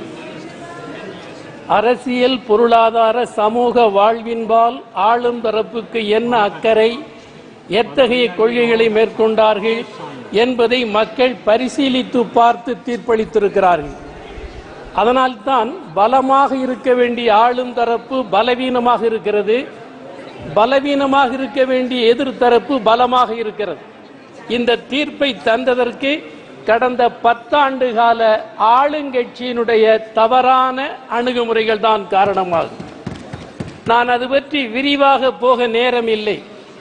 அரசியலை பொறுத்தவரைகளில் ஆளும் தரப்பினரின் நிலை என்னவென்றால், ஜனநாயக அரசியல் அமைப்பின் மீது நம்பிக்கையற்றவர்கள்.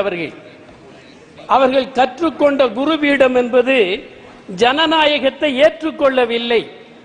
ஜனநாயகம் என்பது இந்திய சரக்கு அல்ல, அது அந்நிய சரக்கு என்று சொல்லிக் கொடுத்தார்கள்.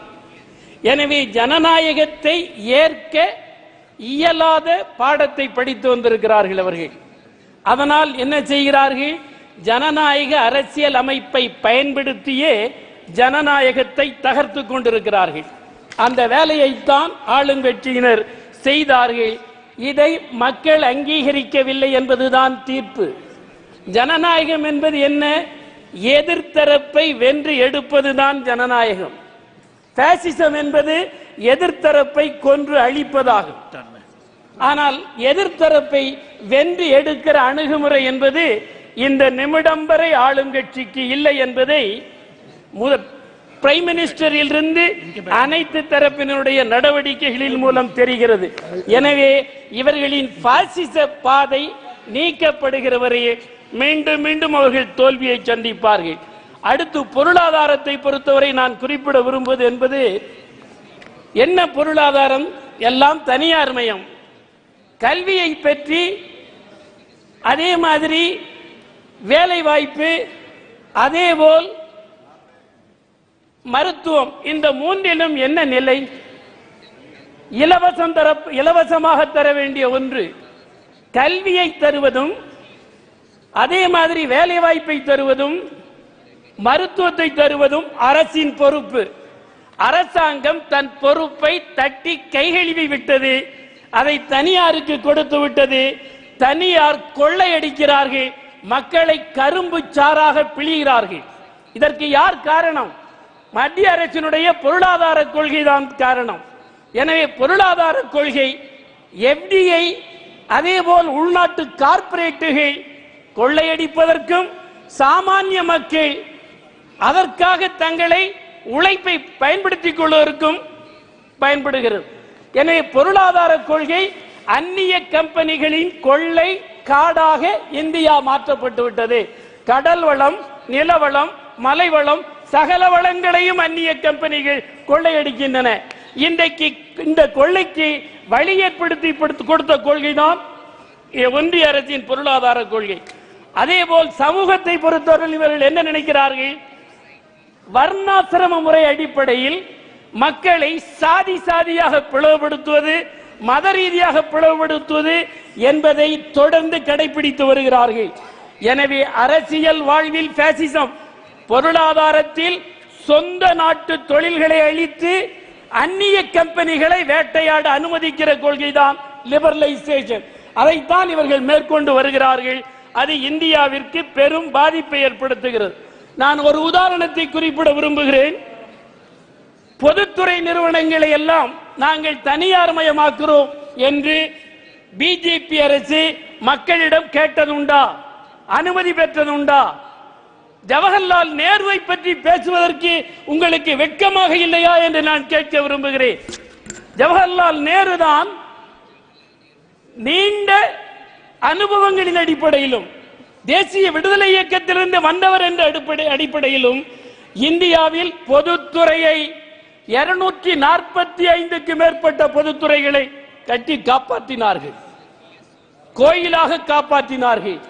ஆனால் தொடர்ந்து அதை விற்றுக் கொண்டிருக்கிறார்கள் ஆளுந்தரப்பினர். பொது சொத்தை விற்கிற உரிமையை மக்கள் உங்களுக்கு கொடுத்தார்களா? மக்கள் அனுமதித்தார்களா? பின்னர் அதற்கு பொது சொத்தை சூறையாடுகிறீர்கள், சூறையாட அனுமதிக்கிறீர்கள். அனுமதித்தது தவறு. இந்த கொள்கையில் இன்று வரையிலும் அவர்கள் உறுதியாக இருக்கிறார்கள். இவ்வளவு தவறுகளை உணர்ந்துதான் மக்கள் தீர்ப்பளித்தார்கள். இதற்கு யாரெல்லாம் கூட்டணி? எலெக்ஷன் கமிஷன் பிஜேபியோடு கூட்டணி, அதேபோல் இடி, ஐடி, சிபிஐ எல்லாம் கூட்டு சேர்ந்து பலவீனப்படுத்தினார்கள் எதிர்க்கட்சியை.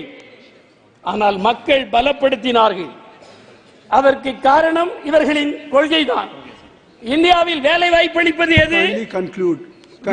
Within 2 minutes I will conclude. Please. 1 minute. Please, 2 minutes I will conclude it.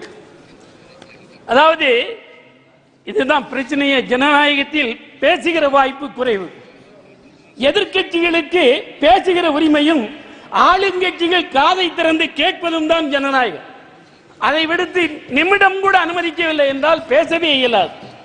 நான் ஒரே ஒரு விஷயத்தை சொல்லி முடித்துக் கொள்ள விரும்புகிறேன். தொழிலாளர் விவசாயிகள் நிலைமை பற்றி இந்த அரசுக்கு என்ன கண்ணோட்டம்? இந்த 4 சட்டங்களையும் ரத்து செய்ய வேண்டும், தொழிலாளர் விரோத சட்டங்கள். அதே மாதிரி விவசாயிகளுக்கு WTOவில் என்ன ஒப்பந்தத்தில் ஒப்புக்கொண்டிருக்கிறீர்கள்?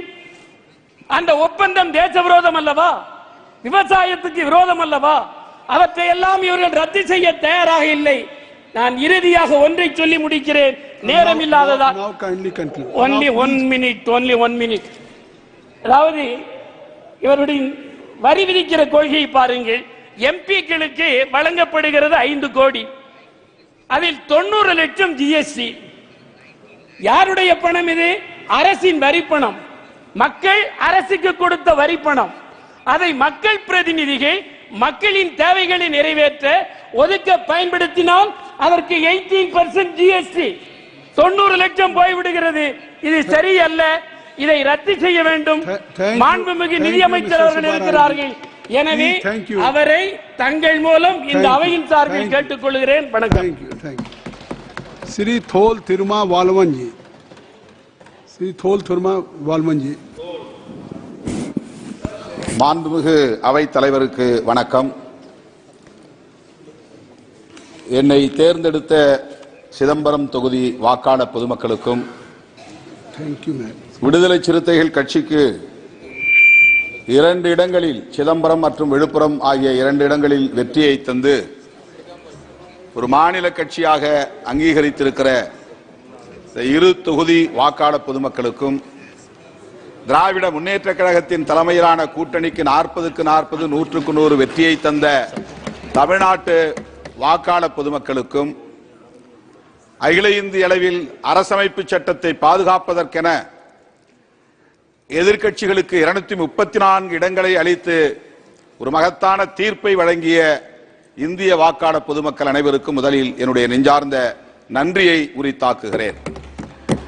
குடியரசுத் தலைவரின் உரை மீதான நன்றி தெரிவிக்கும் தீர்மானம் 240 இடங்களில் மட்டுமே வெற்றி பெற்றிருக்கிற பாரதிய ஜனதா கட்சிக்கு தனி மெஜாரிட்டி கிடைத்திருக்கிறது என்ற தவறான தகவலை பேசியிருக்கிறார் நம்முடைய குடியரசுத் தலைவர். அதுவே ஆளும் கட்சி அவருக்கு நன்றி செலுத்த கடமைப்பட்டிருக்கிறது. ஆனால் எதிர்க்கட்சிகள் மக்களுக்கு நன்றி சொல்ல கடமைப்பட்டிருக்கிறோம். அரசமைப்பு சட்டத்திற்கு எதிரான பிற்போக்கு சக்திகளை எதிர்க்க வேண்டும், வீழ்த்த வேண்டும் என்பதுதான் இந்தியா கூட்டணியின் ஒரே நிலைப்பாடாக இருந்தது. திரு ராகுல் காந்தி உள்ளிட்ட இந்தியா கூட்டணி கட்சிகளின் தலைவர்கள் அனைவரும் ஒருமித்த குரலில் நாட்டு மக்களுக்கு விடுத்த ஒரே வேண்டுகோள், இந்திய அரசமைப்பு சட்டத்திற்கு பெரும் ஆபத்து சூழ்ந்திருக்கிறது. பாரதிய ஜனதாவின் தலைமையிலான கூட்டணி கட்சிகள் ஜனநாயகத்தை அழிக்க துடிக்கிறார்கள், அரசமைப்பு சட்டத்தை சிதைக்க துடிக்கிறார்கள். நீங்கள் எங்களை ஆட்சி அமர்த்த வேண்டும் என்பதை விட இந்த அரசமைப்பு சட்டத்தை பாதுகாக்க முன்வாருங்கள் என்றுதான் வேண்டுகோள் விடுத்தோம். இந்தியா கூட்டணி தலைவர்கள் விடுத்த வேண்டுகோளை ஏற்று இந்திய வாக்காளர் பொதுமக்கள் 234 தொகுதிகளில் வெற்றியை தந்து ஒரு வலுவான எதிர்க்கட்சி அணியாக இன்றைக்கு இந்த அவையிலே அமர வைத்திருக்கிறார்கள். இது ஆளும் கட்சிக்கு மக்கள் தந்திருக்கிற படிப்பினை, பாடம் புகட்டி இருக்கிறார்கள்.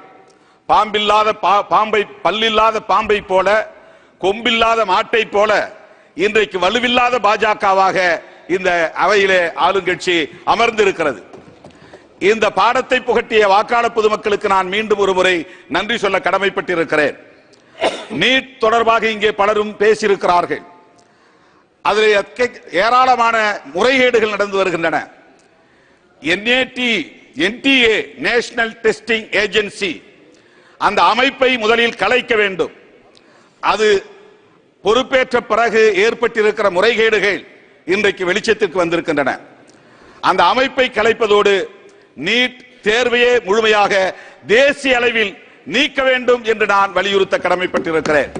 தமிழ்நாடு அரசு நீட் தேர்வை முழுமையாக விலக்க வேண்டும் என்று ஒரு முறைக்கு 2 முறை தீர்மானம் நிறைவேற்றி குடியரசுத் தலைவரின் ஒப்புதலுக்கு அனுப்பி வைக்கப்பட்டிருக்கிறது.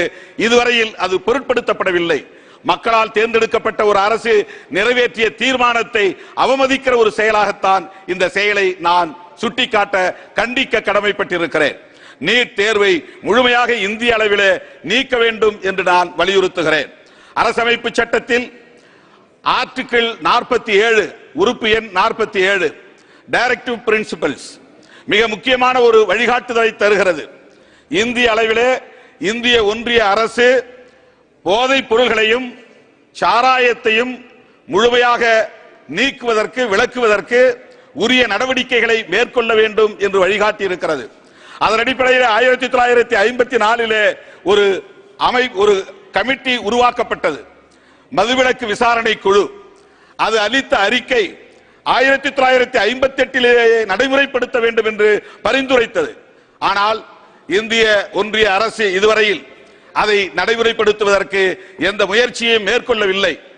அதே 44 யூனிஃபார்ம் சிவில் கோடு வேண்டும் என்று சொல்லுகிற அந்த ஆர்டிகிள் எடுத்துக்கொள்ளப்பட்டு சிவில் கோடு உருவாக்குவதற்கான முயற்சியிலே இந்த அரசு ஈடுபடுகிறது.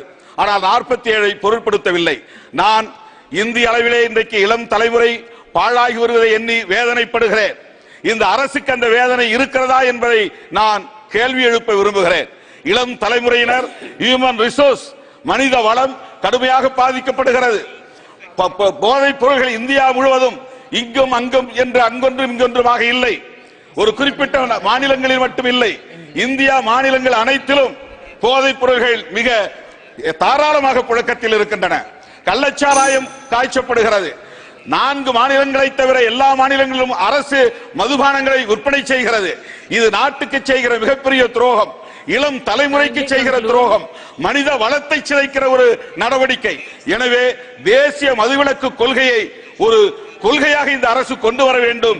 இந்தியா முழுவதும் மதுவிலக்கை நடைமுறைப்படுத்த வேண்டும், போதை புழக்கத்தை தடுக்க வேண்டும் என்று வேண்டுகோள் விடுத்து இந்த வாய்ப்புக்கு நன்றி கூறி அமர்கிறேன். நன்றி, வணக்கம். Thank you. Dr. B. Shabri, please. Very senior member Tol Tirumalavan has spoken. I'll say this, if you allow me, both in English and Tamil. He is requesting the union government to invoke provisions given in the Constitution, particularly referring to the preamble, to bring in prohibition and also to ensure that there are no drug in the country. A very noble cause.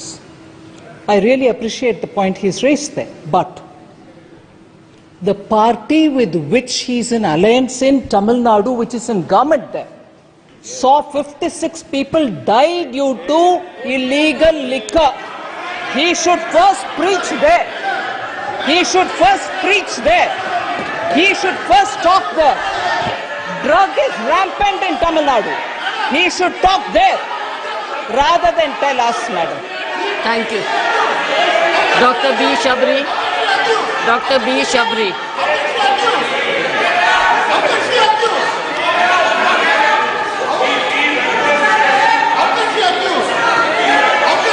Dr. Shabri.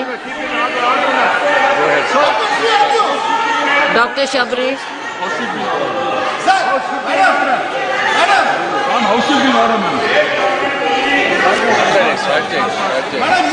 Respected Speaker, ma'am. Can you? Respected Speaker, ma'am. Honorable members.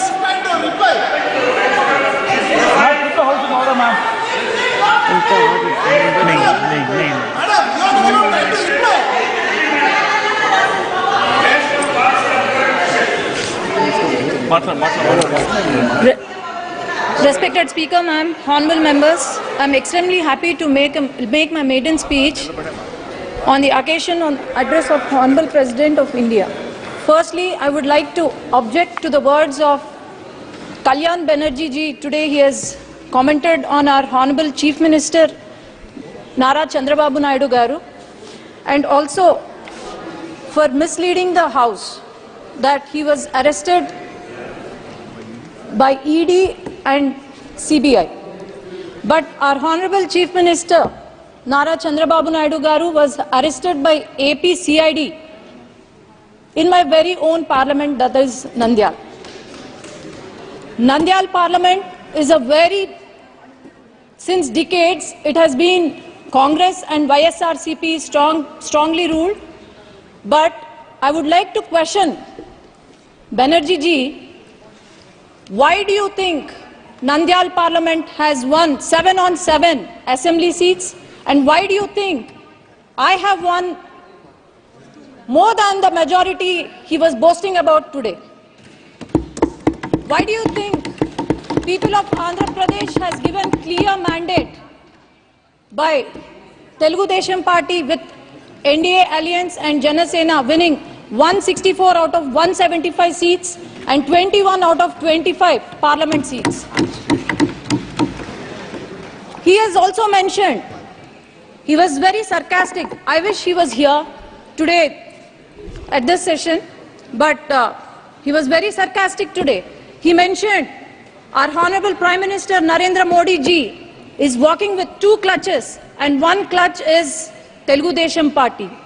Sir, remember, I thought you were the senior most leader with immense knowledge, but please remember that the clutch you are talking about is not a clutch, but it's a sword. And as you can see, the world has witnessed our leader Nara Chandrababu Naidu Garu, who has transformed Hyderabad and Secunderabad into a IT or Biocon hub. how he has improved the farmers' lives, how our per capita income was increased. So, I would also like to remember that the youth of our state have been improved. They were employed under the rule of Telugu Desam Party. Our country coronates to be the third largest economy very soon. And I'm sure Telugu Desam Party is going to become the jewel in that crown under the leadership of Nara Chandrababu Naidu Garu, Pavan Kalyan Garu, and the future of Andhra Pradesh, Nara Lokesh Garu. For the past 5 years, I would like to remind every citizen of Andhra Pradesh, when the country was developing, YSRCP, the past government, for the past 5 years, it has missed the development bus. The YSRCP, due to its unhealthy fiscal policies, now the state we have acquired is in severe economic crisis. As I can say, Amaravati, ma'am, is there any state without a capital in this country? That is our Andhra Pradesh. I need 1 minute, ma'am. This is the first time I'm speaking. This is the maiden speech. It's just 1 minute. The Amaravati, the foundation was laid by our Prime Minister and Nara Chandrababu Naidu Garu. But then, after YSRCP came into power, they have opted for 3 capitals, and these 3 capitals, not even a foundation, not even a stone was laid.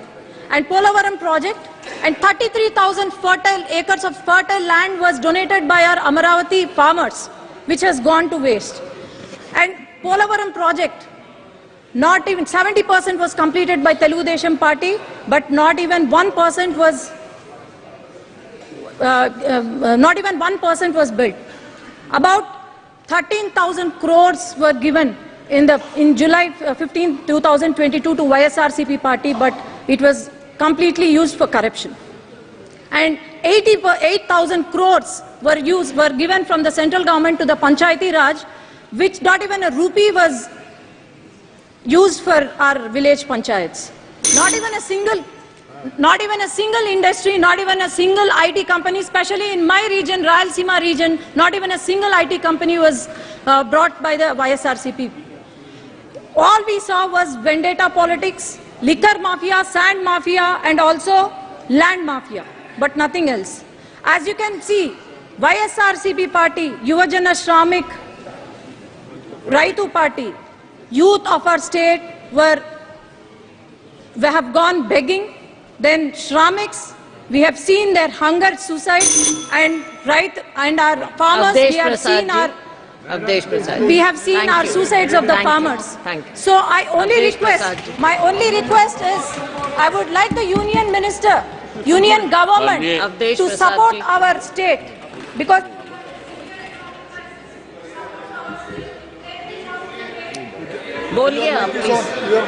माननीय सभापति जी, मैं आपके प्रति बहुत ही आभारी हूं कि आपने दुनिया के विशालतम लोकतंत्र के मंदिर में मुझे अपना विचार रखने का मौका दिया है। मैं आपके प्रति बहुत ही आभारी हूं। और आज इस आदरणीय सदन में उन तमाम माननीय सदस्यों के प्रति आभार प्रकट करता हूं, उनका अभिनंदन करता हूं, स्वागत करता हूं, बधाई देता हूं, जो आज इस महान सदन में अपने अपने क्षेत्रों से जीत के आए हैं। माननीय सभापति जी, मैं अपने नेता माननीय अखिलेश यादव जी के प्रति आभार प्रकट करता हूं कि उन्होंने एक ऐसी सीट जो अयोध्या में है, प्रभु श्री राम मर्यादा पुरुषोत्तम राम की धरती पे है, जिस सीट के लिए 54 फैजाबाद के लिए देश और दुनिया की निगाहें लगी थी। और आज मान्यवर, आज जब चुनाव हो गया है, जब वहां की देवतुल्य मतदाताओं ने मुझे चुनाव जिताकर भेजा है, तो आज केवल हिंदुस्तान में ही नहीं, सारी दुनिया में चर्चा है। मान्यवर, मैं देवतुल्य मतदाताओं को आभार प्रकट करता हूं। प्रभु श्री राम के प्रति अपनी आस्था और आभार प्रकट करता हूं और मैंने महामहिम राष्ट्रपति जी के अभिभाषण को सुना और देखा। मानवर ये 29 पृष्ठ का है, लेकिन मुझे खेद है कि महामहिम राष्ट्रपति जी का नाम यहाँ होना चाहिए था, जहाँ संसद के समक्ष भारत के राष्ट्रपति का अभिभाषण। ये दुनिया के में किस तरह के मैसेज जाएगा? हमारे देश में कौन से राष्ट्रपति हैं, उनका क्या नाम है, इसको मान्यवर होना चाहिए था। मान्यवर, मुझे बड़ा ही आश्चर्य हुआ जब ये 29 पेज के अभिभाषण में कहीं पर भी अयोध्या का नाम नहीं है, मर्यादा पुरुषोत्तम राम की धरती का नाम नहीं है, जहां से मर्यादा केवल अयोध्या में ही नहीं सारे देश में मर्यादा अंकित हुई है, उसका कहीं चित्रण नहीं है। मानवर, मुझे बड़ा ही अफसोस हुआ कि अभी परसों में गया था अयोध्या में, वहां की गलियों को देखा था, कीचड़ भरा है और जहां पर हमारे देश के आदरणीय प्रधानमंत्री जी ने 6 महीने पहले एक रेलवे स्टेशन का जो अयोध्या के नाम है उसका उद्घाटन किया था। 150 से ज्यादा बाउंड्री वाल है, ढह गई है। और सबसे दुखद पहलू है मानवर, सबसे दुखद पहलू है कि स्टेशन से आकर के केवल हिंदुस्तान के ही नहीं, दुनिया के न जाने कितने लोग प्रभु राम श्री राम के मंदिर का दर्शन करने के लिए जाते हैं। 1 किलोमीटर की सड़क है, इतनी गंदगी है कि लगता है सारी दुनिया की गंदगी अयोध्या में आ गई है। अब कैसे कैसे लोग दर्शन करने के लिए जाते हैं, प्रभु राम के मंदिर में जाएंगे तो सारी गंदगी को पैर से छप करके जाएंगे। और यही नहीं मानवर, मैं और आगे बढ़ा तो वहां पर जलायन एक अयोध्या का प्रभु श्री राम के मंदिर के पास का है जलायन मोहल्ला, पानी भरा है और इतना पानी भरा है और मानवर गरीबों का मोहल्ला है, कमजोरों का मोहल्ला है, दलितों का मोहल्ला है और पानी भरा है। और सुना है उसके निकासी के लिए 35 करोड़ रुपए अलॉट हुआ है, लेकिन पता नहीं है ये पैसा कहाँ गया है, किस पे खर्च हो रहा है, गरीबों का मुआवजा नहीं दिया। और मानवर, मुझे बड़ा अफसोस हुआ कि वहां पर एरोड्रम बना है, लेकिन एरोड्रम बनने में गरीबों को, किसानों को पैसा नहीं दिया गया। और अफसोस की बात है कि हर साल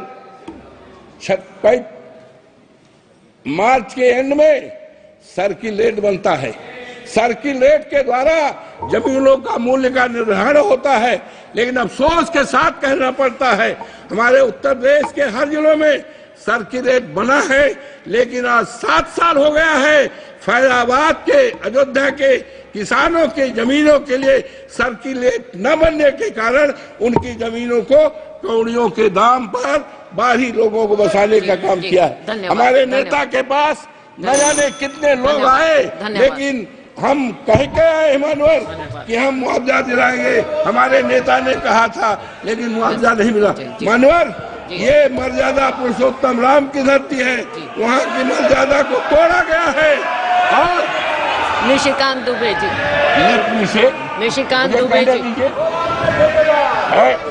धन्यवाद। वहाँ की मर्यादा को तोड़ा गया है, गरीबों के घर को ढहाया गया। अनुराग सिंह ठाकुर द्वारा प्रस्तुत राष्ट्रपति के अभिभाषण के धन्यवाद प्रस्ताव का समर्थन करने के लिए खड़ा हुआ।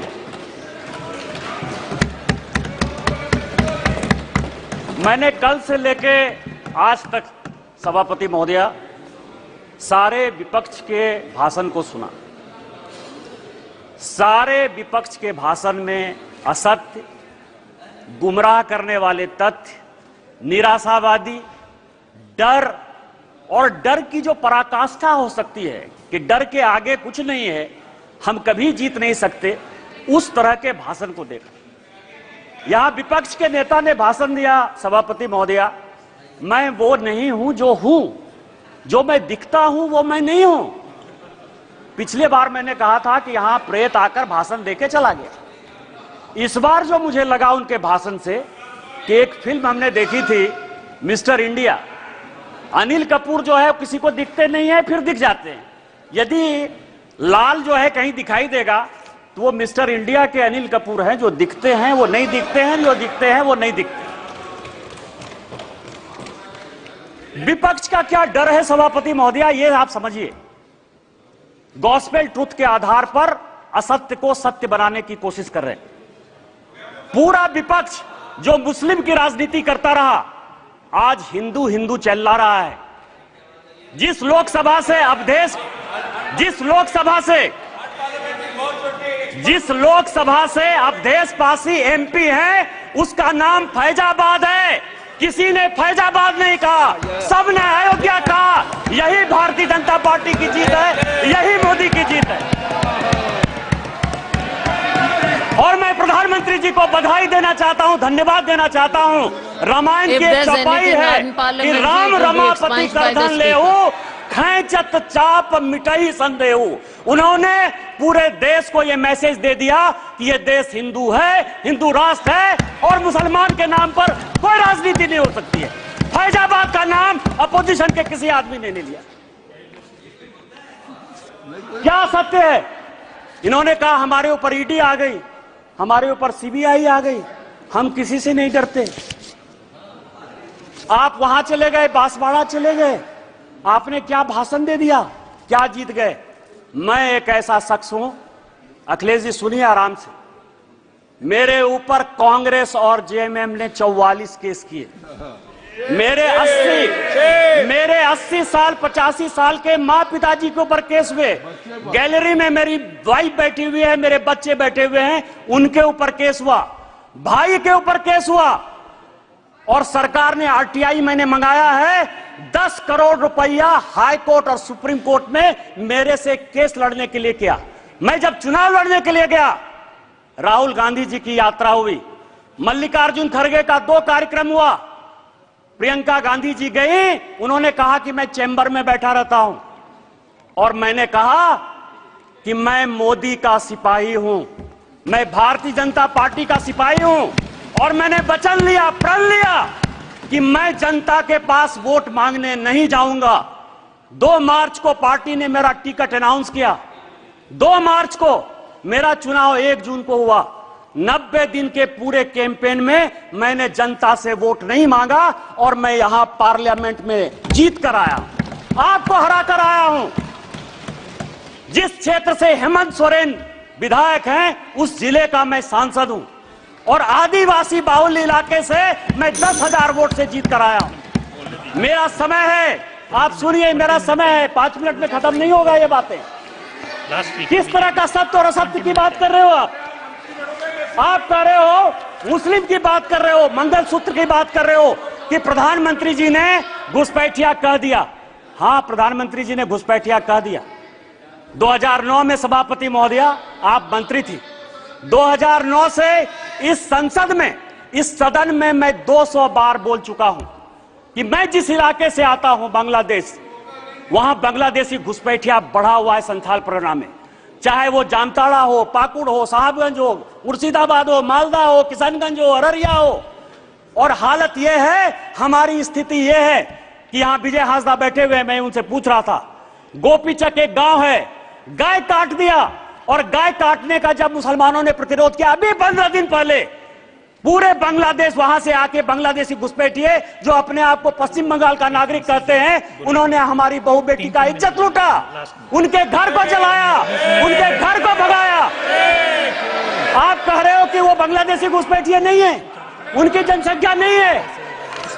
पूरे देश भर में, मैं गोपीचक की बात कर रहा हूं, सभापति महोदया, सभापति महोदया, सभापति महोदया, पूरे देश में परिसीमन हो गया, पूरे देश में परिसीमन हो गया। आप आदिवासी की बात करते हो, आप पिछड़े की बात करते हो, हमारे यहाँ परिसीमन नहीं हुआ। आदिवासी की संख्या जो 36% थी वो 26% हो गई। ये पूरे देश को जानने की आवश्यकता है। 1 लोकसभा का सीट आदिवासी का और 3 विधानसभा का सीट घट रहा है। परिसीमन नहीं हो गया, घुसपैठिए बढ़ रहे हैं, आदिवासी लड़कियों के साथ शादी हो रही है, धर्मांतरण हो रहा है। इसके बाद भी आपको लगता है कि प्रधानमंत्री घुसपैठिए की बात नहीं करेंगे? किस तरह की राजनीति कर रहे हो आप? मैं आपको बताऊं सभापति महोदय, सभापति महोदय, शिव की बात होती है, हम उस विचारधारा के लोग हैं। अधजल गगरी छलकत जाए, जिसको कुछ समझ में नहीं आती। यदि आपको शिव का ही दिखाना था, गुरु नानक का दिखाना था, तो मंदिर चले जाते यार, गुरुद्वारा चले जाते। इस पार्लियामेंट में फोटो क्यों दिखा रहे? चले जाते ना। और जिस अभय मुद्रा की बात कर रहे हैं, मैं ब्राह्मण हूं और मुझे गर्व है कि ब्राह्मण हूं। जिस अभय मुद्रा की बात करते हो, भगवान शंकर को 4 हाथ है, 4 हाथ है, 1 हाथ नहीं होता है। और हस्त मुद्रा में ऐसे भी हाथ है, ऐसे भी हाथ है, ऐसे भी हाथ है। 28 मुद्राएं हैं। और 28 मुद्रा क्या है जो माननीय मोदी जी कह रहे हैं, ये सबको जानने की आवश्यकता है।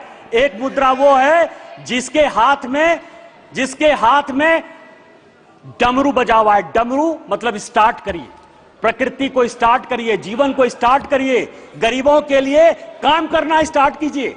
दूसरे हाथ में क्या है? डिस्ट्रॉय करना, अग्नि है भगवान शिव के हाथ में। वो ये कहता है कि चाहे हेमंत सोरेन हो, चाहे केजरीवाल हो, जो भ्रष्टाचारी है, जिसने जनता का पैसा लूटा है, उसको जेल भेजिए। तीसरा हाथ है जो ये कहता है कि जनता को खाना खिलाइए। और चौथा हाथ है कि कभी भी विकसित भारत के लिए, भविष्य के लिए, इंसॉल्वेशन के लिए, ये भगवान शिव हैं। आपको यदि धर्म नहीं पता है यार, कहां से धर्म के बारे में पता करोगे? त्रिशूल जो है भूत, भविष्य और वर्तमान की व्याख्या करता है, इसीलिए वो त्रिशूल है। और हमारे प्रधानमंत्री भूत, भविष्य और वर्तमान को देखकर विकसित भारत के संकल्प के साथ आगे बढ़ रहे हैं। इसलिए ये बात आपको समझ में नहीं आएगी।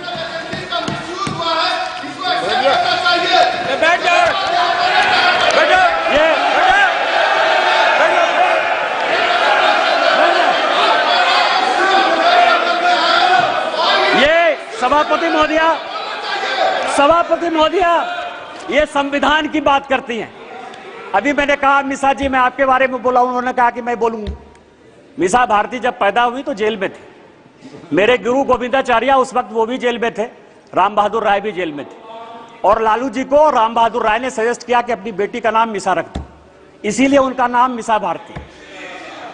जिस किताब का विमोचन राहुल गांधी ने किया, एमके स्टालिन की आत्मकथा का, उसमें सबसे बढ़िया टॉपिक क्या है सभापति महोदया पता है? कि इमरजेंसी में जो है मेरे पिताजी ने पुलिस को हैंडओवर कर दिया। और यहां बैठे हुए हैं अखिलेश यादव जी, इनके पिताजी के साथ मुझे काम करने का मौका मिला। और बड़े आदमी थे, इतने बड़े आदमी थे कि वो हमेशा कहते थे कि मैं तुम्हारा भाषण सुनता हूं। उन्होंने मुझे इमरजेंसी की कहानी सुनाई कि जिस दिन इमरजेंसी गए तो उनकी वाइफ के पास जो है खाना खिलाने के लिए अपने परिवार के पास नहीं था। आप संविधान की बात करते हो, आपने कहा राज्य डिवीजन कर लिया। आपको पता है कि क्या हुआ? 7वां संशोधन 1956 में जब नेहरू ने किया तो उन्होंने कहा संविधान की आत्मा, आपने भी नरेंद्र मोदी कहा, इसलिए मैं नेहरू कर रहा हूं। मैं जानता था कि आप अटैक करो। Please address the chair. सभापति महोदया, 7वां संशोधन यह किया कि राज्य को कोई अधिकार नहीं होगा अपना बाउंड्री चुनने का। और यही कारण है कि 7वें संशोधन के बाद 14 राज्य और 6 यूनियन टेरिटरी बन गए। आप संविधान की बात करते हो, आप कहते हो संविधान बचाने की बात करते हो। संविधान की प्रस्तावना स्वर्ण सिंह कमेटी के बाद जब इमरजेंसी में सारे बड़े नेता, चाहे वो लालू प्रसाद जी हो, मुलायम सिंह यादव हो, करुणानिधि जी हो, अडवाणी जी हो, अटल जी हो, हेमवती नंदन बहुगुणा हो, कांग्रेस के चंद्रशेखर जी हो, बाबू जगजीवन राम हो, जब सारे जयप्रकाश नारायण, मैं एमपी की बात कर रहा हूं, ये सारे लोग जब जेल में बंद थे तो स्वर्ण सिंह कमेटी बनाई 1976 में। 42वां संशोधन हुआ उस 42वें संशोधन ने हमारे धर्म परायण देश को, हम धार्मिक हैं, हम हिंदू हैं, बिट्टू यहां बैठा हुआ सिख है, बुद्धिस्ट हैं, रिजू जी उन्होंने कहा कि हम बुद्धिस्ट हैं, यहां ओवैसी बैठे हुए, इस्लाम उनके लिए गर्व का विषय है। आपने हमारे देश को धर्मनिरपेक्ष कर दिया, रातों रात बदल दिया। आपने उसमें इंटीग्रिटी शब्द जोड़ दिया।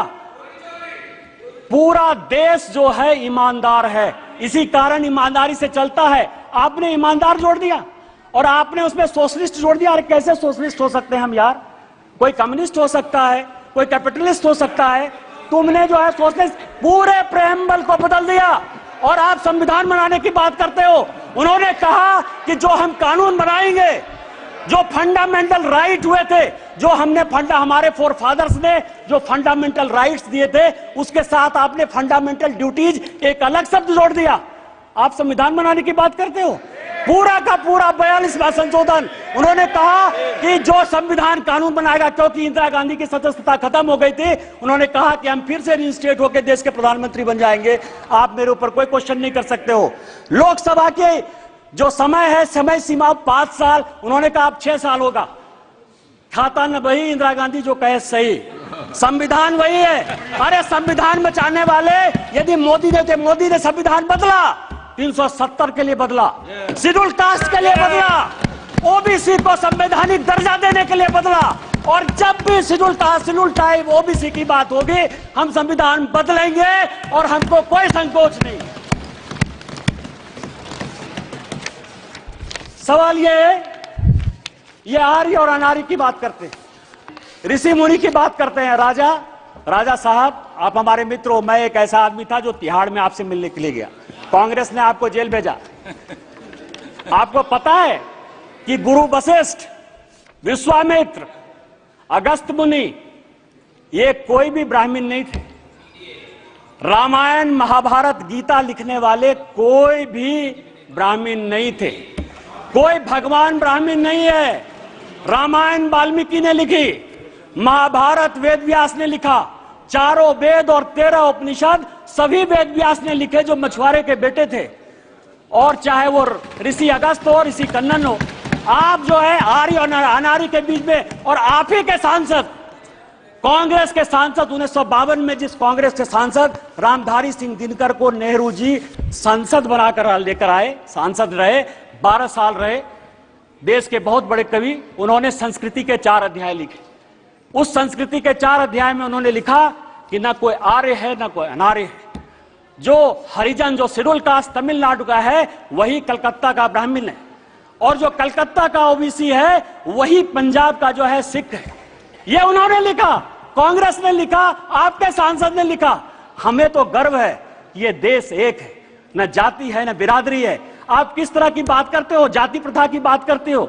मैं एक बात कहना चाहता हूं, यहां जितने बुजुर्ग लोग बैठे हुए, स्वागत राय जी बैठे होंगे, आज से 50 साल पहले किसी बड़े घर में, किसी गांव में कहीं कोई शौचालय नहीं होता था।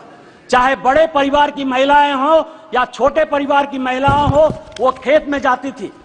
तो जब खेत में जाती थी तो मेहतर प्रथा कहां से आ गया?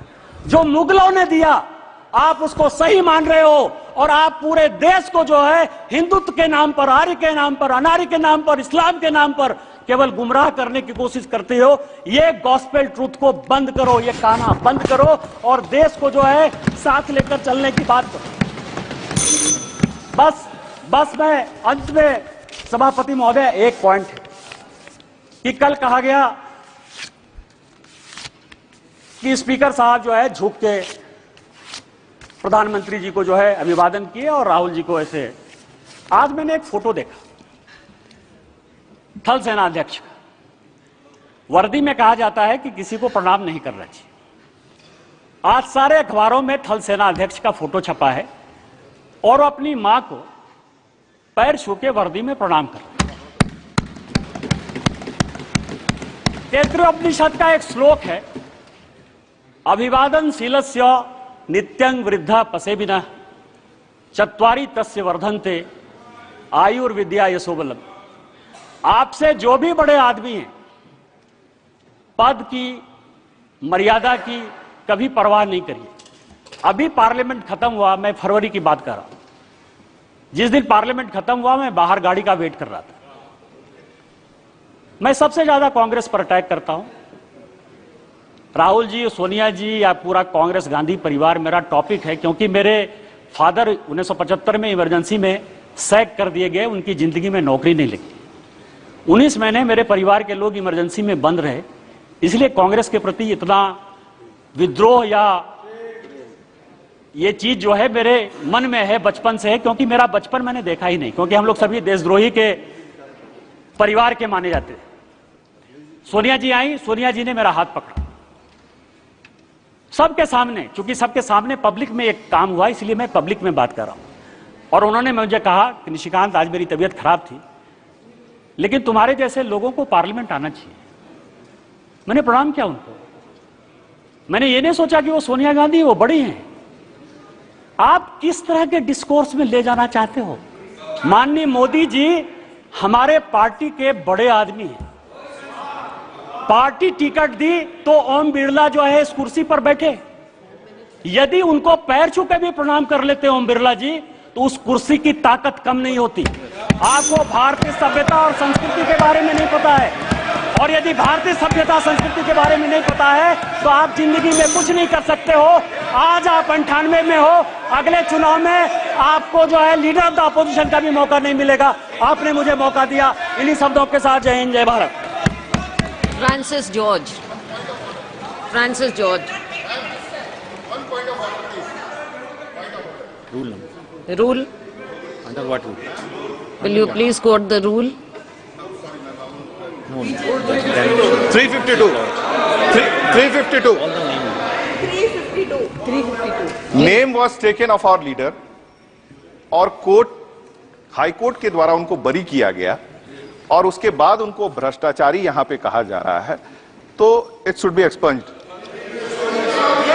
कोर्ट द्वारा Okay, name will bail be मिला deleted. है Name will be और deleted. उन पे आरोप सीधे तौर पे बोला गया है कि आरोप उन पे तय नहीं होता, It will be deleted, Mr. Francis. नहीं बनता है, और ये उनको भ्रष्टाचारी कर रहे हैं, जबकि कोर्ट से उनको जो है बेल मिला।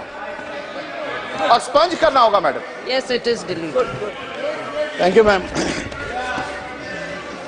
Sir, when our country is completing 75 years as a republic, we are all fortunate to be present in this house, and we have to be grateful to the people of India for giving us a chance to be members of parliament at a very critical and glorious time in the history of our country. Sir, the President in her address has mentioned several things about what the government is doing for the agriculture sector. But the basic thing is, I would like to inform the government what is the farming community, what is their basic demand. Sir, the farmers are again on an agitational path, and they are demanding not all these fancy things, but a legal framework for minimum support price. But the government, ever since the India dispensation came to power, the Honorable Prime Minister has been promising that the government will give the farmers the C2 plus 50% formula, MSP, that has been recommended by the Swaminathan Commission. But so far the government has not done anything about it. So in the first farmers' agitation, almost 700 farmers gave their lives, and now also the agitation is going on. But the government has prevented the farmers to enter the capital. So who are we to prevent the farmers of this country who feed the country to enter the capital? Sir, the same poet Thiruvalluvar, he had said, and I am quoting, "So ududundu vaalvore vaalvo, mattellam toludundu pinchelbavo." So the farmer who tilled the land should be hailed. That is what Thiruvalluvar said. Instead of hailing them, we are despising them, we are just ignoring them, and we are not giving any consideration to the basic demands of the farming community of this country. Sir, I would like to quote one issue, sir. So my constituency in Kerala, Kottayam, is known as the rubber capital of India. The rubber farmers of this country has been reeling under price fall for the past 12 years.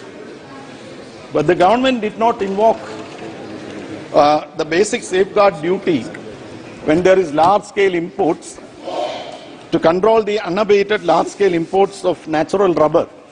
It's very good that the Commerce Minister is here.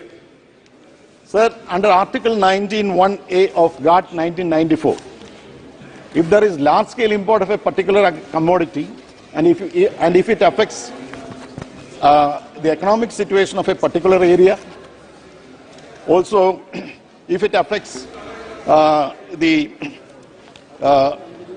income of the cultivating or a particular section, we can invoke Article 19 under the WTO regime. The government always says that we are under the WTO dispensation, so we can't do anything about imports. But there is a particular provision saying that if there is income fall, if there is job loss, the government is rightfully the government can invoke this particular section. The government of India has not done anything about it. Sir, now adding to insult, now we are told that the DGFT, the Director General of Foreign Trade, had proposed to extend the export obligation period of the DEPB passbook holders, the exporters who export goods like natural rubber and make value-added products and then re-export it. Sir, presently it is 6 months for them to export these commodities after value addition. Now the DGFT has recommended that it can be extended to 12 months. So this will create serious problems for not only for rubber farmers, for any other commodity. There will be large imports. These imports are done under duty free. And sir, this will create a glut in the market and this will cause price fall. I don't have to tell the Honorable Commerce Minister. So it is going to affect 1.2 million farmers, rubber farmers of our country. 1 minute. Yes, sir. I will conclude within 1 minute. 1 minute.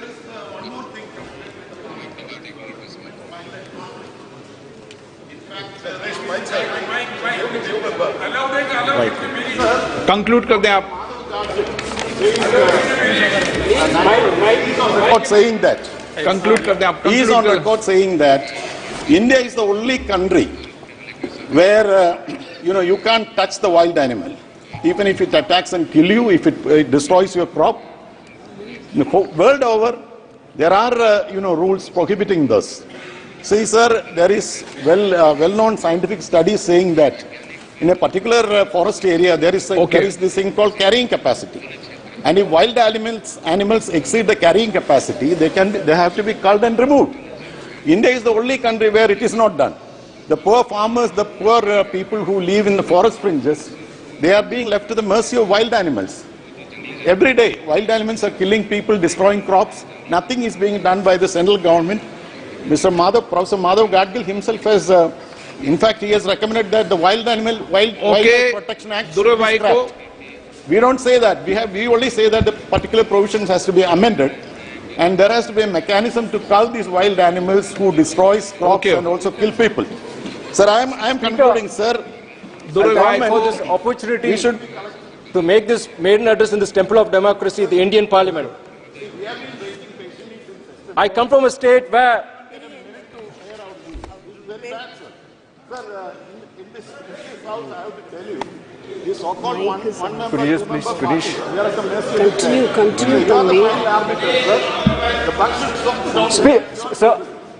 Speaker, I thank you for this opportunity to make this maiden address in this temple of democracy. Go ahead. I come from a state where faiths over the Lords, Shiva, Vishnu, Jesus and Allah coexist with the rationalism of Tandai Periyar. A state where social justice and secularism have shielded the oppressed and downtrodden. A state wherein its people would rather die than live without self-respect and honor. A state where we have always stood united irrespective of caste, creed and religion. Just as our great king Veerabandya Kattabomman fought alongside Veeran Sundaralingam, Vandiyathevan and Thanadhipati Pillai against the British imperialism. I bring along with me the expectations and hope of more than 1 million people from my constituency, Trichy. I represent a small political party, but a party and a leader with a big heart, that is MDMK and Sri Vaikoji. I would like to emphasize on certain issues that have not been given the due importance in the Honorable President's speech. Sir, though there are 1,000 burning issues concerning my fellow citizens, I would like to use my maiden speech to highlight 5 important aspects concerning my country, state and constituency. The first one being revitalizing India's energy engineering powerhouse, Trichy. Trichy boasts a rich legacy as India's engineering powerhouse. Public sector giants like BHEL, Ordnance Factory, Golden Rock Railway Workshop and HAPP have been the pillars of this success story. However, a concerning trend has emerged in recent years. Firstly, a decline in work orders for public sector units has impacted the entire ecosystem. BHEL, for example, has seen a worrying 50% drop in employment potential, mirroring a similar decline across other PSUs. This in turn has had a domino effect on ancillary MSMEs who rely heavily on BHEL's work orders. A once thriving network of 600 MSMEs has shrunk to just 60, highlighting the human cost of the situation. In the past 10 years, the employment capacity of MSMEs has declined from mere 50,000 to mere 10,000 today. So I request the government to do the necessary to revitalize the public sector units in my constituency. Sir, just 2 minutes, sir. This is my maiden speech. Sir, secondly, I would like to emphasize the plight of the Tamil Nadu fishermen who have faced aggression and violence from the Sri Lankan Navy for more than 3 decades. I urge upon the Union government, especially the Honorable Prime Minister Modi ji and the Honorable External Affairs Minister Jaishankar ji, to immediately take steps either to retrieve Kachetti or restore the rights of the fishermen in the traditional fishing area. अध्यक्ष जी बहुत बहुत धन्यवाद।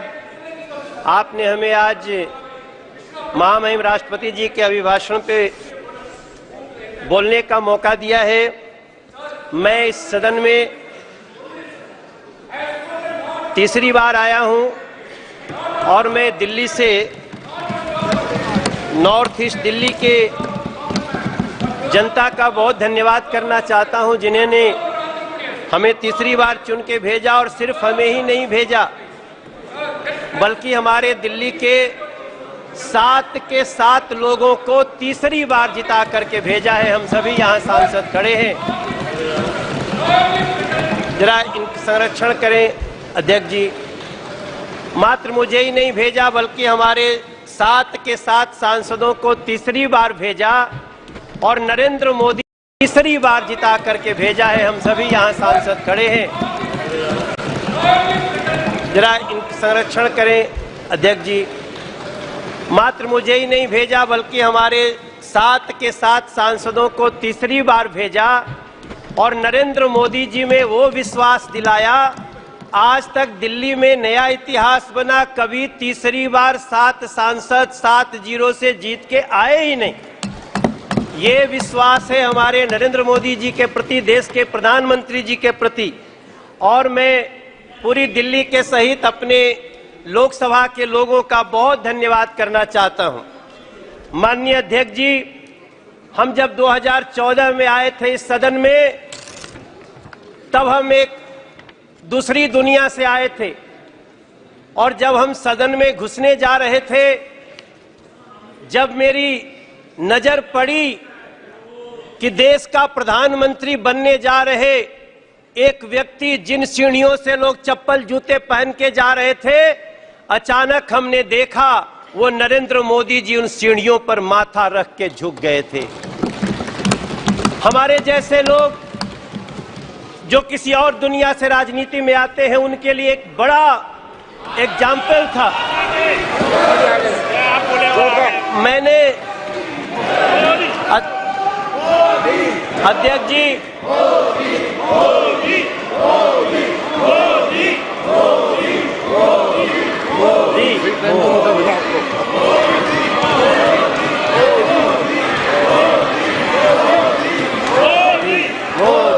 मोदी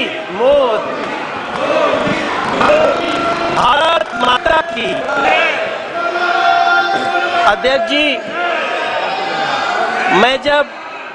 अध्यक्ष जी, जब मैं पहली बार यहाँ आया था तो हमने देखा देश के होने वाले प्रधानमंत्री उन सीढ़ियों पर माथा रख के आगे बढ़ रहे थे। जब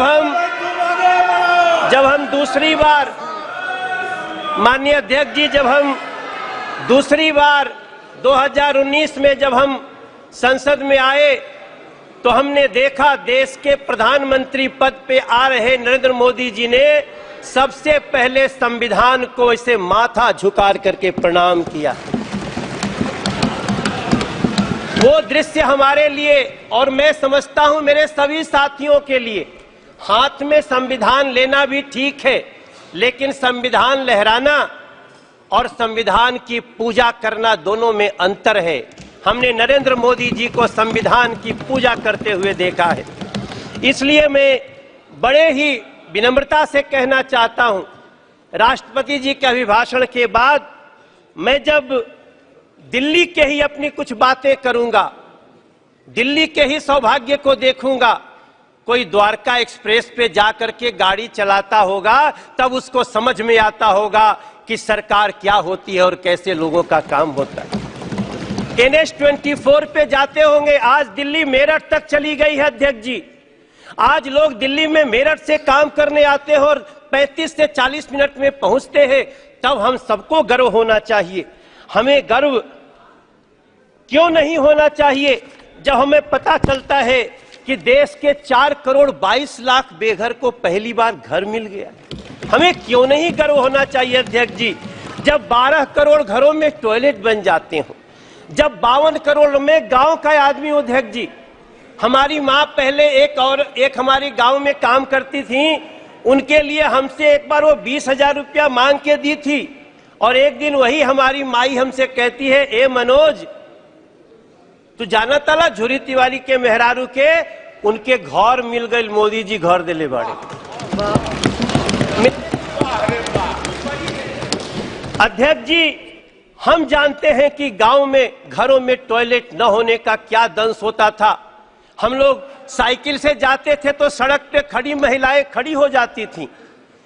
अगर उस दंश को किसी ने दूर किया, वो नरेंद्र मोदी जी, वो सरकार, हम क्यों न गर्व करें इस पे।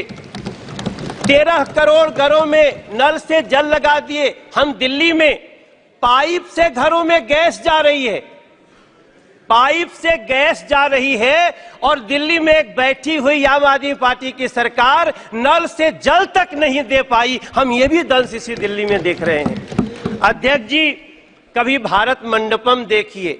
मेरे विपक्ष के भी साथी लोग, आप लोग जाइए, आप जब जाएंगे तो आपको गर्व होगा। आप कभी, हाँ दादा होता है, होगा। आप कभी यशोभूमि को देखिए, आप कभी बाबा साहब भीमराव अंबेडकर स्टडी सेंटर को देखिए।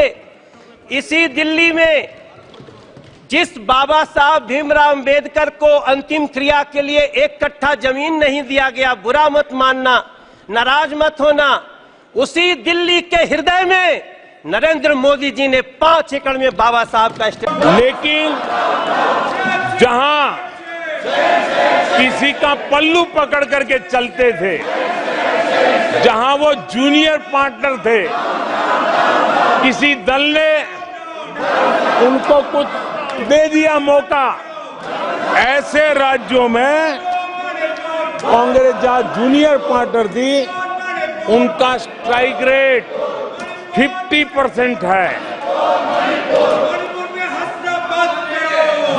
और कांग्रेस की 99 सीटों में से ज्यादातर सीटें उनके सहयोगियों ने उनको जिताया है। और इसलिए मैं कहता हूं ये परजीवी कांग्रेस है। 16 राज्यों में जहां कांग्रेस अकेले लड़ी, वहां उसका वोट शेयर इस चुनाव में गिर चुका है। आदरणीय सभापति जी, गुजरात, छत्तीसगढ़ और मध्य प्रदेश, इन 3 राज्यों में जहां कांग्रेस अपने दम पर लड़ी और 64 में से 64 में से सिर्फ 2 सीट जीत पाई है, 64 में से 2। इसका साफ मतलब है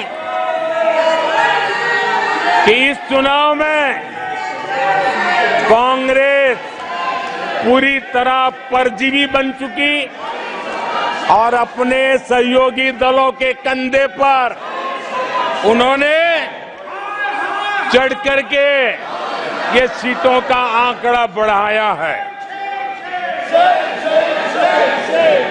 अगर कांग्रेस ने अपने सहयोगियों के जो वोट खाए हैं वो अगर न खाए होते तो लोकसभा में उनके लिए इतनी सीटें जीत पाना भी बहुत मुश्किल था।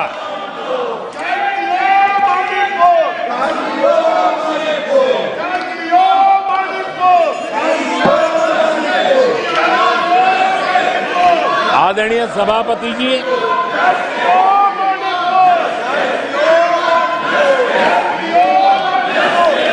ऐसे समय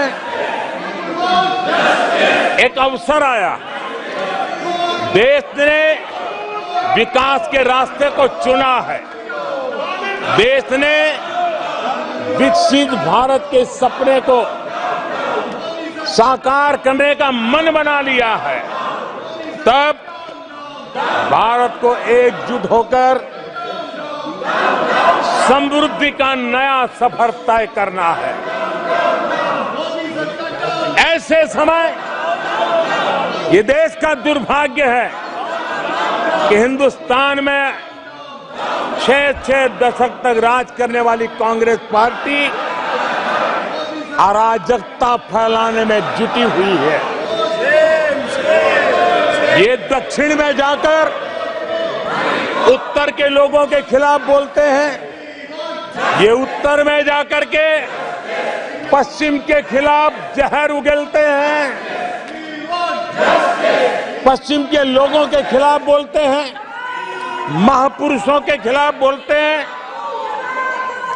इन्होंने भाषा के आधार पर बांटने की हर कोशिश की है। जिन नेताओं ने देश के हिस्से को भारत से अलग करने की वकालत की थी, उनको संसद की टिकट देने तक का दुर्भाग्य हमें देखना पड़ा, जो कांग्रेस पार्टी ने पाप किया।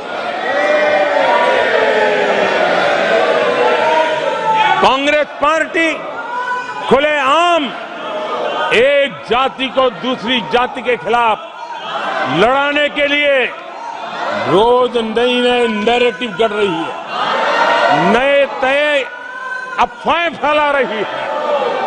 आदरणीय सभापति जी, देश के एक हिस्से के लोगों को हीन बताने की प्रवृत्ति का भी कांग्रेस के लोग बढ़ावा दे रहे हैं। आदरणीय सभापति जी, कांग्रेस देश में आर्थिक अराजकता फैलाने की दिशा में भी सोची समझी चाल चल रही है। चुनाव के दौरान जो बातें की गई, राज्यों में, उनके राज्यों में जिस प्रकार से आर्थिक कदम ये उठा रहे हैं, ये वो रास्ता आर्थिक अराजकता की तरफ देश को घसीटने वाला है। उनके राज्य देश पर आर्थिक बोझ बन जाए, ये खेल जानबूझ करके खेला जा रहा है। मंचों से साफ साफ घोषणा की गई, अगर इनके मन का परिणाम नहीं आया, 4 जून को देश में आग लगा दी जाएगी, लोग इकट्ठे होंगे, अराजकता फैलाएंगे। ये अधिकृत रूप से आह्वान किए गए, ये अराजकता फैलाना इनका मकसद है। भारत की लोकतांत्रिक प्रक्रिया को सवालों के घेरे में लाकर अराजकता फैलाने का प्रयास किया गया है। सीएए को लेकर जो अराजकता फैलाई गई, देश के लोगों में गुमराह करने का जो खेल खेला गया, पूरी इकोसिस्टम इस बात को बल देती रही ताकि उनके राजनीतिक मकसद पूरे हो। आदरणीय सभापति जी, देश को दंगों में झोंकने के भी कुत्सित प्रयास पूरे देश ने देखे हैं। आदरणीय सभापति जी,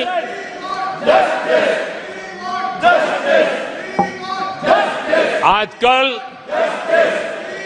सिंपैथी गेन करने का एक नई ड्रामेबाजी शुरू की गई है, नया खेल खेला जा रहा है। मैं एक किस्सा सुनाता हूं। एक बच्चा स्कूल से आया और जोर जोर से रोने लगा और उसकी मां भी डर गई, क्या हो गया, बहुत रोने लगा और फिर कहने लगा, मां मुझे आज स्कूल में मारा गया, आज स्कूल में मुझे उसने मारा, आज स्कूल में मुझे इसने मारा, और जोरों जोरों से रोने लगा। मां परेशान हो गई।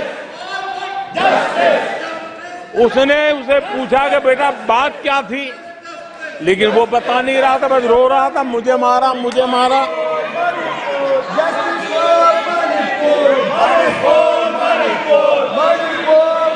बच्चा ये नहीं बता रहा था कि आज स्कूल में उस बच्चे ने किसी बच्चे को मां की गाली दी थी। उसने ये नहीं बताया किसी बच्चे की किताबें उसने फाड़ दी थी। उसने ये नहीं बताया कि उसने टीचर को चोर कहा था। उसने ये नहीं बताया कि किसी का टिफिन चुरा करके खा गया था। हमने कल सदन में यही बचकाना हरकत देखी है। कल यहां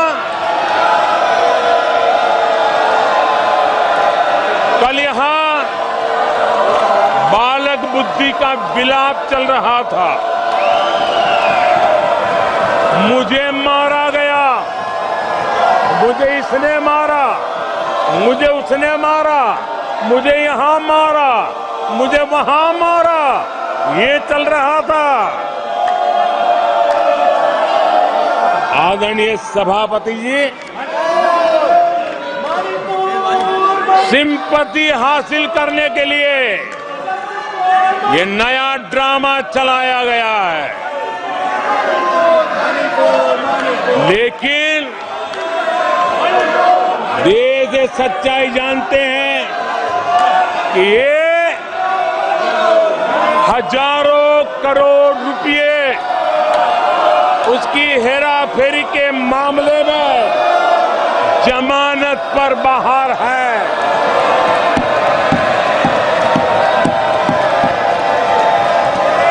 ये ओबीसी वर्ग के लोगों को चोर बताने के मामले में सजा पा चुके हैं। इनको देश की सर्वोच्च अदालत पर गैर जिम्मेदाराना बयान देने के बाद माफी मांगनी पड़ी है। इन पर महान स्वातंत्र सेनानी वीर सावरकर जैसे महान व्यक्तित्व का अपमान करने का मुकदमा है। इन पर देश की सबसे बड़ी पार्टी के अध्यक्ष को हत्यारा कहने का मुकदमा चल रहा है। इन पर अनेक नेताओं, अधिकारियों, संस्थानों पर झूठ बोलने के गंभीर आरोप है और वो केस चल रहे हैं। आदरणीय सभापति जी, बालक बुद्धि में ना बोलने का ठिकाना होता है और न ही बालक बुद्धि में व्यवहार का कोई ठिकाना होता है। और जब ये बालक बुद्धि पूरी तरह सवार हो जाती है तो सदन में भी किसी के गले पड़ जाते हैं। ये बालक बुद्धि अपनी सीमाएं खो देती है तो सदन के अंदर बैठ करके आंखें मारते हैं, आंखें मारते हैं। इनकी सच्चाई आदरणीय सभापति जी अब पूरा देश समझ गया है। इसलिए आज देश इनसे कह रहा है तुमसे नहीं हो पाएगा, तुमसे ना हो पाएगा।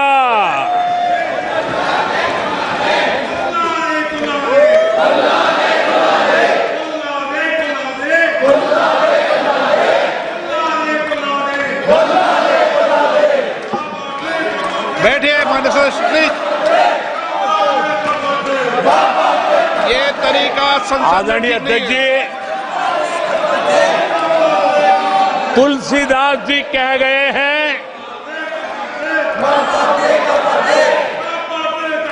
अखिलेश जी, तुलसीदास जी कह गए हैं, झूठई लेना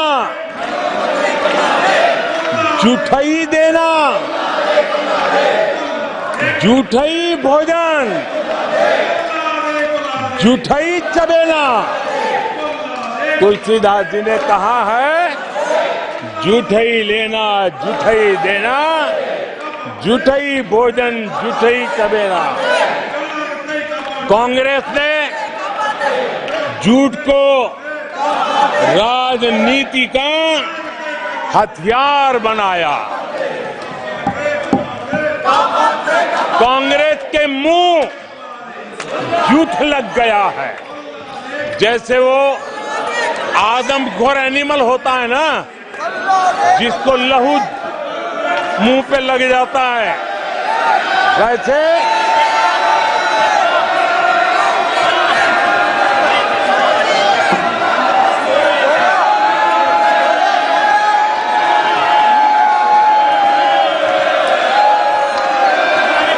आदरणीय सभापति जी,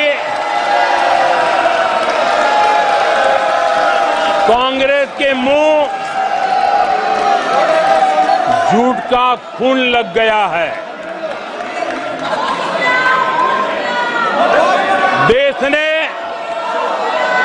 कल 1 जुलाई को खटाखट दिवस भी मनाया है।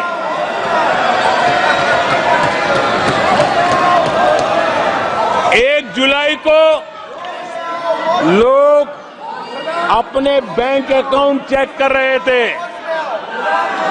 कि 8,500 रुपये आए कि नहीं आए।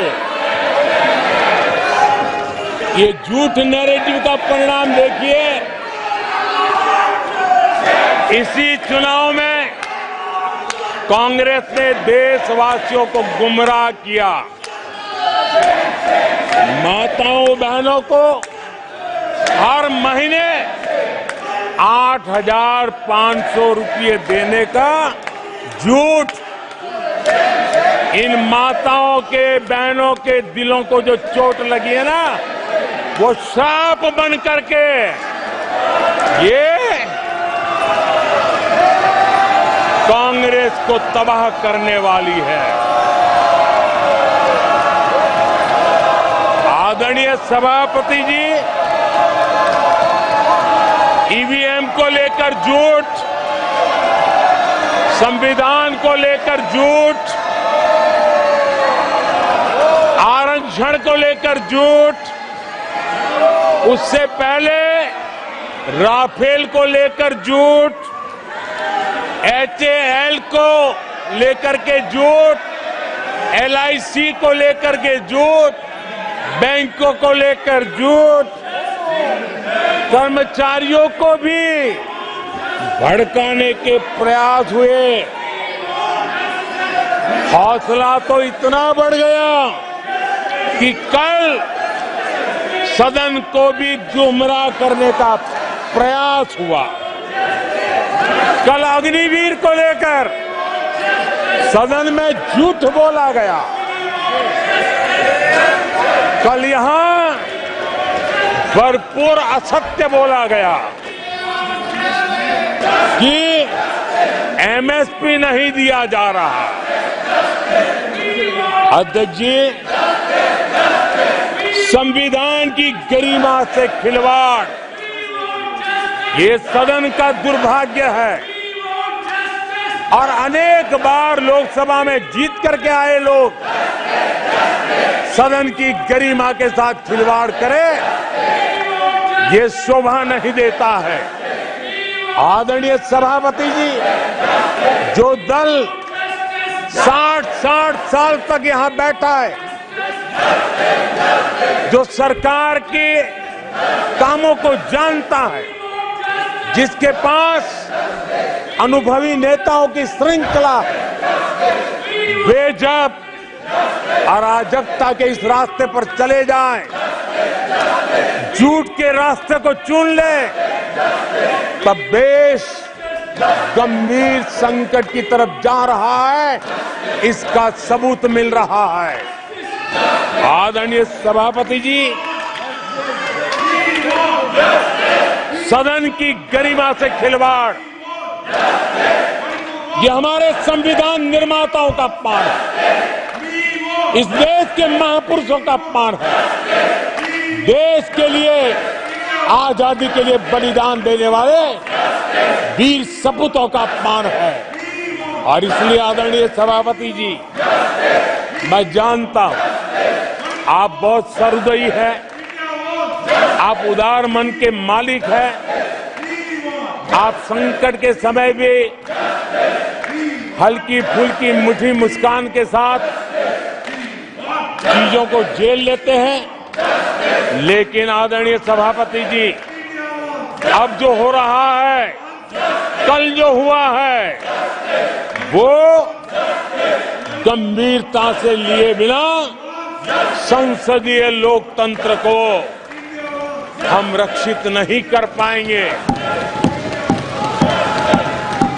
आदरणीय सभापति जी, इन हरकतों को बालक बुद्धि कह करके, बालक बुद्धि मान करके हम नजरअंदाज नहीं करना चाहिए, कतई नजरअंदाज नहीं करना चाहिए। और मैं इसलिए कह रहा हूं कि इसके पीछे इरादे नेक नहीं है, इरादे गंभीर खतरे के हैं और मैं देशवासियों को भी जगाना चाहता हूं। आदरणीय सभापति जी, इन लोगों का झूठ हमारे देश के नागरिकों की विवेक बुद्धि पर आशंका व्यक्त करता है। उनका झूठ देश के सामान्य विवेक बुद्धि पर एक तमाचा मारने की निर्लज्ज हरकत है। आदरणीय सभापति जी, ये हरकतें देश की महान परंपराओं पर तमाचा है। आदरणीय सभापति जी, इस सदन की गरिमा बचाने का बहुत बड़ी जिम्मेदारी आप पर है। सदन में शुरू हुई झूठ की परंपरा पर कठोर कार्रवाई करेंगे। ये देशवासियों की भी और इस सदन की भी अपेक्षा है। आदरणीय सभापति जी, कांग्रेस ने संविधान और आरक्षण पर भी हमेशा झूठ बोला। आज मैं 140 करोड़ देशवासियों के सामने सच्चाई रखना चाहता हूं, बड़ी नम्रता पूर्वक रखना चाहता हूं। देशवासियों ने भी इस सत्य को जानना बहुत जरूरी है। आदरणीय सभापति जी, आपातकाल इमरजेंसी का 50वां वर्ष है। इमरजेंसी सिर्फ और सिर्फ सत्ता के लोभ के खातिर, तानाशाही मानसिकता के कारण देश पर थोपा गया तानाशाही शासन था और कांग्रेस क्रूरता की सभी हदें पार कर चुकी है। उसने अपने ही देशवासियों पर क्रूरता का पंजा फैलाया था और देश के ताने बाने को छिन्न विच्छिन्न करने का पाप किया था। आदरणीय सभापति जी, सरकारों को गिराना, मीडिया को दबाना, हर कारनामे संविधान की भावना के खिलाफ, संविधान की धाराओं के खिलाफ, संविधान के एक एक शब्द के खिलाफ थे।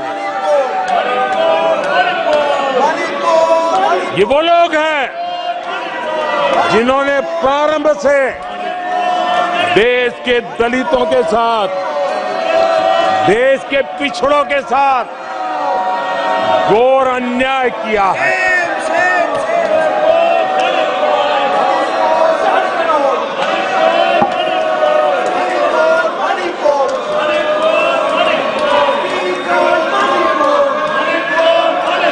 आदरणीय सभापति जी, और इसी कारण से बाबा साहब आम्बेडकर ने कांग्रेस की दलित विरोधी, पिछड़े विरोधी मानसिकता के कारण नेहरू जी की कैबिनेट से इस्तीफा दिया था। उन्होंने पर्दाफाश किया था कि कैसे नेहरू जी ने दलितों, पिछड़ों के साथ अन्याय किया और बाबा साहब आम्बेडकर ने कैबिनेट से इस्तीफा देते समय जो कारण बताए थे, वो कारण इनके चरित्र को दर्शाते हैं। बाबा साहब आम्बेडकर जी ने कहा था, मैं सरकार द्वारा अनुसूचित जातियों की उपेक्षा पर अपने अंदर उत्पन्न आक्रोश को रोक नहीं सका। ये बाबा साहब आम्बेडकर के शब्द है। अनुसूचित जातियों की उपेक्षा, इसने बाबा साहब आम्बेडकर को आक्रोशित कर दिया। बाबा साहब के सीधे हमले के बाद नेहरू जी ने बाबा साहब आम्बेडकर का राजनीतिक जीवन खत्म करने के लिए पूरी ताकत लगा दी। आदरणीय सभापति जी, पहले षड्यंत्र पूर्वक बाबा साहब आम्बेडकर को चुनाव में हरवाया गया। आदरणीय सभापति जी, हराया इतना ही नहीं, उन्होंने बाबा साहब आम्बेडकर के इस पराजय की उसका जश्न मनाया, खुशी मनाई और खुशी उन्होंने व्यक्त की। आदरणीय सभापति जी, एक पत्र में ये लिखित है इस खुशी का। आदरणीय सभापति जी, बाबा साहब की तरह ही दलित नेता बाबू जगजीवन राम जी को भी उनका हक नहीं दिया गया। इमरजेंसी के बाद जगजीवन राम जी का पीएम बनने की संभावना थी। इंदिरा गांधी जी ने पक्का किया कि जगजीवन राम जी किसी भी हालत में पीएम न बने, और एक किताब में लिखा गया है कि किसी भी कीमत पर जगजीवन राम प्रधानमंत्री नहीं बनने चाहिए। अगर बन गए तो वो हटेंगे नहीं जिंदगी पर। ये इंदिरा जी गांधी का कोट उस किताब में है। कांग्रेस ने चौधरी चरण सिंह जी के साथ भी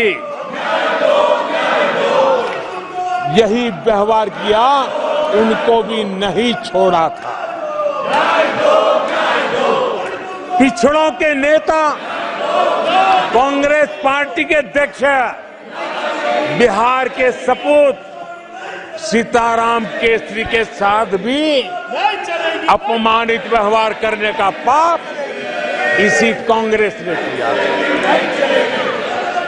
आदरणीय सभापति जी, कांग्रेस पार्टी प्रारंभ से ही आरक्षण की घोर विरोधी रही है।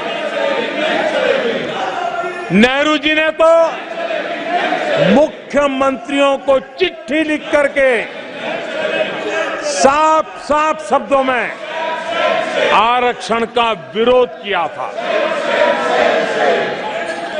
कांग्रेस के एक प्रधानमंत्री श्रीमती इंदिरा गांधी जी ने मंडल कमीशन का रिपोर्ट ठंडे बक्से में सालों तक दबाए रखा था। आदरणीय सभापति जी, कांग्रेस पार्टी के तीसरे प्रधानमंत्री श्रीमान राजीव गांधी, और जब विपक्ष में थे उनका सबसे लंबा भाषण आरक्षण के खिलाफ था। वो आज भी संसद के रिकॉर्ड में उपलब्ध है। और इसलिए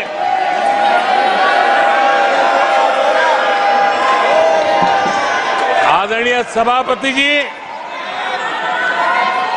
मैं आज एक गंभीर विषय पर आपका और देशवासियों का ध्यान आकर्षित करना चाहता हूं।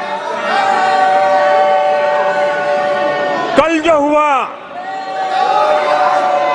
इस देश के कोटि कोटि देशवासी आने वाली सदियों तक माफ नहीं करेंगे। आदरणीय सभापति जी, 131 साल पहले, 131 ईयर पहले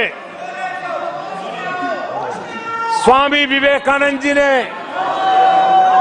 शिकागो में कहा था, मुझे गर्व है कि मैं उस धर्म से आता हूं जिसने पूरी दुनिया को सहिष्णुता और वैश्विक स्वीकृति सिखाई है।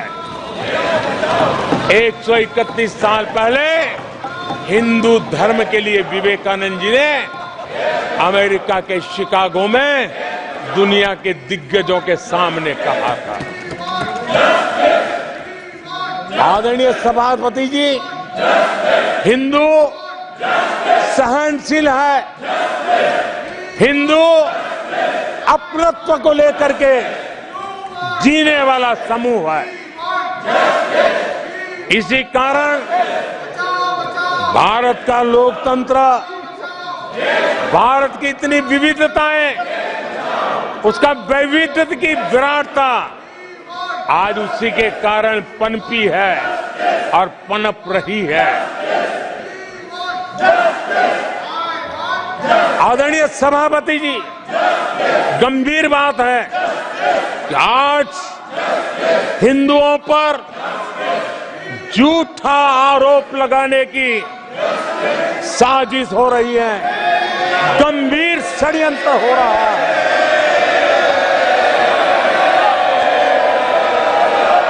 आदरणीय सभापति जी,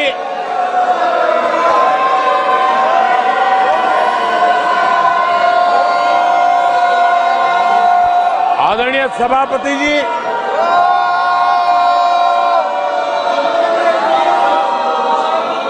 ये कहा गया हिंदू हिंसक होते हैं? ये है आपके संस्कार, ये है आपका चरित्र, ये है आपकी सोच, ये है आपकी नफरत इस देश के हिंदुओं के साथ। ये करने में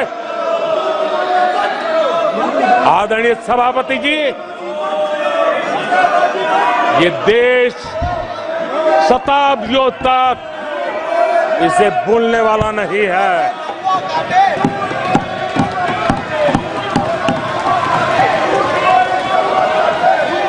कुछ दिन पहले हिंदुओं में जो शक्ति की कल्पना है, उसके विनाश की घोषणा की गई थी। आप किस शक्ति की विनाश की बात करते हैं? ये देश सदियों से शक्ति का उपासक है। ये मेरा बंगाल मां दुर्गा की पूजा करता है, शक्ति की उपासना करता है। ये बंगाल मां काली की उपासना करता है, समर्पित भाव से करता है। आप उस शक्ति के विनाश की बातें करते हो। ये वो लोग हैं जिन्होंने हिंदू आतंकवाद ये शब्द गढ़ने की कोशिश की थी।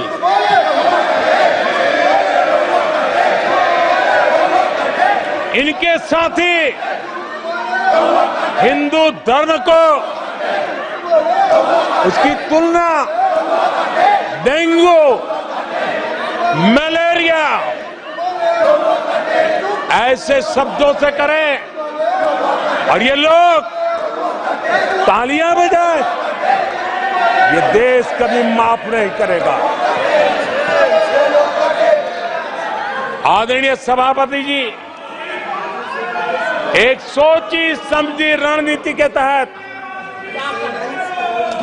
इनका पूरा इकोसिस्टम, हिंदू परंपरा, हिंदू समाज, इस देश की संस्कृति, देश की विरासत, इसको नीचा दिखाना, उसे गाली देना, उसे अपमानित करना, हिंदुओं का मजाक उड़ाना, इसे फैशन बना दिया है और उसको संरक्षण देने का काम अपने राजनीतिक स्वार्थ के लिए ऐसे तत्व कर रहे हैं। आदरणीय सभापति जी,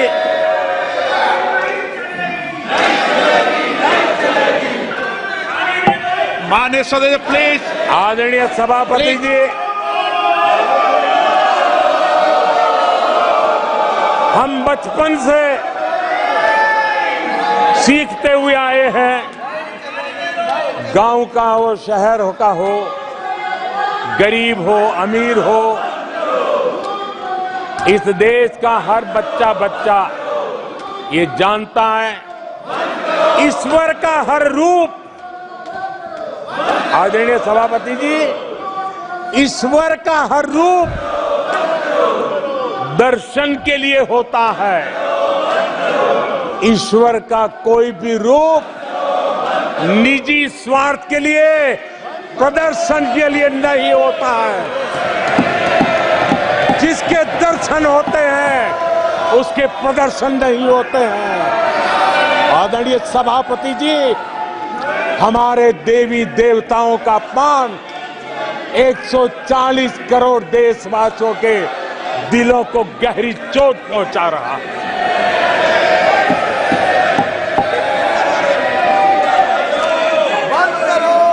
निजी राजनीतिक स्वार्थ के लिए ईश्वर के रूपों का इस प्रकार से खेल, आदरणीय सभापति जी, ये देश कैसे माफ कर सकता है? आदरणीय सभापति जी, सदन के कल के दृश्यों को देख करके अब हिंदू समाज को भी सोचना होगा, क्या ये अपमानजनक बयान संयोग है या कोई प्रयोग की तैयारी है? ये हिंदू समाज को सोचना पड़ेगा। आदरणीय सभापति जी, हमारी सेनाएं देश का अभिमान है। सारे देश को उनके साहस और हमारी सेना की वीरता पर गर्व है। और आज सारा देश देख रहा है हमारी सेनाएं, हमारा डिफेंस सेक्टर आजादी के बाद इतने सालों में जितना नहीं हुआ, इतने रिफॉर्म हो रहे हैं। हमारी सेना को आधुनिक बनाया जा रहा है। हर चुनौती को हमारी सेना मुंह तोड़ जवाब दे सके, इसलिए युद्ध के सामर्थ्य वाली सेना बनाने के लिए हम भरपूर प्रयास कर रहे हैं, रिफॉर्म कर रहे हैं, कदम उठा रहे हैं, देश की सुरक्षा का मकसद लेकर के। बीते कुछ सालों में बहुत सारी चीजें बदली है। सीडीएस का पद बनने के बाद इंटीग्रेशन और सशक्त हुआ है। आदरणीय सभापति जी, हमारी सशस्त्र सेनाओं के बीच उनके सहयोग से जो लंबे समय से युद्ध शास्त्र के निष्णातों का मत था कि भारत में थिएटर कमांड जरूरी है, आज मैं संतोष के साथ कह सकता हूं कि सीडीएस व्यवस्था बनने के बाद देश में सुरक्षा के लिए जरूरी थिएटर कमांड की दिशा में प्रगति हो रही है। आदरणीय सभापति जी, आत्मनिर्भर भारत, उसमें हमारी सेना को आत्मनिर्भर बनाना, उसकी भी बहुत बड़ी महत्वपूर्ण भूमिका निभाई जा रही है।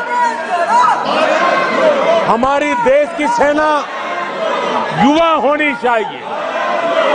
सेना दुश्मनों के दांत खट्टे करने के लिए होती है। हमें हमारे युवाओं पर भरोसा होना चाहिए। सेना में युवाओं की ताकत बढ़ानी चाहिए और इसलिए हम लगातार युद्ध योग्य सेना बनाने के लिए रिफॉर्म कर रहे हैं। समय पर रिफॉर्म न करने के कारण हमारी सेना का बहुत नुकसान हुआ है, लेकिन ये सार्वजनिक बातें कहने योग्य नहीं होने के कारण मैं मेरे मुंह को ताला लगा करके बैठा हूं। आदरणीय सभापति जी, देश की सुरक्षा एक गंभीर मसला होता है। आदरणीय सभापति जी, ऐसे रिफॉर्म्स का उद्देश्य किसी भी परिस्थिति में, अब युद्ध के रूप बदल रहे हैं, संसाधन बदल रहे हैं, शस्त्र बदल रहे हैं, टेक्निक बदल रही है। ऐसे में हमें हमारी सेनाओं को उसी चुनौतियों के अनुरूप तैयार करना, ये बहुत बड़ी जिम्मेवारी होती है, जिसको निभाने के लिए गालियां खा करके भी, झूठे आरोप सह करके भी, मुंह पर ताला लगा करके हम काम कर रहे हैं। ऐसे समय देश की सेना को आधुनिक बनाना, सशक्त बनाने के ऐसे समय कांग्रेस क्या कर रही है? ये झूठ फैला रहे हैं। डिफेंस रिफॉर्म्स के प्रयासों को कमजोर करने का षड्यंत्र कर रहे हैं। आदरणीय सभापति जी,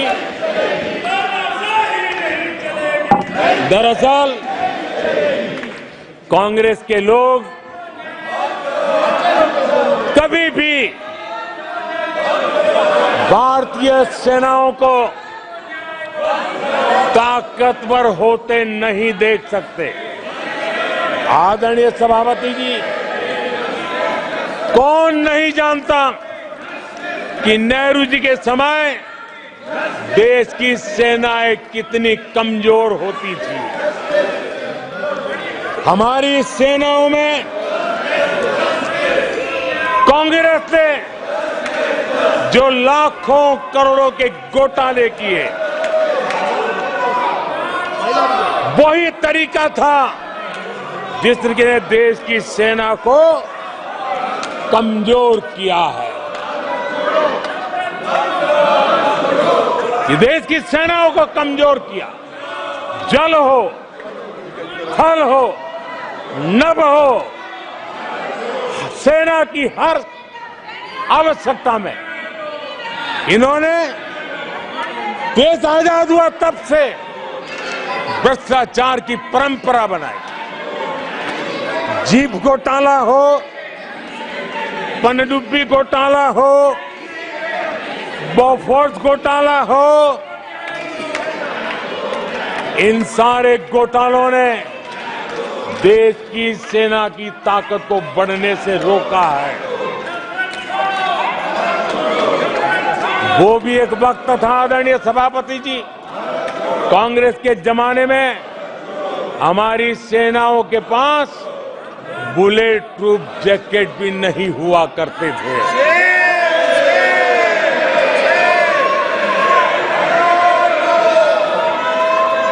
सत्ता में रहते हुए देश की सेना को तो बर्बाद किया ही किया, उसको कमजोर किया ही किया, लेकिन ये कारनामे विपक्ष में जाने के बाद भी चलते रहे। विपक्ष में जाने के बाद भी सेना को कमजोर करने के लगातार प्रयास होते रहे। जब ये कांग्रेस सरकार में थे तो फाइटर जेट नहीं लिए, और जब हमने कोशिश की तो कांग्रेस हर तरह की साजिश पर उतर आई। फाइटर जेट एयरफोर्स तक न पहुंच पाए, इसके लिए साजिशें की गई। और आदरणीय सभापति जी, ये बालक बुद्धि देखिए कि राफेल के छोटे छोटे खिलौने बना करके उड़ाने में मजा लेते थे, देश की सेना का मजाक उड़ाते थे। अध्यक्ष जी, कांग्रेस ऐसे हर कदम का, हर रिफॉर्म का विरोध करती है जो भारत की सेना को मजबूती दे, भारत की सेना को मजबूत बनाए। माननीय सदस्यों, सभा की कार्रवाई माननीय प्रधानमंत्री जी के भाषण तक के लिए बढ़ाई जाती है और सभा की सारी कार्रवाई पूरे होने तक बढ़ाई जाती है। आदरणीय सभापति जी, समय देने के लिए और समय का विस्तार करने के लिए मैं आपका हृदय से आभार व्यक्त करता हूं। आदरणीय सभापति जी, अब कांग्रेस के लोगों को ये पता चल गया है कि हमारे नौजवानों की ऊर्जा, हमारे सैनिकों का आत्मबल ही हमारे सशस्त्र बलों की सबसे बड़ी शक्ति है। और अब इस पर हमला करके और एक नया तरीका सेना में भर्ती को लेकर सरासर झूठ फैलाया जा रहा है, ताकि लोग, मेरे देश के नौजवान मेरे देश की रक्षा करने के लिए सेना में न जाए, उनको रोकने के लिए षड्यंत्र हो रहा है। आदरणीय सभापति जी, मैं इस सदन के माध्यम से जानना चाहता हूं, आखिर किसके लिए कांग्रेस हमारी सेनाओं को कमजोर करना चाहती है? किसके फायदे के लिए कांग्रेस वाले सेना के संबंध में इतना झूठ फैला रहे हैं? आदरणीय सभापति जी, वन रैंक वन पेंशन को लेकर के देश के शहीद जवानों को उनकी आंखों में धूल झोंकने का प्रयास किया गया। आदरणीय सभापति जी, हमारे देश में श्रीमती इंदिरा गांधी जी ने वन रैंक वन पेंशन की व्यवस्था को खत्म किया था। दशकों तक कांग्रेस ने वन रैंक वन पेंशन को लागू नहीं होने दिया और चुनाव जब आए तो 500 करोड़ रुपया दिखाकर निवृत्त सेना नायकों को मूर्ख बनाने की कोशिशें भी की गई, लेकिन उनका इरादा था हो सके उतना वन रैंक वन पेंशन को टालते रहना। एनडीए सरकार ने वन रैंक वन पेंशन लागू की और आदरणीय सभापति जी, भारत के पास संसाधन कितने ही सीमित क्यों न हो, लेकिन उसके बावजूद भी, कोरोना की कठिन लड़ाई के बावजूद भी 1,20,000 करोड़ रुपए हमारे पूर्व सैनिकों को वन रैंक वन पेंशन के रूप में दिए गए। प्लीज, नो, ये तरीका ठीक नहीं है। नो, ये गलत तरीका। प्लीज, माननीय सदस्य, ये तरीका ठीक नहीं है। आप संसदीय परंपराओं का पालन करें। आदरणीय सभापति जी, आदरणीय राष्ट्रपति महोदय ने अपने उद्घोषण में पेपर लीक पर भी चिंता जताई है।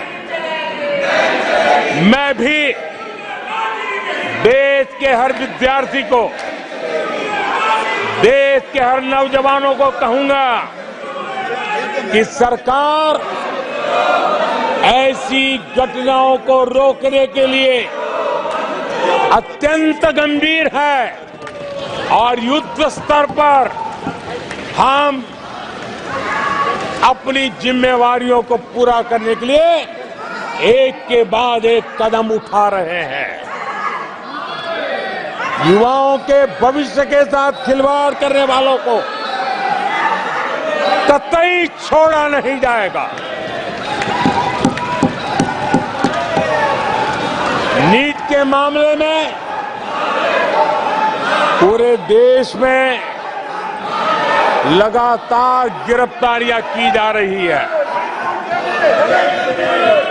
केंद्र सरकार पहले ही एक कड़ा कानून बना चुकी है। परीक्षा कराने वाले पूरे सिस्टम को पुख्ता करने के लिए जरूरी कदम उठाए जा रहे हैं। आदरणीय सभापति जी, एनडीए सरकार ने बीते 10 वर्षों में विकास को अपना सबसे बड़ा संकल्प बनाया है। आज हमारे सामने भारत को दुनिया की तीसरी सबसे बड़ी इकोनॉमी बनाने का संकल्प है। आज हमारे सामने आजादी के इतने सालों के बाद पीने का शुद्ध पानी पहुंचाने के लिए हर जल पहुंचाने का हमारा संकल्प है। आदरणीय सभापति जी, हर गरीब को आवास देना ये हमारा संकल्प है। आदरणीय सभापति जी, भारत की विश्व में जैसे जैसे ताकत उभर रही है, हमारी सेनाओं को भी आत्मनिर्भर बनाने का हमारा दृढ़ संकल्प है। आदरणीय सभापति जी, ये युग हरित युग है, ये युग ग्रीन एरा है और इसलिए दुनिया जो ग्लोबल वार्मिंग से लड़ाई लड़ रही है, उसको एक बहुत बड़ी ताकत देने का काम भारत ने बीड़ा उठाया है। हमने रिन्यूएबल एनर्जी का भारत पावर हाउस बने, उस दिशा में एक के बाद एक कदम उठाए हैं और उसको अचीव करने का हमारा संकल्प है। आदरणीय सभापति जी, भविष्य ग्रीन हाइड्रोजन से जुड़ा है, ई व्हीकल से जुड़ा हुआ है। भारत को ग्रीन हाइड्रोजन का हब बनाने के लिए भी हम पूरी तरह संकल्पबद्ध है। आदरणीय सभापति जी, 21वीं सदी आज भारत 21वीं सदी को भारत की सदी बनाने के लिए जिन संकल्पों को लेकर के हम चले हैं, उसमें इंफ्रास्ट्रक्चर की भी बहुत बड़ी भूमिका है। हमें आधुनिक इंफ्रास्ट्रक्चर बनाना है, हमें विश्व के सारे बेंचमार्क की बराबरी पे जाना है। आदरणीय सभापति जी, जितना निवेश भारत में इंफ्रास्ट्रक्चर के लिए हुआ है, वो इतना पहले कभी नहीं हुआ है और जिसका लाभ आज देशवासी देख रहे हैं। देश में बहुत बड़े पैमाने पर रोजगार और स्वरोजगार के अवसर बन रहे हैं।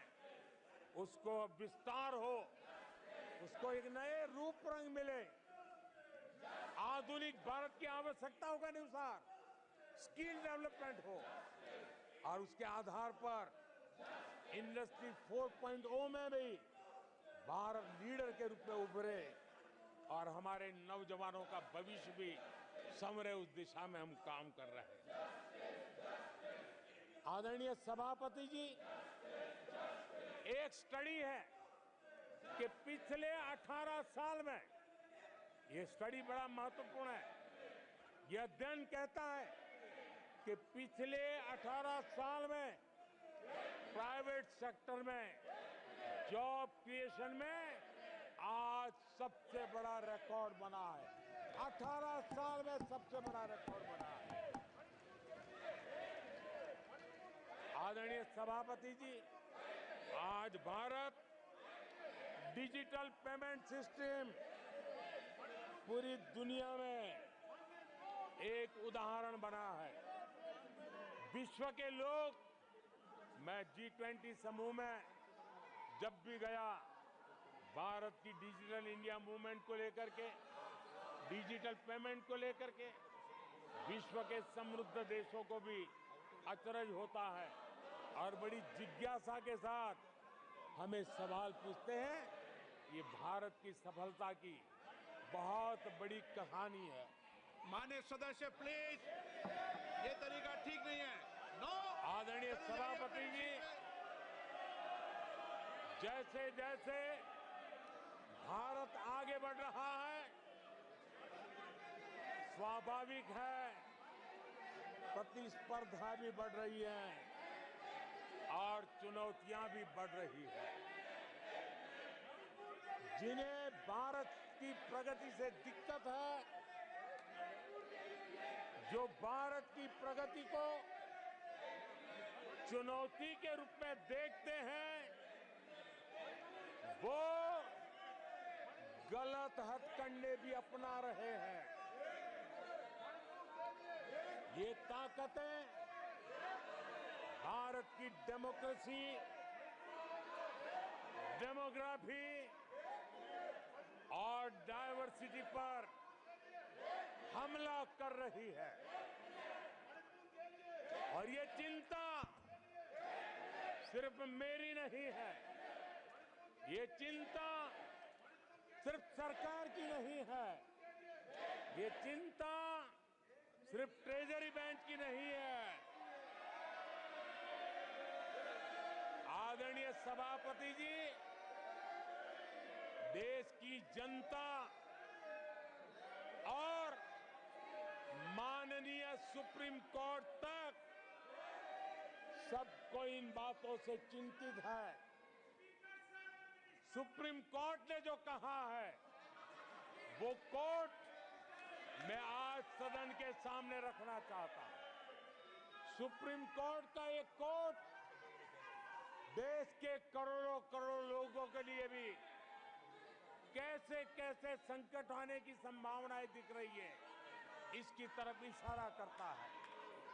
आदरणीय सभापति जी, सुप्रीम कोर्ट ने अपने एक जजमेंट में